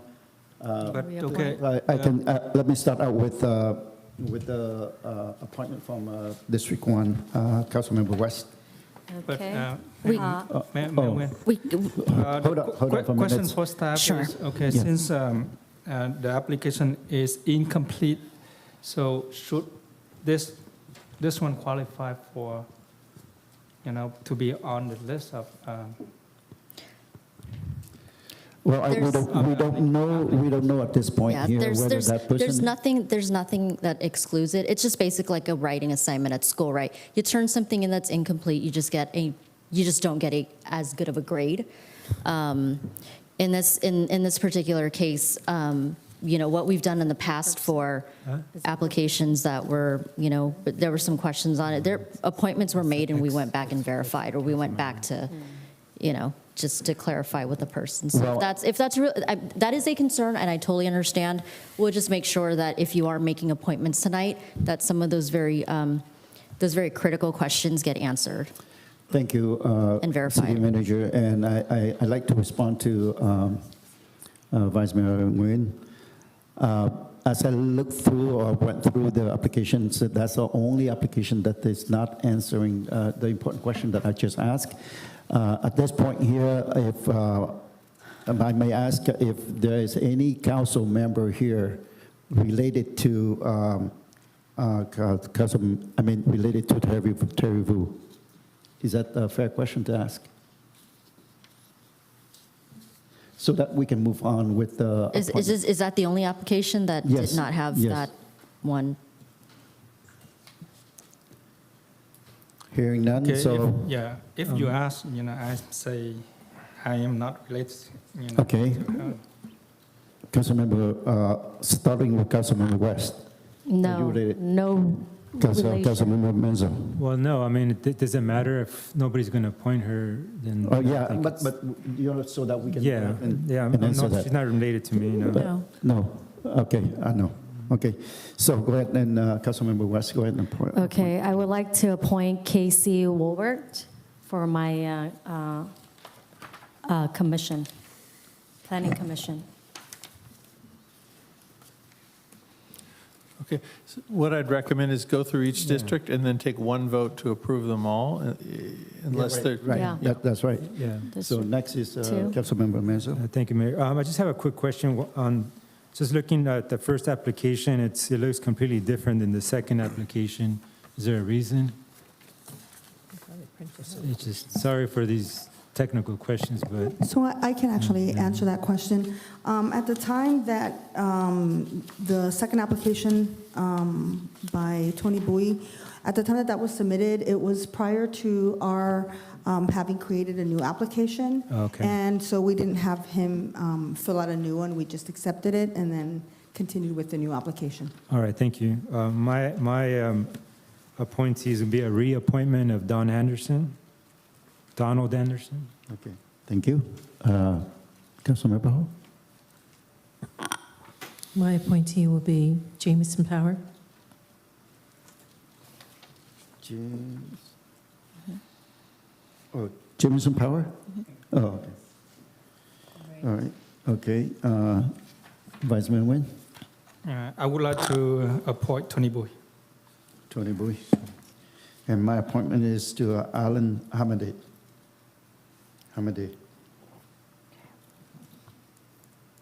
So we have all 5 here, right?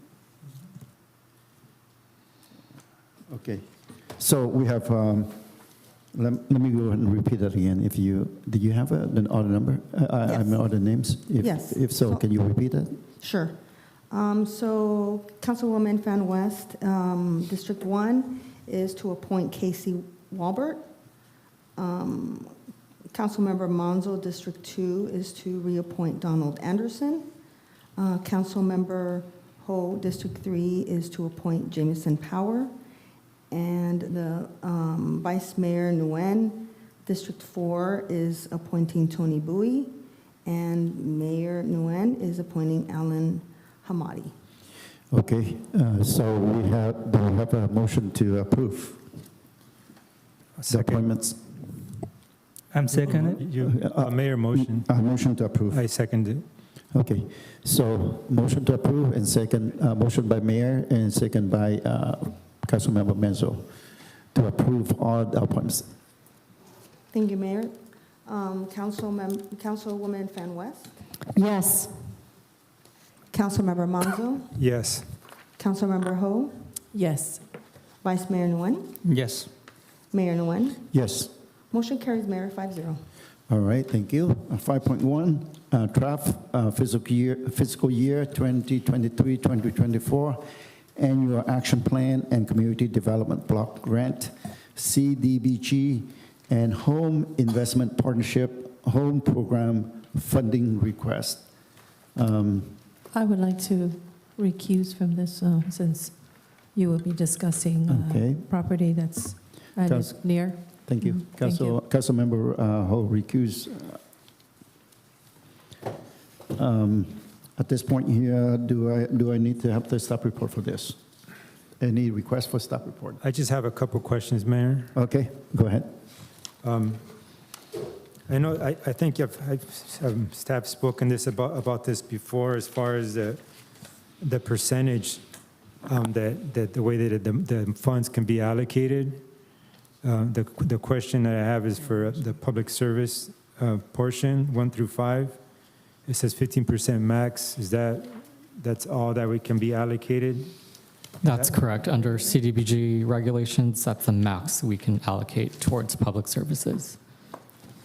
And do you know why?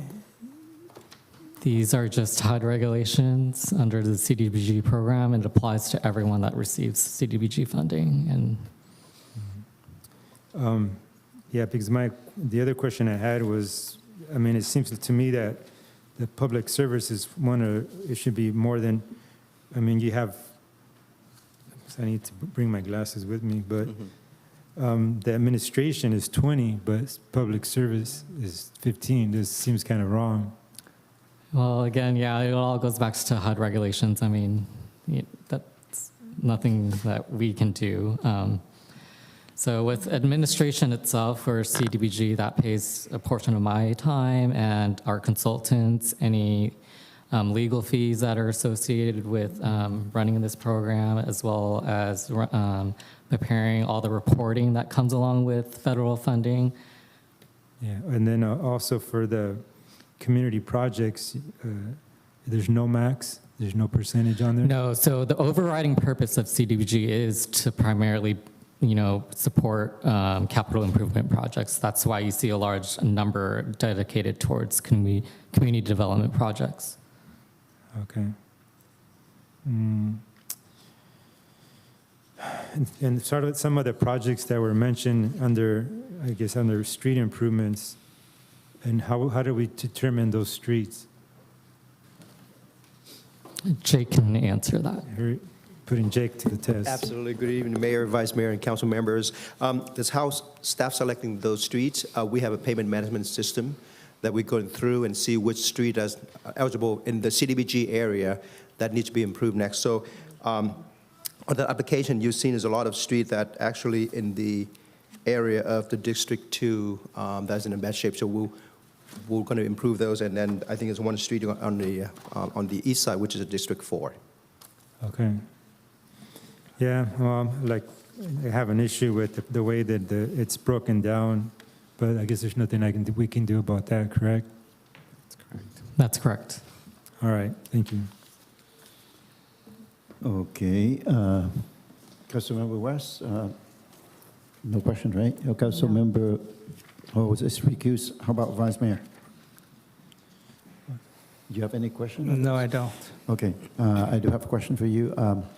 When you say that this is, accept the draft of the fiscal year of 2022-2024, this is the draft. That means that I expect sometime that you come back to the city council, right? So yes. So tonight is to initiate the 30-day review period as required by HUD. So this will come back for adoption for council's consideration on April 26th. April 26th. Yes. Okay. All right. Thank you. If so, I move to. Is it A second. item? Yes, I move to as recommended. Yeah, a second.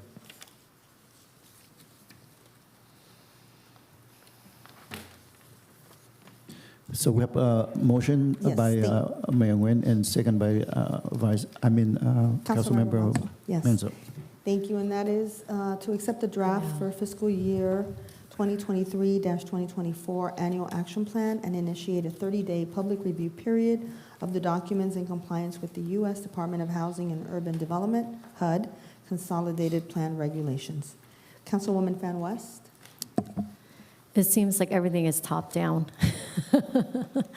But yes, since you are coming back to us in April, my vote is yes. Thank you. Councilor Alonso? Yes. Thank you. Vice Mayor Nguyen? Yes. Mayor Nguyen? Yes. Thank you. Motion carries 4-0 with Councilmember Ho noted as being recused. Can I have staff go get Councilmember Ho back? And at this point, the next item would be 5.2, so you would need to decide if you're going to continue that one now at this point, or... No, we have 5.3. Yes, no, I mean, if... did we go 5.1, 5.5, right? You were going to go to, you could take 5.5 out of order and then decide, I suppose. Yeah. We need to go 5.5 first, but that's what we voted on. So we need to do that before we come back to the other one. So need a motion to move 5.5 out of order. I don't think we did that yet. Yes, we did. Yeah. We did 5.1, 5.5, Okay. 7.1. My mistake. Okay. Yeah, Mayor, for clarification, if I may, we moved another item ahead, which was 7.1. We have not done it for 5.1, so 5.5. So this would be an appropriate time to have a motion to move that item forward. I motion to move forward. No, hold on. I know that we have make motion 5.1, 5.5, 7.1, and 7.1 before 5.1. That what we decided, right? We actually didn't, because we were in the process of it, and then we were stopped, and that we could do this. So basically, we finished with 7.1. Now we start 5.1 and 5.2 continue with. No. We were trying. I was trying to do a motion for all three of them, and then the city attorney advised that, do 7.1 first, move that out of order, and you can come back, do 5.1, and then later on do. So right now, yes, So if we right want now to consider we have to 5.5. continue with 5.2. Can I make a make a motion, Mayor, to move forward 5.5? Yes. And the remaining items continue to another meeting. I second it. So to the next meeting? To the next meeting. Okay. Okay, we have motion on the floor, a motion by Councilmember Menzo and second by Councilmember West to continue with 5.5 and move the rest of the items into the next meeting. Thank you, Mayor. Councilwoman Fan West, Yes. Councilmember Monzo, Yes. We've Councilmember Ho, this is to take item 5.5 now out of order and then continue the remainder of agenda items to the next meeting. Yes. Thank you. Vice Mayor Nguyen? Yes. Mayor Nguyen? Yes. Motion carries 5-0, Mayor. Then I have to come back and say my apologies to the city attorney. I was confused by that. Oh, no, it's good. I think we're all good now. Yeah. So 5.5, this item is a resolution of intention to amend municipal code regarding to technical requirements and design standard for billboards. Is there a request for a staff report? Yeah, let me see. Yeah, real quick. I'll be very brief. Real quick. Yes. Yes? Mhm. Okay. Yes, staff report, please. Mayor? Okay. Thank you, Mayor. So item 5.5, it's really staff initiated. A lot has changed since 1999. Our design standards for billboards has not been touched since then. A lot has happened since then. The municipal code gives the mayor and city council the authority to initiate an amendment to the city's code and direct staff to move forward on essentially modernizing our code, bringing it up to speed. One of the things that we've noticed as we've had more applicants for digital billboards come through the Planning Commission over the years is that, in fact, our code is very outdated. We did some independent research with our staff of adjacent jurisdictions and other jurisdictions in Southern California and found that most of them are moving towards or have already updated this portion of their code. So this is just this would allow us to move forward with bringing back an analysis, comparing staff's proposal to what the industry standard is, I guess, as it pertains to municipalities in Southern California. Okay. So this is basically an initiation of the process of a zone text amendment. Absolutely. A municipal code. Yes. So If you would mind reading the recommendation into the record, City Clerk? well, so we need to just make a motion? To clarify what staff's recommendation is. Okay. So it is to adopt a resolution entitled, "A Resolution of the Mayor and City Council of the City of Westminster, California, declaring its intention to consider amendments to the text of the Westminster Municipal Code, revising the city's technical requirements and design standards for billboards." A motion to approve? I second it. I just had a question. I think, Sorry, it's okay. no, it's I just, said to me, it's like, this is something, I don't understand why this is coming to us. This is typically done, staff initiates it, it goes through the planning commission, and it works its way to the council. This is a recommendation by our city attorney for this particular one. Yeah, and actually, when this came up, we looked at, one of the deputy city attorneys recommended this, and when I looked at it, I had the same question you did. We looked at the code, and we determined that the code indicates that when we do a zone text, the council, the planning commission, or a project applicant can initiate it. So we're bringing this to formally get permission before we spend a lot of time on something, Okay. that this is important. That being said, I think you're right. Really, we might want to amend the code to allow staff to Yeah. just initiate this. Because I know in the planning commission has gone the other way.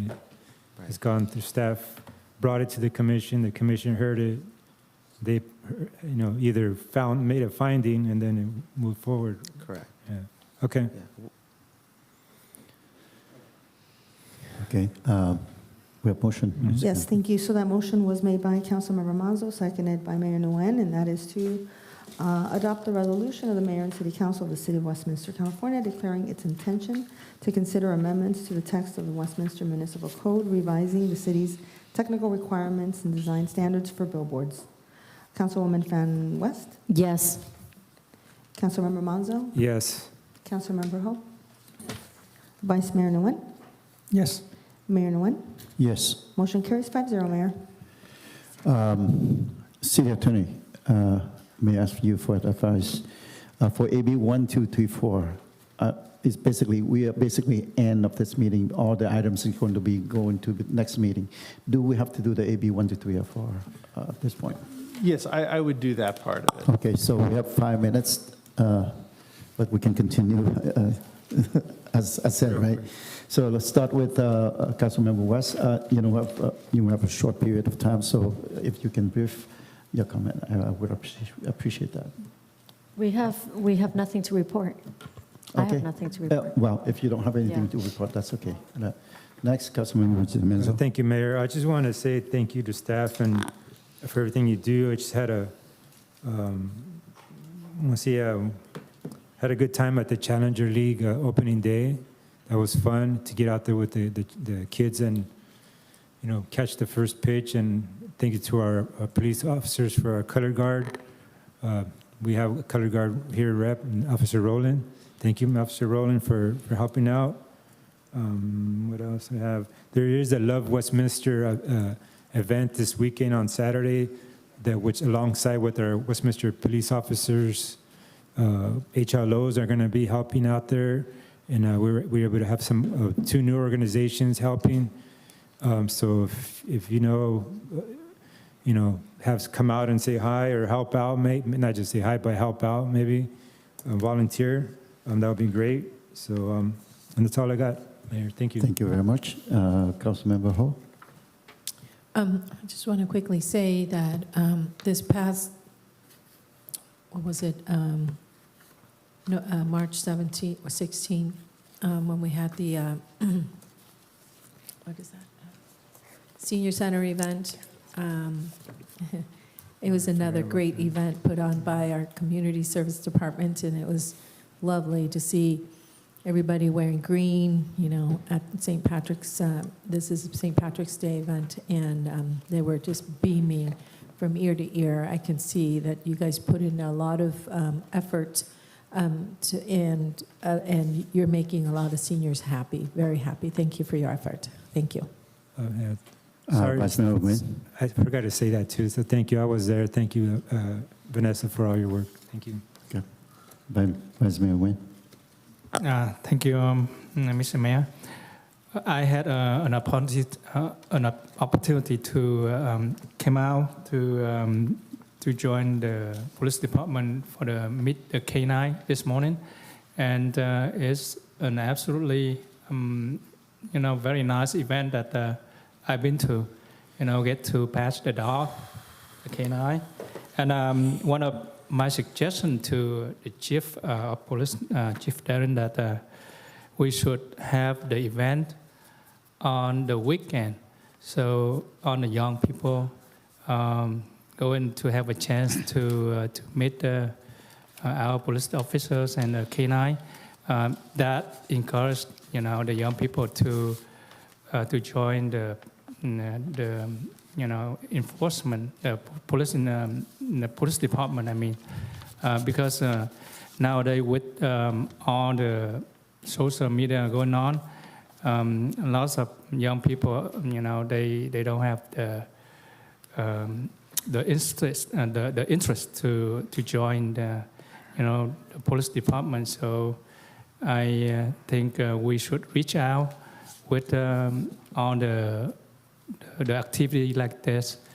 So that's for that. I thank you, all the staff and our police officers, to come out to help up the event. Thank you. Mr. Mayor, I forgot to report. So There is a bill in the assembly floor right now, AB 784, which will hinder our police to use the K-9 as a resource, as an ally when they go into a crime scene or whatnot. It is dangerous, for our police not to have that ally, because with the K-9, we can call it back. Versus when you tase someone or you shoot someone, you can't call the bullets back, right, or the taser.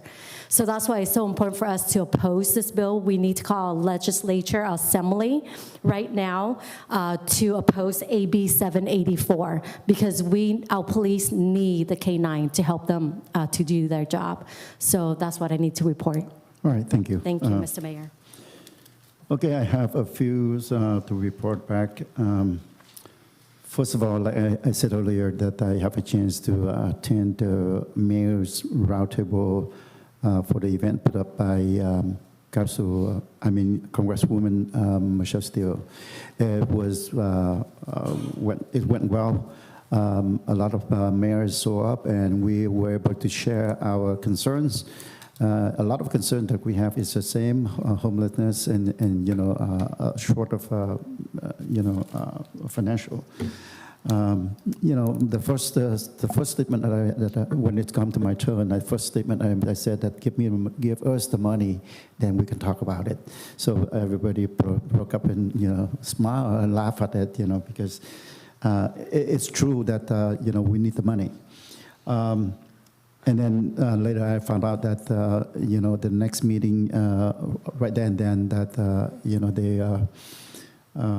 they actually recognize our city manager, and it was nice to have that our chief of police was there, and also our assistant city manager was there to join with the city manager for that. I also seconded to Councilmember Ho and Councilmember Menso that, Vanessa, you did a great job. You actually rescued me from being pinched by by the elderly. That she had the green necklace for me. So, because of that, I wasn't get pinched. So I want to thank you for that. I also have a chance to attend WPD at the K9 this morning for a coffee K9, and it was great. Thanks the chief and thanks to WPD that put up that event. So I think it's nice for us to be there. Another thing that I want to report is that I got a chance to attend the meeting with the school board of director board, school board in general, with the city managers and also with our assistant city managers, Adolfo. I have to say that Adolfo did a great job. He did everything. I don't have to say anything, but we were there to answer or to respond to the request for us to meet with them under a grant that we were applied for, and we are working on that. It's a big grant that's associated with the school, so that's the reason why we were there. But kudos to our assistant city manager. You did a great job. I wanted to thank you on behalf of the city council and the city staff. Thank you very much for your hard work there. With that, I'd like to thank Chief and also our PDs. They've been doing a great job, in helping out our communities. I know that there are a number of projects, number of calls happening during the week. I was actually being called, but I know that our police respond, to the best ability that they have. I know that there are shortage of manpower at this point, so I hope that we can reach to the point that we need to serve this community effectively. So I don't know that you have anything to say. I saw that you walked in. I'd just like to thank all the council members for their comments, their kind comments towards the police department, and I will relay the messages to my chief first thing tomorrow morning. Thank you very much. With that, I would like to adjourn the meeting, and the next meeting is going to be held on Wednesday, April 5th, 2023 at 6 p.m.